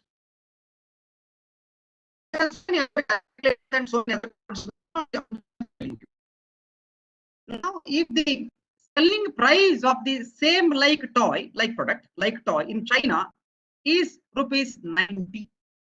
Of course, there is Chinese yen. I'm not talking about that price. I'm just for the purpose of our easy understanding. I'm telling in the Indian currency. So if it is if Chinese toys are, if a Chinese toy X, that is another like product, is sold in Chinese market at rupees 90, then at rupees 90, then export price is higher than the normal value. That is actually problematic. How it is possible? Because export price must be higher than the normal value. Here it is please say export must be higher. But here, please note the normal value is lower. Now let us look into the situation. Please, for example, if the export price is ₹100, but normal value is ₹110. The other way situation. Okay, the first one is negative, now the positive one. That is, if the Chinese toys are sold at ₹100 in India, the same Chinese toys are sold at ₹110 in China, it's a matter of concern for India, not otherwise. Because when Chinese toys are sold at ₹10 higher in Chinese, how China's traders or exporters can sell the toys by rupees, at a lesser price by ₹10. It is not possible. That is considered to be kind of dumping. It is not the cheaper price which is. Sometimes people say cheap price or it is sold at a less price. No. If some exporting country supplies its product at a lesser price to the importing country, that cannot be considered dumping. If it is a cheaper rate, that cannot be considered dumping. Only the parameter as per the anti-dumping agreement, that with Article 6 of the GATT is nothing but the price of the export price is lower than the normal value.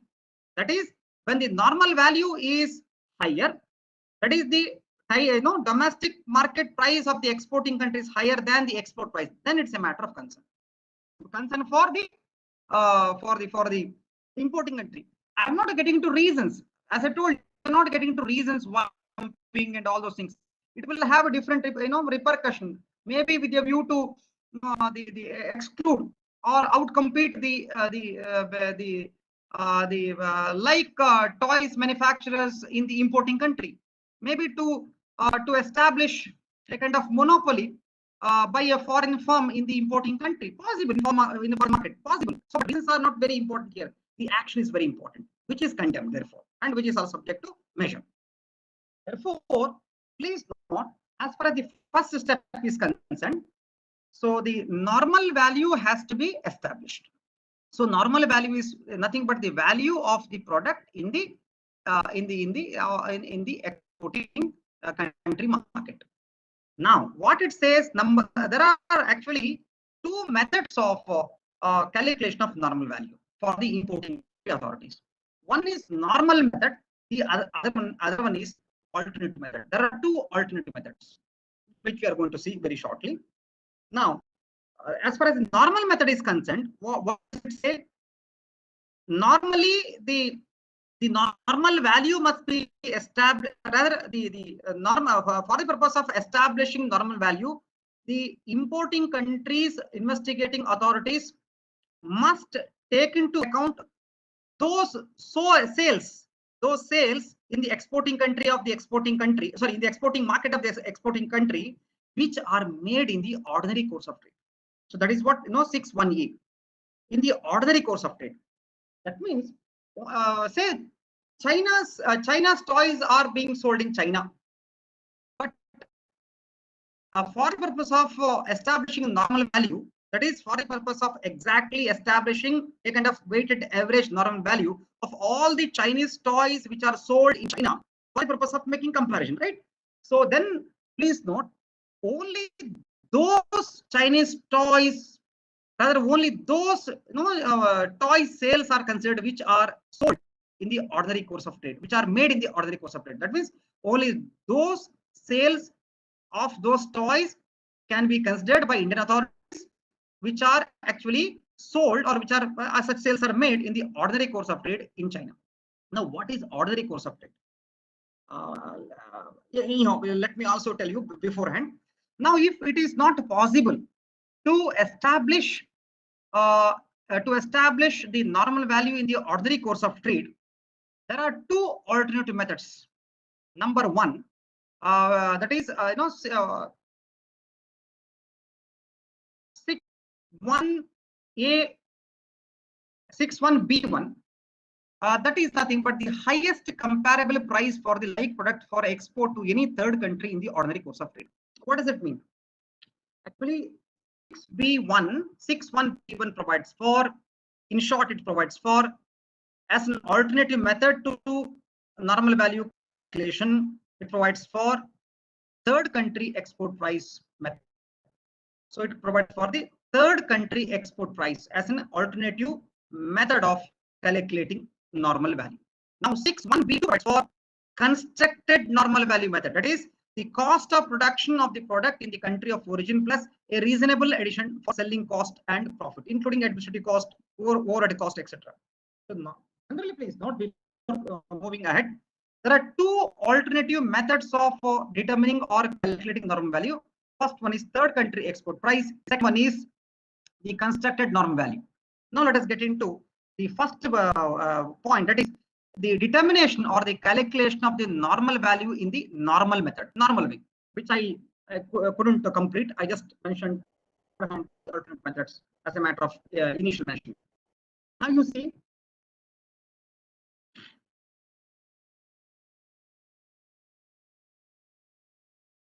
there is a very clear indication under Article 6.1, that second sentence, that the investigating authority of the importing country must take into account only those sales that are made in the exporting country market, that are made, which are made in the ordinary course of trade. Otherwise, you must exclude.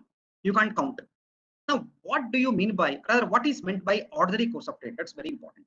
The Article 2.1 of the Anti-Dumping Agreement is very clear with this regard. If I put in short or precisely, ordinary course of trade is nothing but a trading environment which is not defined. I'm just precisely putting simplistic manner, which is nothing but, provides for the sales which are made normally at the cost of production, at or above the cost of production. That means if the sales, Chinese toys are sold in China, that is the exporting country's domestic market, below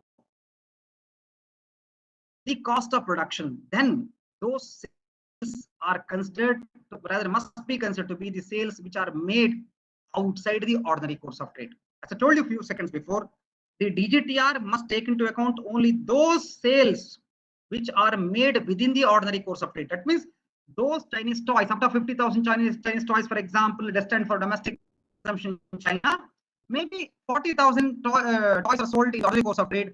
Around 10,000 toys are sold below cost of production. Like if the cost of production is rupees 100, then they are sold at 90, then you don't consider. Only those Chinese toys, around 40,000 toys, which are sold at rupees 100 or maybe 105, 110, in China, then those, those actually toys must only be considered. Only those sales must be considered for the purpose of calculation of normal value, not otherwise. Now, how to understand? It provides a very detailed procedure. That means below cost of production means those below cost sales that are to be made within an extended period of time. You can't simply make 1 units or 10 units or 100 units means 100 pieces which are sold below cost. No, below cost means the first of all, there is a number of time also, duration. That means generally for 1 year, at least for a period of 6 months, the Chinese toys in China are sold at below cost prices. Number one, but it is not the whole and soul. Number one. Number two, such below cost sales must be made in substantial quantities. Not like there are some out of 10,000 below sales. Sorry, out of 10,000 sales, maybe 200, 300 sales which are for 6 months below cost. No, it should be in substantial. As I told you, at least we can say 10,000 units are sold in China below its cost of production, say below rupees 100 in terms of our currency. Then is the third, such prices that do not provide for recovery of all costs within a reasonable period of time.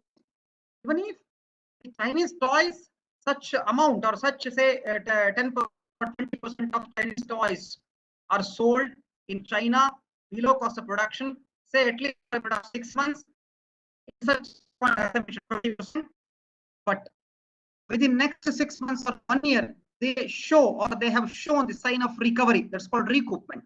Then say the first half of the last financial year, those toys are sold at rupees say 90, but subsequently there is a recovery. That means the Chinese toys in China, they are sold say at rupees 100, 510. Then there is a recovery. Then you can discard. But it is for at least 6 months in such quantities, at least 10 to 20%. They are sold actually below cost, and there was also subsequently no sign of recovery, recoupment of such losses. Then such percentage of toys, such percentage of toy sales must be excluded by the DGTR, the investigating authority of the importing country, for the purpose of making a kind of rather establishing normal value. Otherwise, you can't have a proper normal value established.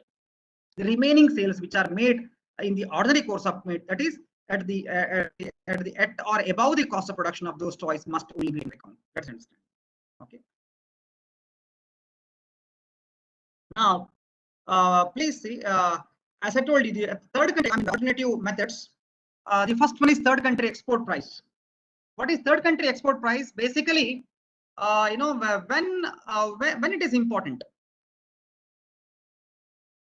some countries might not produce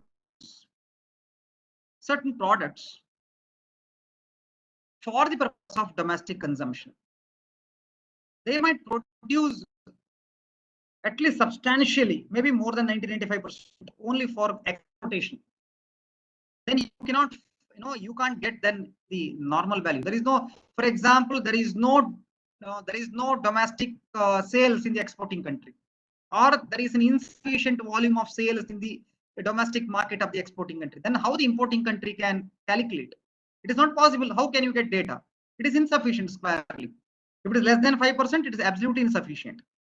So then how will you then generally the DGTR, that is the investigating authorities of the importing country, are provided with a kind of discretion under 2.2 article to go for the third country export price as a base.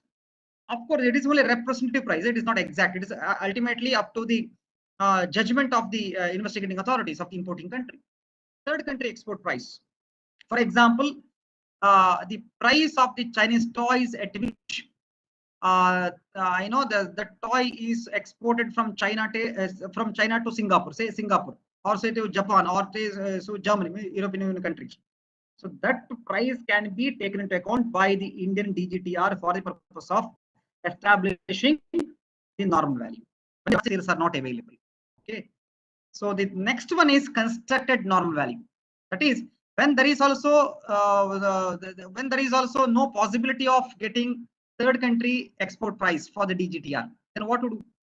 Then Indian DGTR is empowered as per its reasonable judgment to construct the normal value. That is, it has to actually take into account the normal cost of production. What would be the cost of production of such toys in China? And it has to add certain general administrative expenses, stationery expenses, maybe brokerage charges within China also. So all those charges must be taken into account, including overhead cost and everything. Okay. So then only we can say there is a kind of construct normal. It cannot be a real exact value, but it is a kind of reasonable construction by the investigating authority. Otherwise, now you can ask a question: why it is important? Why are you talking about the price of the exporting country market of those products? That is very important. Otherwise, how will you compare? See, we are actually stuck with basically. Rather, we have to look at as the investigating authority in importing and look at the basically the price at which the Chinese toys are sold. Yeah, but how can you say they are dumped? It is not the Chinese toys are sold in India less than the Indian toys price. That is not dumping. For example, if the Indian toys price is rupees 120, the same price of the Chinese toys is 110. It is not a dumping. That is fine. That nobody can do any business. But for example, if China sells in India its toys less than its own cost of production, it's a matter of concern. Less than its own domestic sales, it's a matter of concern. It's a matter of concern. Why it is doing that? For example, Chinese toys cost of production sales, so home market sales value is rupees 100. It sells here 110. Indian like toys price are 120, there is no dumping. That is fine. But if Chinese home market sales value is rupees 100, then if it sells to India, exports to India at rupees 90, it's a matter of concern. That is a matter of concern. So, but how to compare? So you have the export price at which, for example, the products of China are sold in India. You have, but with which price you are comparing for the purpose of establishing the dumping margin? That is with the norm value. That is with the value of the product, Chinese products in China, selling that sales price of the Chinese toys in China, with which you are comparing. Let's understand. Okay. So that's what. So now let us getting into a situation that is. Finally, I'll just take 5 more minutes before I stop. That's what I mentioned here, how to go for the construction of normal value. You can go through. Then let us get into determination of export price. See, once the investigating authority establishes normal value, then it has to go for the determination of the export price. Export price is nothing but the price of the imported product in the importing country. That means the price of the product at which, or the price at which the exporting country exports its products to importing country. That is what export price is, at what price we import technically. So that's what. Sometimes if there is a relation, if there's a complacency between the importer and exporter, or importer would like to avoid some taxation in India, in all those situations, then it's difficult to actually determine the export price. See, in a normal trade, it is possible, but the importer actually go complacent with the exporter. They conspire together for the purpose of better deal.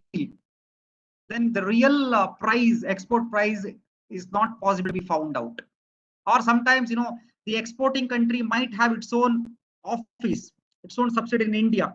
Then if it imports its own products, then also the exact export price you can't make out, means the investigating authority cannot find out.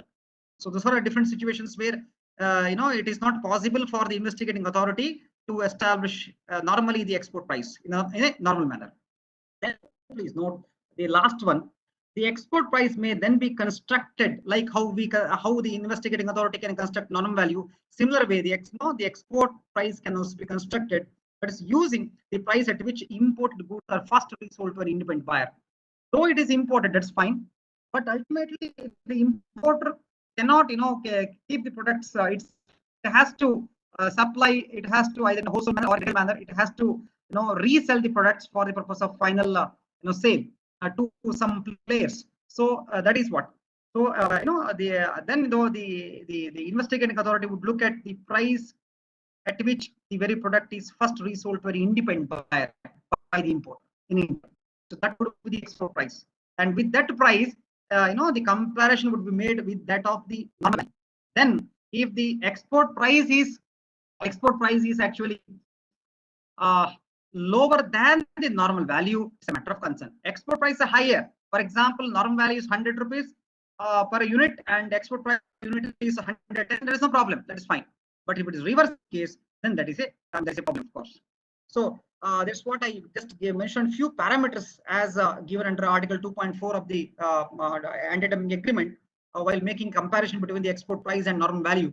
That is, certain adjustments must be taken into account by the DGTR, means investigating authorities, like differences in commissions paid, after sale costs, cost of credit granted, direct related transport and handling costs, discounts and rebates, level of trade, physical characteristics depending upon the product, then import charges and indirect tax. All those things actually to be taken into account, and they have to be set off before making the real comparison between the export price and normal value.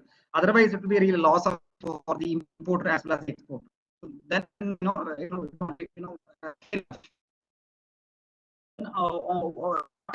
please note, whatever the dumping margin comes, dumping margin is nothing but the comparison or the margin which is getting out of the comparison between the normal value and export price. Okay, that's what I mean in short here. with a formula. Normally they go ahead with the CF cost insurance right value for purpose of calculating. So that's what I mentioned here. So let us go ahead quickly. I just take 2 more minutes, then I stop. I'm already, I have already exceeded time. Now the second aspect is determination of injury. So once you decide, means once you determine the normal, we can say dumping. That means now you decide dumping margin with the establishment of the normal value, with the establishment of the export price, and when you compare the margin between the two, you will get the dumping margin. So dumping margin is 2% and above. Then it's actually actually how to get into that. But ultimately, you have to actually establish also the injury part, because mere establishment of dumping is not actionable. The dumping margins accordingly established must have caused or must be likely to cause injury, so-called material injury to the domestic industry. So like domestic industry, it's very important. Toy means Indian toys industry. So that's what. So it has actually 3 parameters, as I mentioned also in the beginning. It provides for Article 3 of the anti-dumping agreement provides for the determination of either the material injury or the threat of material injury, or even the material retardation of the establishment of the domestic industry. There is no greater explanation, of course, as far as the material retardation is concerned, because material retardation means basically the industry in the importing country, where the industry producing like toys in the domestic, the domestic industry producing like toys in the importing country is at the infancy stage, or it is in the process of getting established. So it will take some time. Then that would get injured. Therefore, it is. I mean, the material retardation of the establishment of the domestic industry. Finally, of course, I have to sum up now. I think we are running out of time. Please note, when there is an establishment of material injury and I mean the dumping, the real dumping which is causing the material injury, and accordingly the injury part is more than 3%, sorry, more than 2%, which I mentioned here, more than 2%, then that is going to actually cause the injury to the domestic industry. Therefore, that is actionable. So, in proportionate to the dumping margin which caused the material injury to domestic industry, the investigating authorities have to initiate, that is, have to apply the anti-dumping duty. Of course, as I told also in the beginning, sometimes if it goes well, moving to consultation with the exporting country, which actually which is found to have been dumping, then the importing country can go for a price undertaking given by the exporting country, possible, because subsequent to that undertaking, exporting country would be exporting those products at a much more almost agreed upon much more lesser rates than the normal the so-called sorry, at much more higher rates than the normal rates, higher rates. For example, if Chinese toys are being sold to China at ₹90, then it must be sold at maybe 105 or 110, like that, higher rate. That means the injury is going to be lessened. That's what, the injury is going to be reduced. So normally the investigation period is 3 years for a material injury investigation period. As far as normal the normal value means dumping investigation generally takes 6 months to 1 year. Sometimes it may go for also 18 months.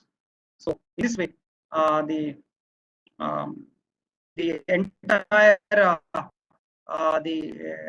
WTO dispensation provides for for the establishment of dumping, as well as also upon finding dumping margin and injury for the initiation of the anti-dumping measures. So I stop here. So actually, it's a very huge topic, so it's very difficult to summarize, in a very short span of maybe 50 minutes to 1 hour. So I stop here, remain here. So once again, I thank all the organizers, including Professor Nagar, Dr. Hitesh Thakkar, Dr. Marisport, and others, for giving me this opportunity. So thanks a lot. Bye bye. Any questions are welcome. Sir, since we are over time, I will mail you all the questions that we get. Yes. Thank you, sir. The last session will be by Hitesh Kumar Thakkar, sir. Pratisha, can you please introduce the sir so we can begin this session? Thank you, sir. We have now arrived at the last session of the day, which will be taken by Professor Hitesh Kumar Thakkar. He is an assistant professor of law at Gujarat National Law University. Sir, over to you.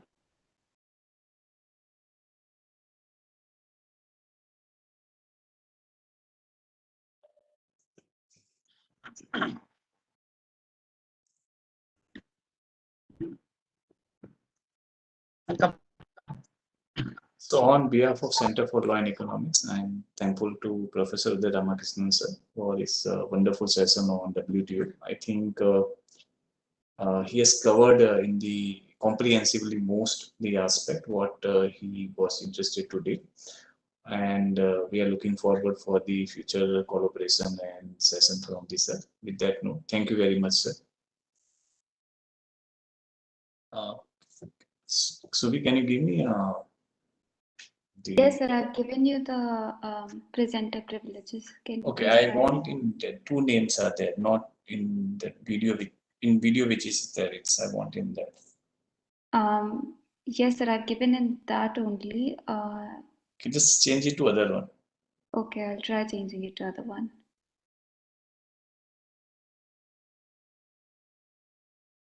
Can you please try, sir, now? Yeah. Okay, sir.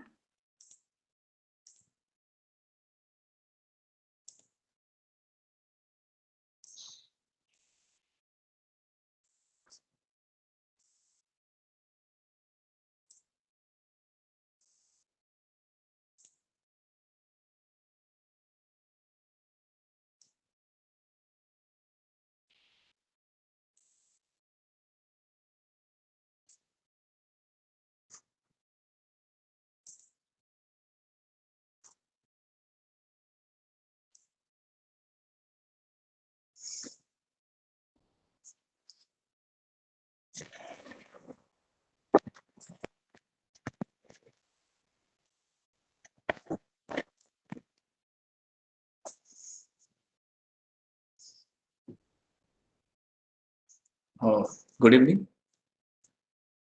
Today I will take a session on a withdrawal of cases under insolvency and bankruptcy code, law and economic approach.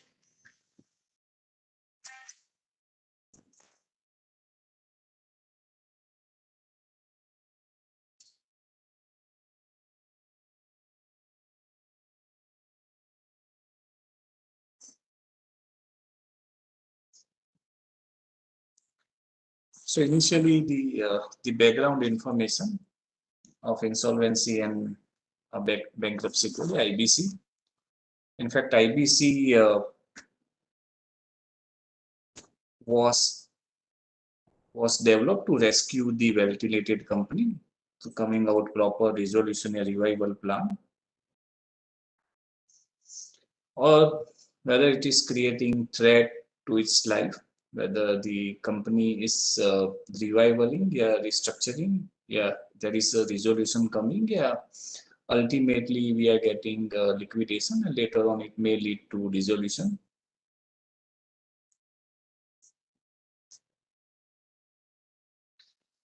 Also, the theoretical construct also says that IBC incentivized creditor. That's why it is named as a creditor in control principle. And in fact, the cost to the debtor, yeah, deterrent to the debtor. So it is that's why it's called debtor in reliquis, as well as ownership shifting to the resolution professional. As we know that if matter is going to the IBC as a CIRP process, then the board of directors, CEO, yeah, mostly all the topmost the authorities power are being now under control of the resolution professional, and in fact resolution professional take day-to-day affair. So IBC do not dictate the form of resolution, but design the form of process and leading to the resolution. So process has been has been designed. So there may be a same company with a different sector, a same company in the same sector. The different form of resolution can be there, but the process they have to follow will be similar.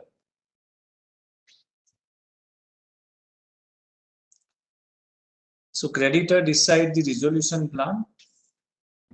An insolvency professional runs day-to-day operation as a going concern from the previous debtor in possession model.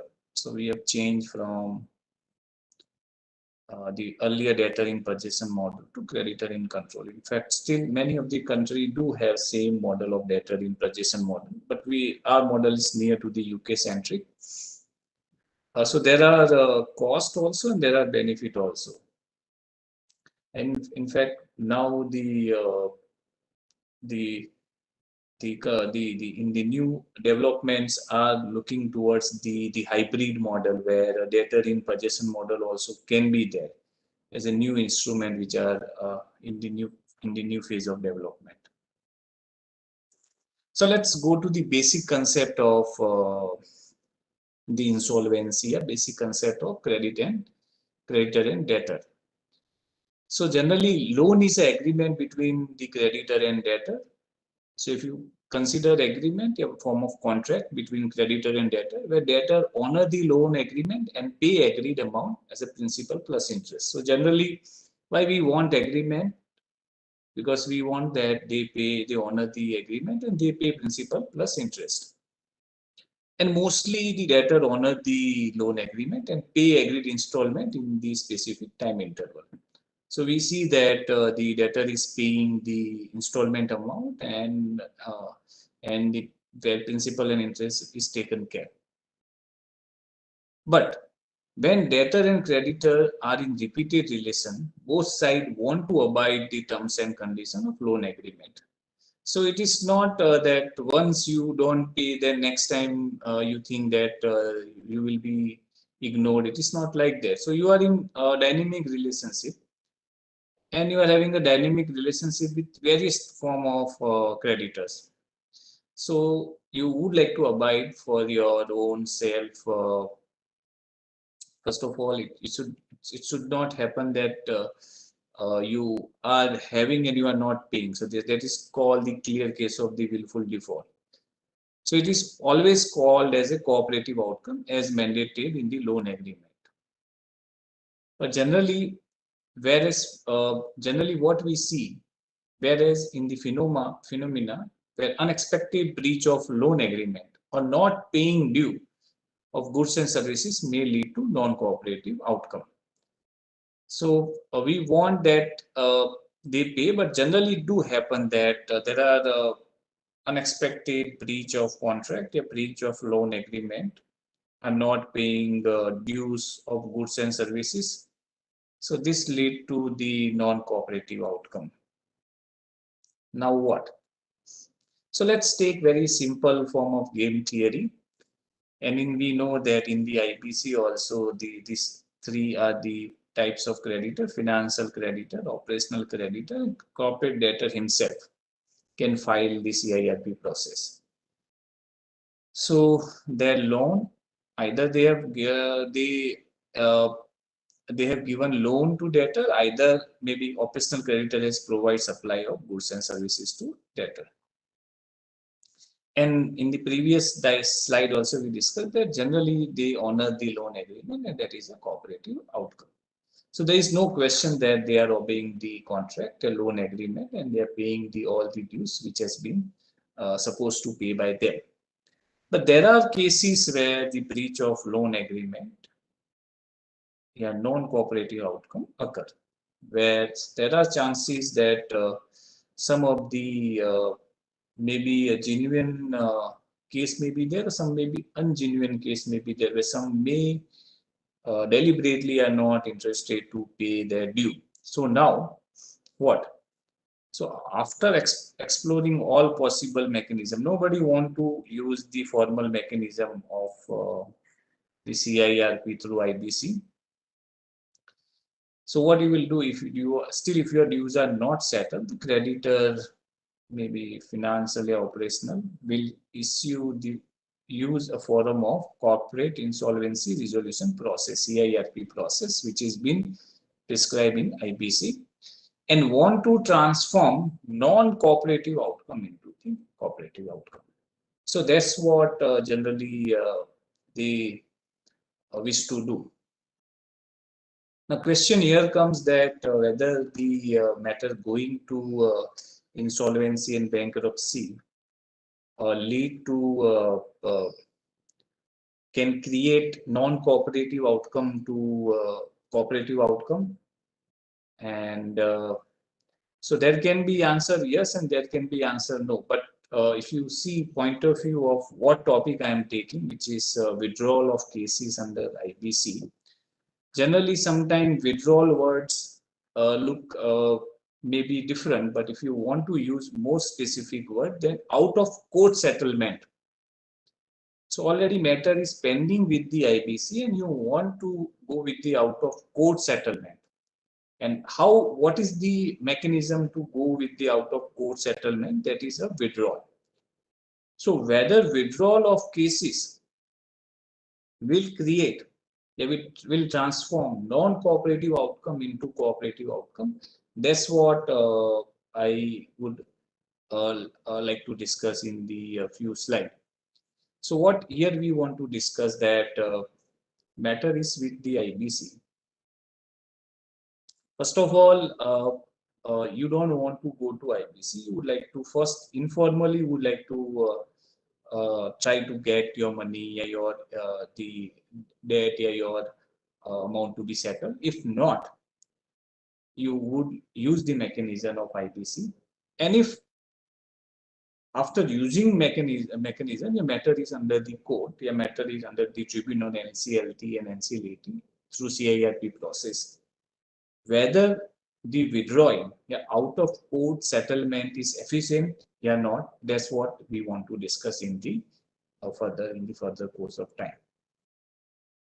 Now, what is the input in the IBC? So what inputs are there?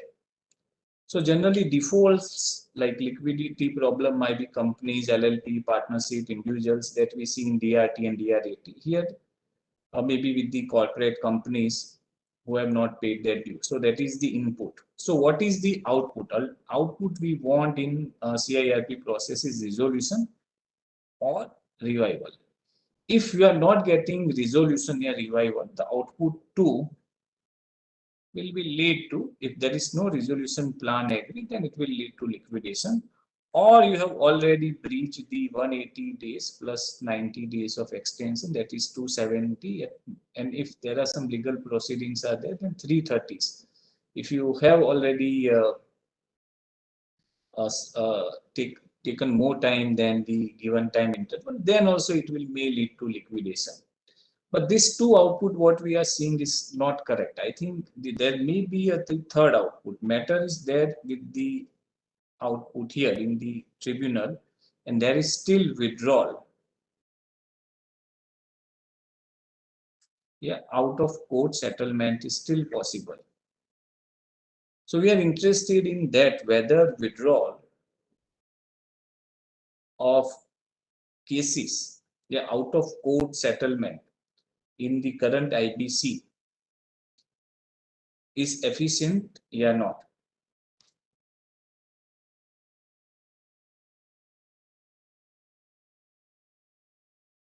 So let's take in basic thing. I think I assume that you don't know how the process of insolvency, bankruptcy occur. So generally in insolvency, bankruptcy, the debtor has not paid their due. That means default has occurred. If default has occurred, what creditor will do? Creditor can be banks, financial institutions. They are called financial creditor. A creditor has provided goods like for maintaining day-to-day purpose. Whatever the inputs, goods are provided, they are the operational creditors. If their payment or their due is not being settled, then they will file application. So if default is occurred, then filing of application to NCLT. And NCLT will make an admission of application. And then after the moratorium start. So the moratorium do have the one side maybe positive sense or other side negative sense also, that whatever the pending things matter related to this company now will be at least given a break for a certain duration till the CIRP process come out with the resolution. And you appoint IRP, interim resolution professional. And what is the first and foremost task of interim resolution professional is he will go with public announcement. He will make sure that any other creditors due are not settled, that any other defaults are there or not. So he will put in public domain this thing so that he get all the Janam Kundli of that company. Yeah? He get all the financial required detail of that company. And after getting all the detail, he will first and foremost constitute committee of creditor. And though COC is always questionable, where we have mostly financial creditor and operational creditor, if that you are proportionate of certain percentage, yeah, their significant percentage are there, then the operational creditors are taken. Otherwise, mostly it is are made of the financial creditors. And there will be a first meeting of COC, and they may appoint same IRP as a RP, or they may appoint some different RP. So different insolvency professional will be there. Yeah, maybe same interim resolution professional may be appointed as a resolution professional. We will come out with the preparation of information memorandum, where all the required detail of that company will be there. And you will invite EOI from the resolution applicant. And the COC may approve the resolution plan. If they approve, then it will lead to resolution, a revival. If they reject, then it may lead to liquidation. An approval resolution plan will be put to the approval from the appropriate authority, that is NCLT, adjudicating authority. So this is the process of the CIRP in the current IBC regime. Now let's come to the main question with regard to the withdrawal of cases under the IBC, a settlement under the IBC, out of court settlement under the IBC. So I'm discussing two stages, stage 1 and stage 2. So rule 8, which is part of stage 1, based on the Insolvency Bankruptcy Application Adjudicating Authority Rules 2016, it is clearly telling before the admission of application under section 7, 9 and 10, the withdrawal can be made under rule 4, 6, 7 on request made by the application before its admission. So matter you have filed complaint, but it is still not admitted by the NCLT. Generally, I will show you it take 14 days time for the admission.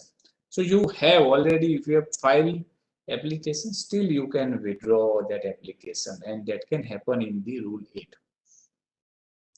Now rule 11, that is still I am considering as a stage 1.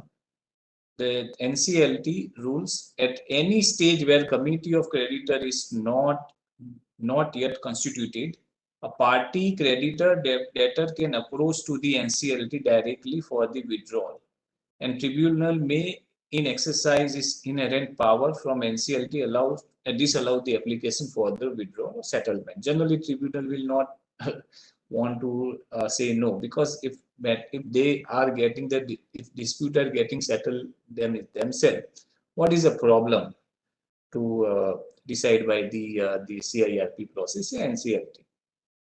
So any stage where the committee of creditor is not constituted. So till COC is not constituted, till this process, till here you constitute the COC. Before that, still the matter can be resolved in stage 1. The stage 2 is very important because it has come after the amendment as a section 12A. Read with the regulation 30A, Insolvency Bankruptcy Board, regulation 2016.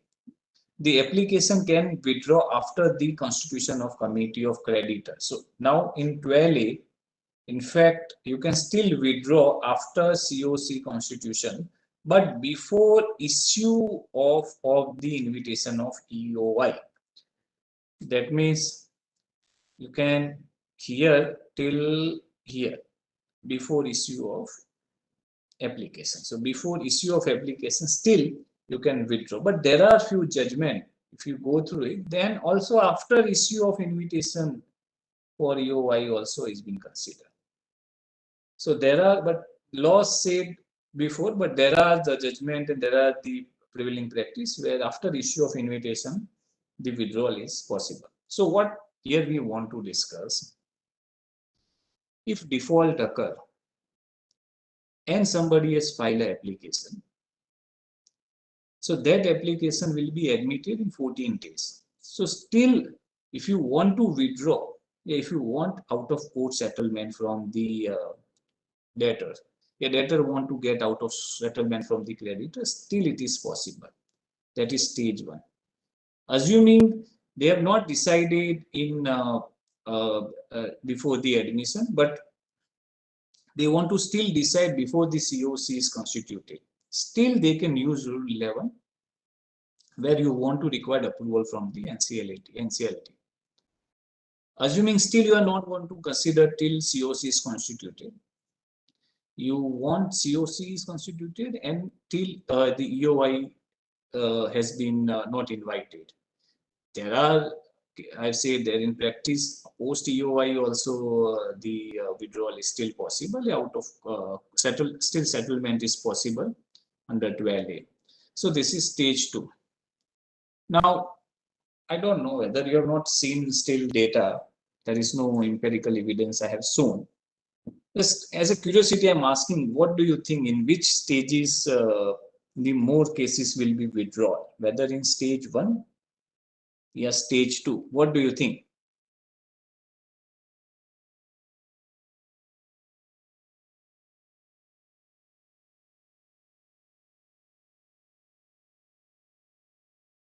Whether post COC constituted and you are invited, in that stage more application will withdraw, yeah, more out of court settlement will happen. Yeah, generally, what do you think in this? There may be possibility that withdrawal may occur in the stage 1.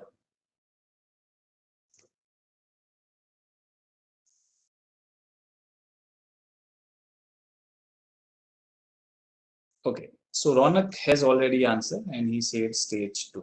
In fact, what Ronak is thinking, Jyoti also very good. I am also in the same opinion when the research was begun, and in fact, let's wait and watch what is correct uh, uh, answer. Like we'll see what. So, but thank you for at least Ronak and Jyoti for participating. So whatever the things I have said, it was in the verbal way. You just same thing we are just checking through chart. So same thing, you can see that filing of application by NCLT and T minus 14 is at least 14 days are being taken. And we see that this before admission, still it can be withdrawn, and this is stage 1. So after admission and submission of claim, so here stage 1, rule 11, so still COC is not constituted. You can still withdraw and still it is a stage 1. After COC constituted till the issue of EOI, you can see that this can happen in stage 2, that is section 12A and regulation 30A of IBC. So as per the Ronak and Jyoti, they believe that there may be possibility that in stage 2 there will be a more withdrawal, and other colleagues have not participated, but possibility may be that in stage 1 also the withdrawal, more cases can be withdrawn.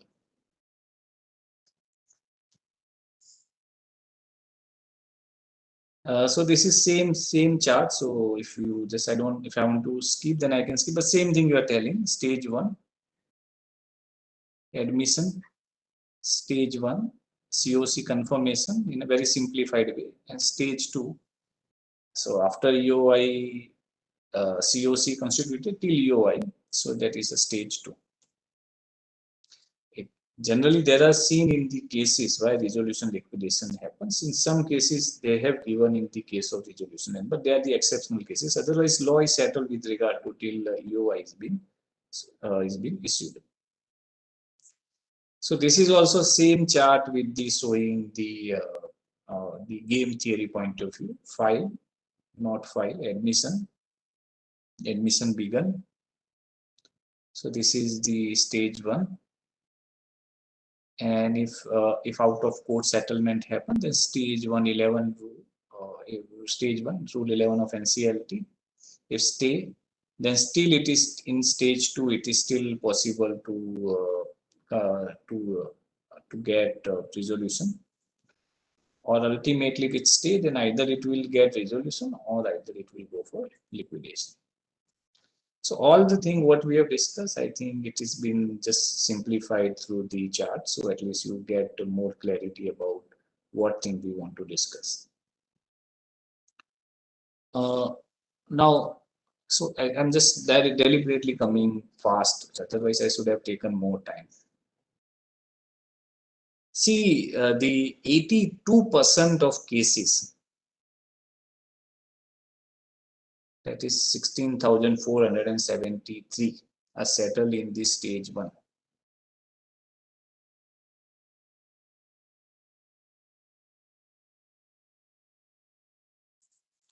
And 2% are settled in stage 2.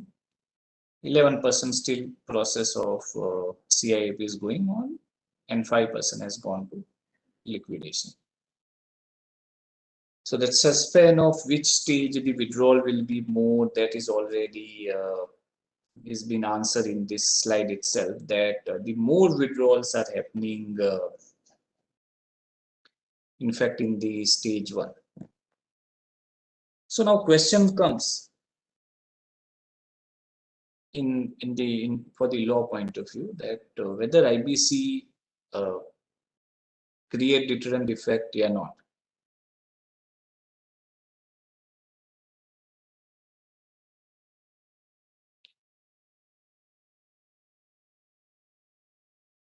Suppose if IBC was not there, whether do you think this 82% cases can be settled out of court?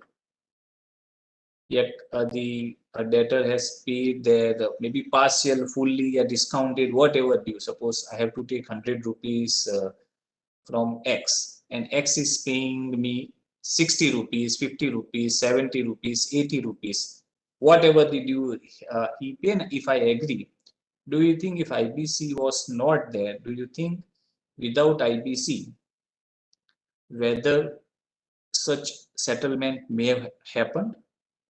Answer is clearly no.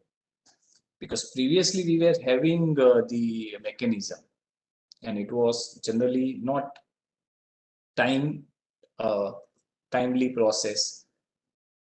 Over and above, it was decided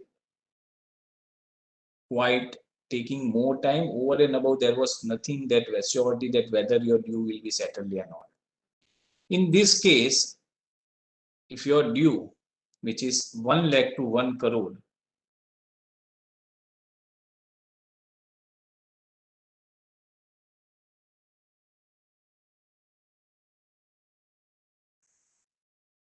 sorry, 1 lakh and above, will be settled through IBC. Now, here one question still I have not asked, but let me ask you that current in the COVID, we have come out with the we have increased the threshold limit from 1 lakh to 1 crore. So what do you think, whether that is an efficient strategy per se of debt recovery? What is your take, whether increasing threshold from 1 lakh to 1 crore was desirable?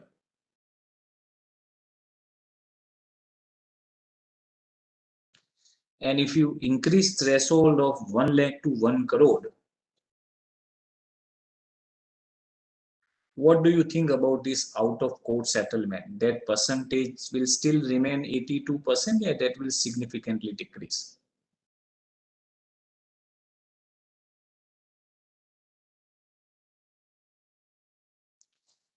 So if it seems that the debt which are settled in 82 percentage, they are the lower denominator debt. That means the value may be of 1 lakh and maybe up to 1 crore, not more than that. And in fact, if such debt of 1 lakh to 1 crore will be of whom?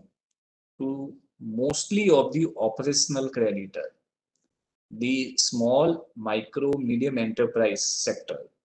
So if you see small scale industry, a micro industry, a medium enterprise, and medium industry, so what Jyoti is saying is correct. It will decrease. So they were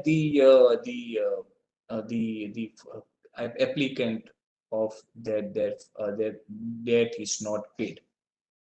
Now tell me, after increasing the threshold of 1 lakh to 1 crore, do you think that they have any right now to settle through IBC? That is also not there. But whether they can still settle through the out of court or withdrawal, answer is clearly no. Why I was telling the deterrent, you can see that matters when reached to the IBC or CIRP process, the debtor want to, if they have not paid a small due, they want to get settled. But now, if debt which is of 1 lakh to 1 crore, whether they will care now anything? Answer is they don't care now. In fact, this matter may go to the so now they have only the civil suit they have. They can use that mechanism for recovering their due. But clearly, it is disincentivized the operational creditor, and which was, I think, the which can be seen through the this diagram also. So stage one, before application is filed, yeah, before CSC COC is constituted, that time 82% cases are withdrawing. That means you give so much power to the creditors. If their dues, you first make request, and if they are not really not threatened, you go and file application. And in fact, the debtor himself understood that let pay their due unnecessary, creating trouble to and unnecessary threats, unnecessary making bad impact of our own company, a negative impact of the company per se.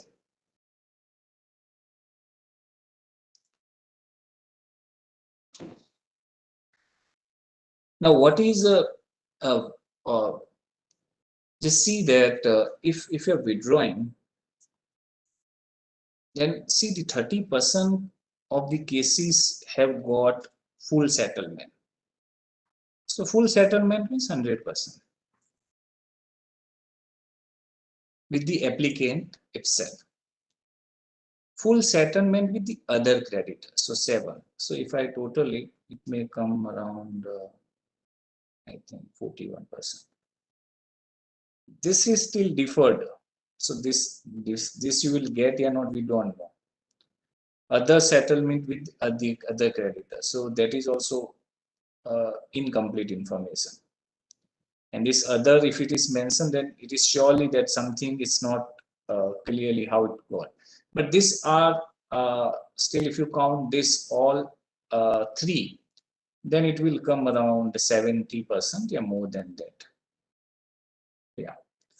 So 70% of the cases where settling, if I don't say as a full settlement, but I can say partial settlement, maybe 60-70% is like that probability.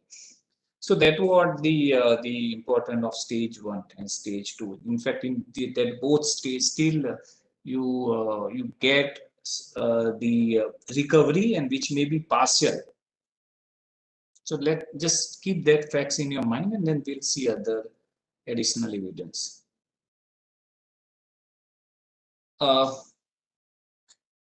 one other important detail, till the 1 crore limit was settled. So before that, you can see that the amount which were claim admitted was less than 1 crore, were 46%.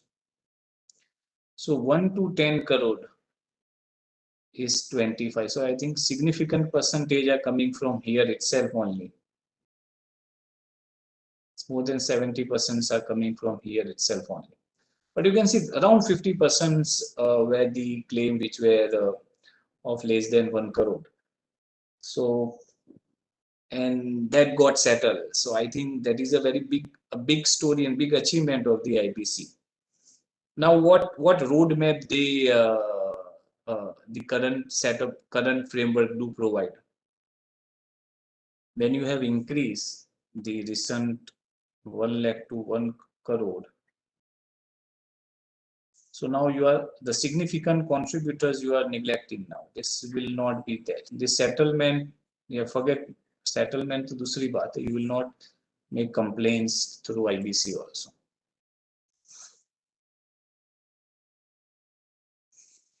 Now let's come to this argument. I say still this is a full settlement, but I consider 70% as a partial settlement, and partial maybe 70% above. Now, suppose if matter is going to the IBC, I said it will go if matter. There are three possibilities what we discussed in the earlier case.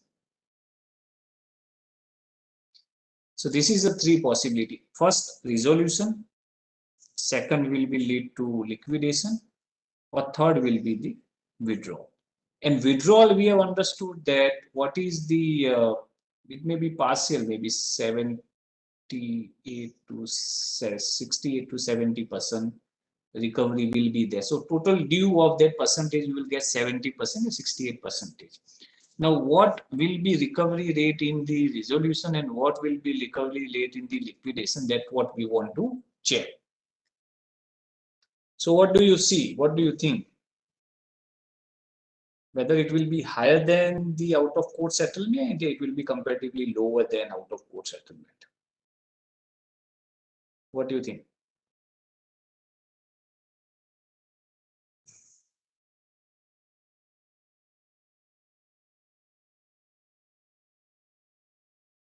So let's see.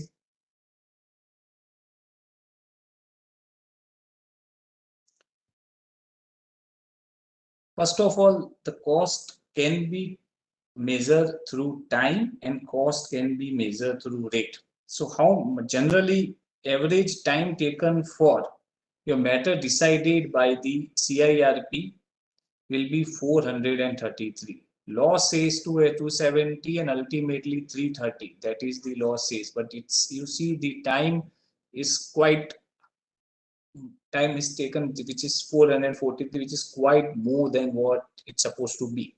So that is the first.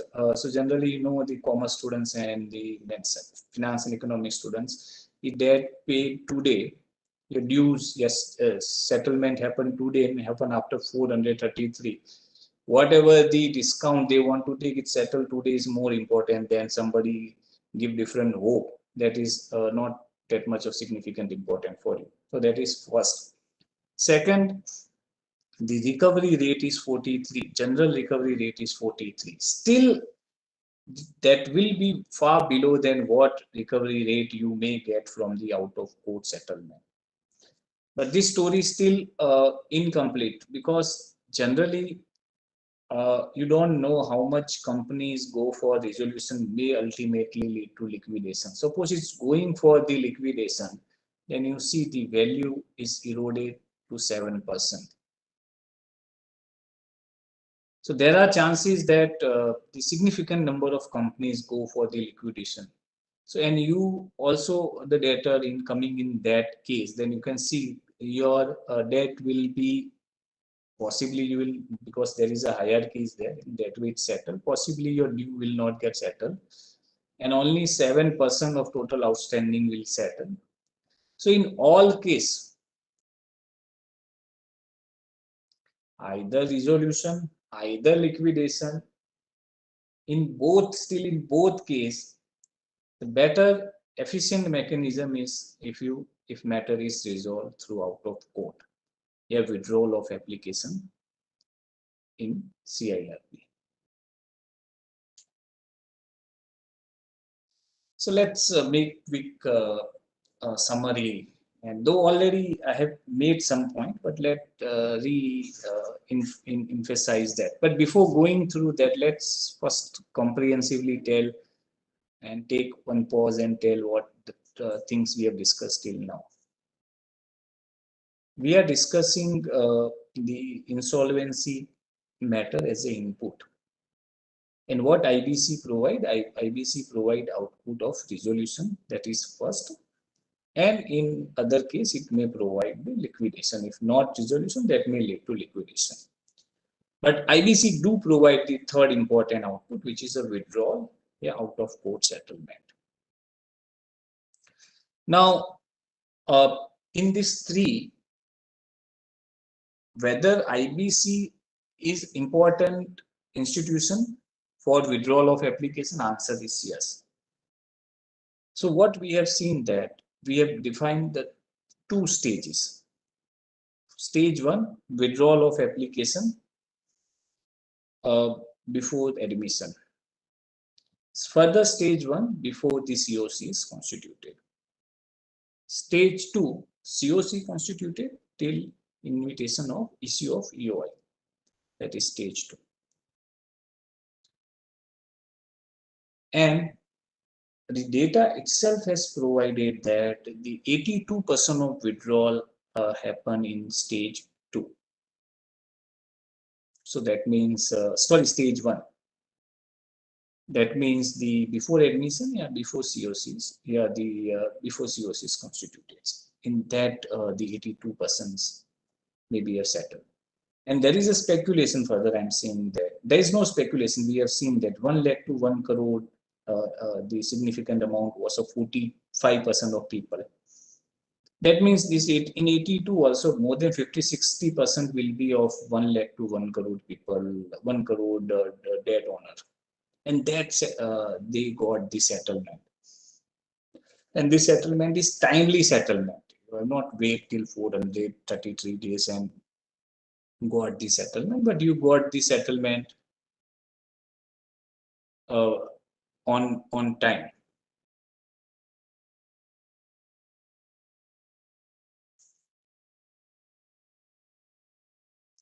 Now, what we have seen that generally, if you settle in that also, if you average out, then also there is a partial settlement is there, which will come around 70% amount, maybe 68 to 70, 65 to 70%. If you go with the settlement. But if you are trying to going through IBC, then if resolution happen, then 43, and if it's go to liquidation, then it may around 7 to 8%. And generally cases are there where the liquidation happen. The liquidation chances are more. Over and above, the time taken in this process will be more than what the mandate of law provide, which is quite costly here. So what is your understanding in going through this framework, that we can see that if you withdraw and settle through the IBC, that is more efficient than the method decided by the IBC. But still, you try to understand the IBC is quite important institution for your giving this space for resolution. We are giving this space for withdrawal. If there was no institution, how you can think that you can withdraw? That means IBC do provide certain deterrent to the debtor to settle their due. If they're not settling, then they have to face the music of IBC. So there is deterrent is there in the case of IBC.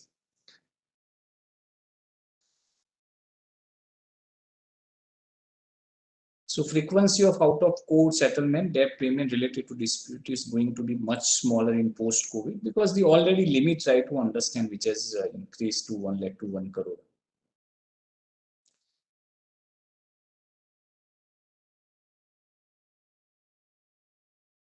And you can see that many parties of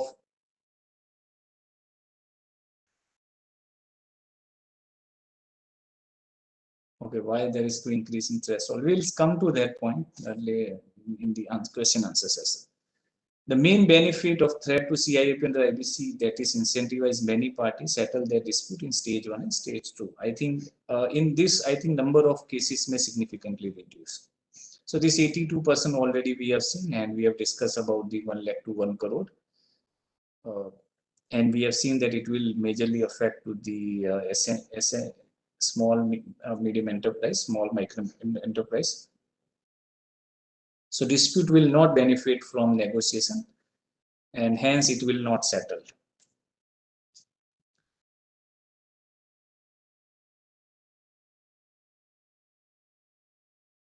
So you can see this already a point we have discussed, that debt level tend to be small, less than 1 crore, therefore will not suit before the NCLT. However, the matter of fact that many small business serve a supplier of goods and services to large company of government agency. In other words, the small business are operational creditor to the large companies and the government department. In fact, the out-of-court settlement, withdrawal of cases has saved time and cost to both the parties. And the rate of recovery also is higher, and that's already the empirical evidence as provided under the out-of-court settlement. So I was saying that the debtor in possession, so there is a strong case of increasing out-of-court settlement providing legal certainty to pre-package. I think that's what I was telling, the new deal of making debtor in possession, you're coming out with the pre-package. From the beginning, you come out with the resolution. I think this is now need of our possibly, maybe it may be implemented in the current IBC framework. So I think I can take other point, but whether we have a time, otherwise I was thinking to discuss about the voting threshold under IBC. I should invite question, depend upon what Ranita ma'am says.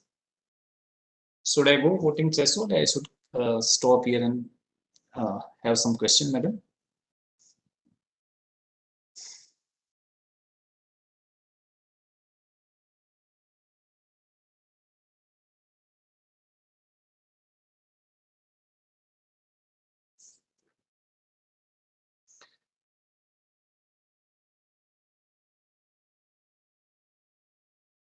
Subhi, can you ask if there are any questions?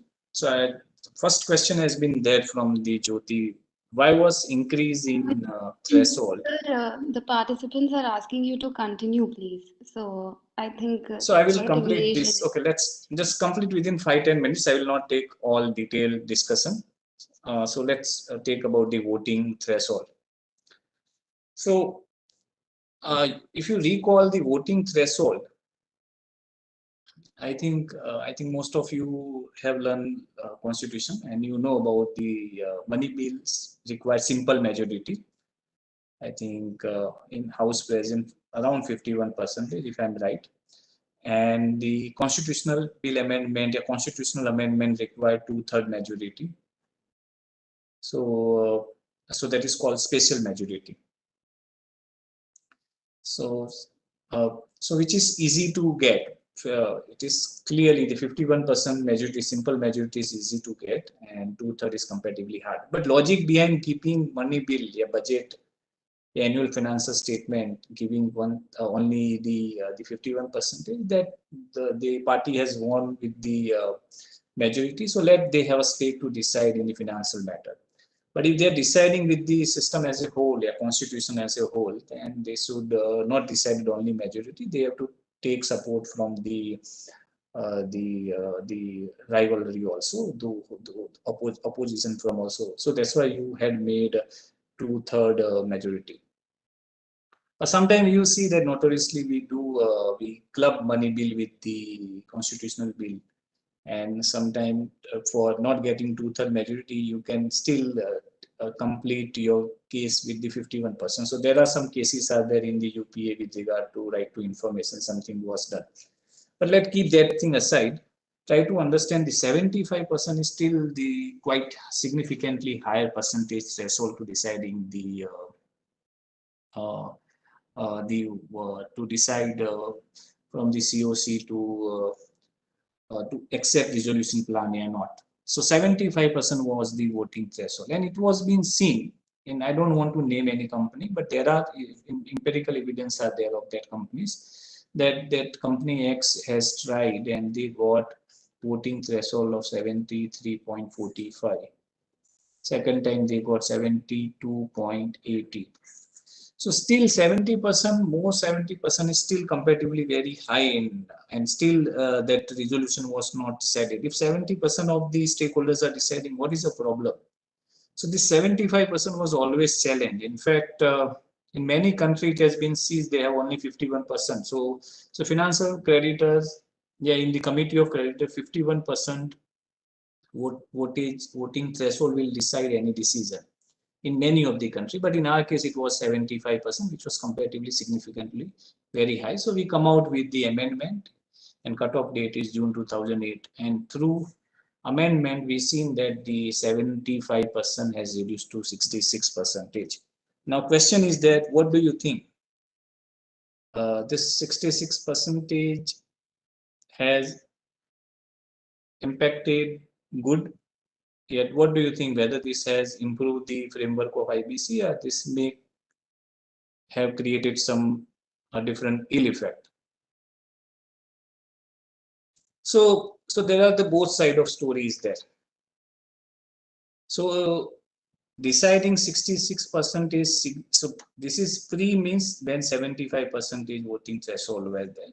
So this is a specific test has been done. So particularly the case settled 75% and case settled in 66% is significantly very, very high. So post 66%, yes, and yeah, in 75%, 66% more number of resolution has happened, and whatever the earlier the lacuna of 1-2%, 65, 62, that has been taken care if you have come out with the appropriate 66. In fact, some of the economists do suggest that still it is very high.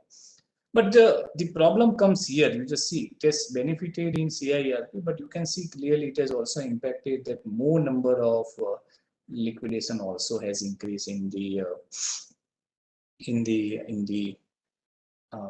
liquidation. So generally, we don't want to kill company; we want to rescue the company. But so threshold reduced for resolution, also threshold reduced for the liquidation also, and you can see the significant number of liquidation has happened.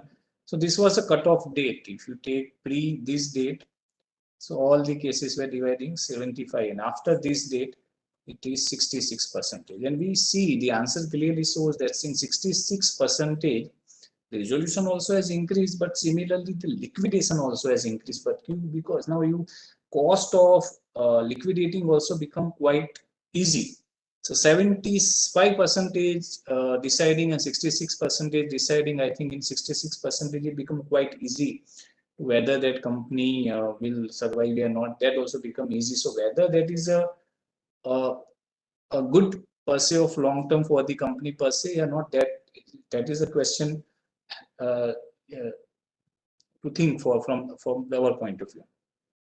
So this is the statistical analysis. So I'm skipping this because this was, let's come to the conclusion so that we can finish. So moving from 75 to 66, voting threshold is efficient for CIP resolution process, but 66 threshold has significantly increased case of liquidation. And so there should be strict timeline, and voting threshold do create trade-off between resolution and liquidation. Therefore, there should be balance required timeline and voting threshold. So still, whether this voting threshold is efficient at keeping the blanket criteria for both resolution and liquidation, still it is a good strategy or not, that is a big question. So I can stop here. If there is any question, then we can take. There is one question that I will take. If any other question, they can put in the chat section.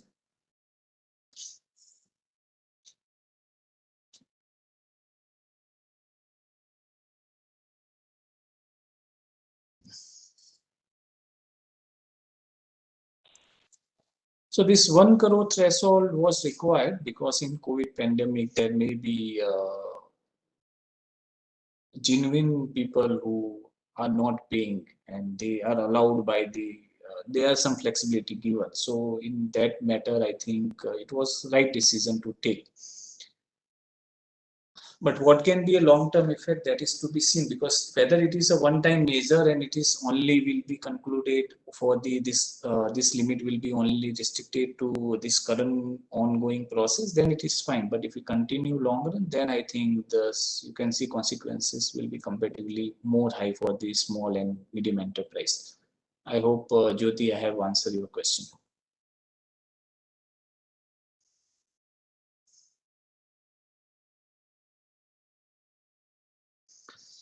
So if anybody is having any question, otherwise, thank you very much. I request all the participants to please post your questions if you have any.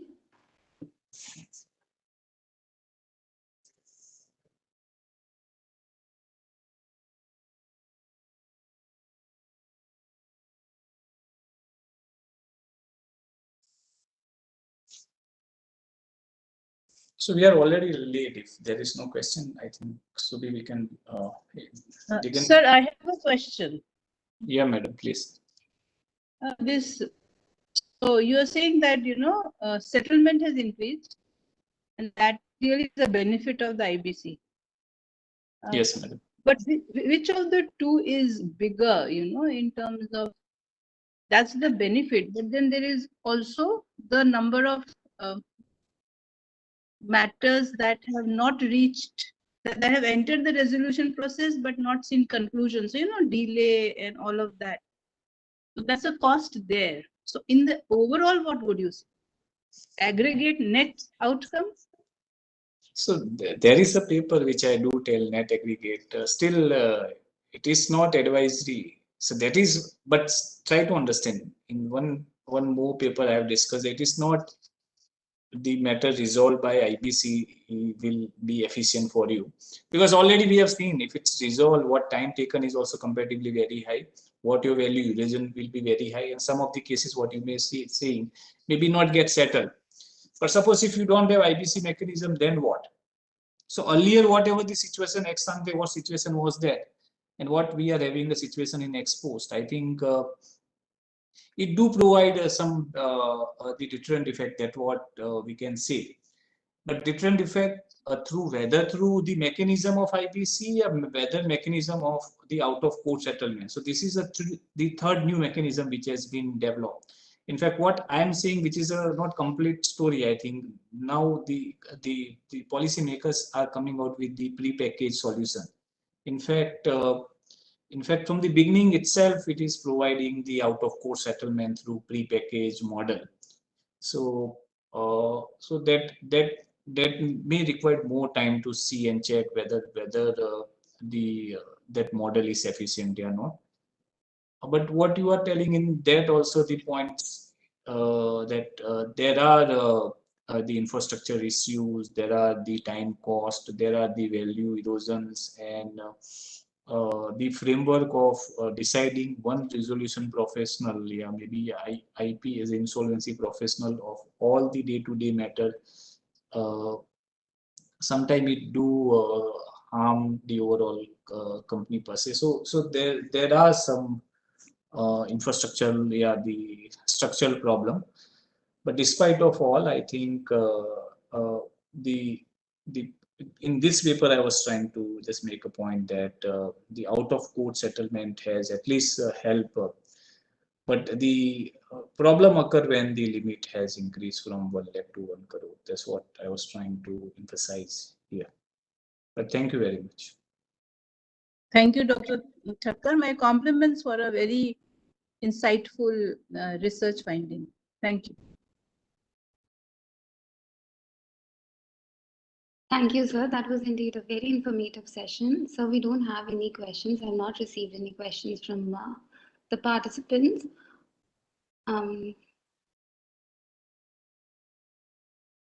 So I think we can wrap up today's session, and I really thank you for your session, sir.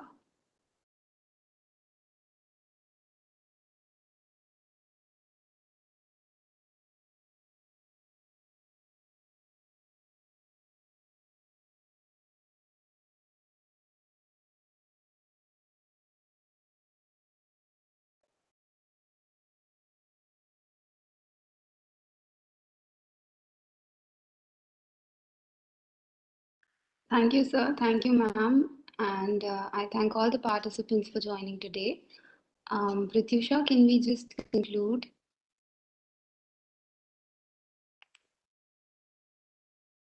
Okay, so Pratyusha is facing some connectivity issues. I think we can end today's session. I hope to see all the participants tomorrow, and I hope you had a lot to learn from today's session. Thank you so much for joining today. See you tomorrow. Thank you.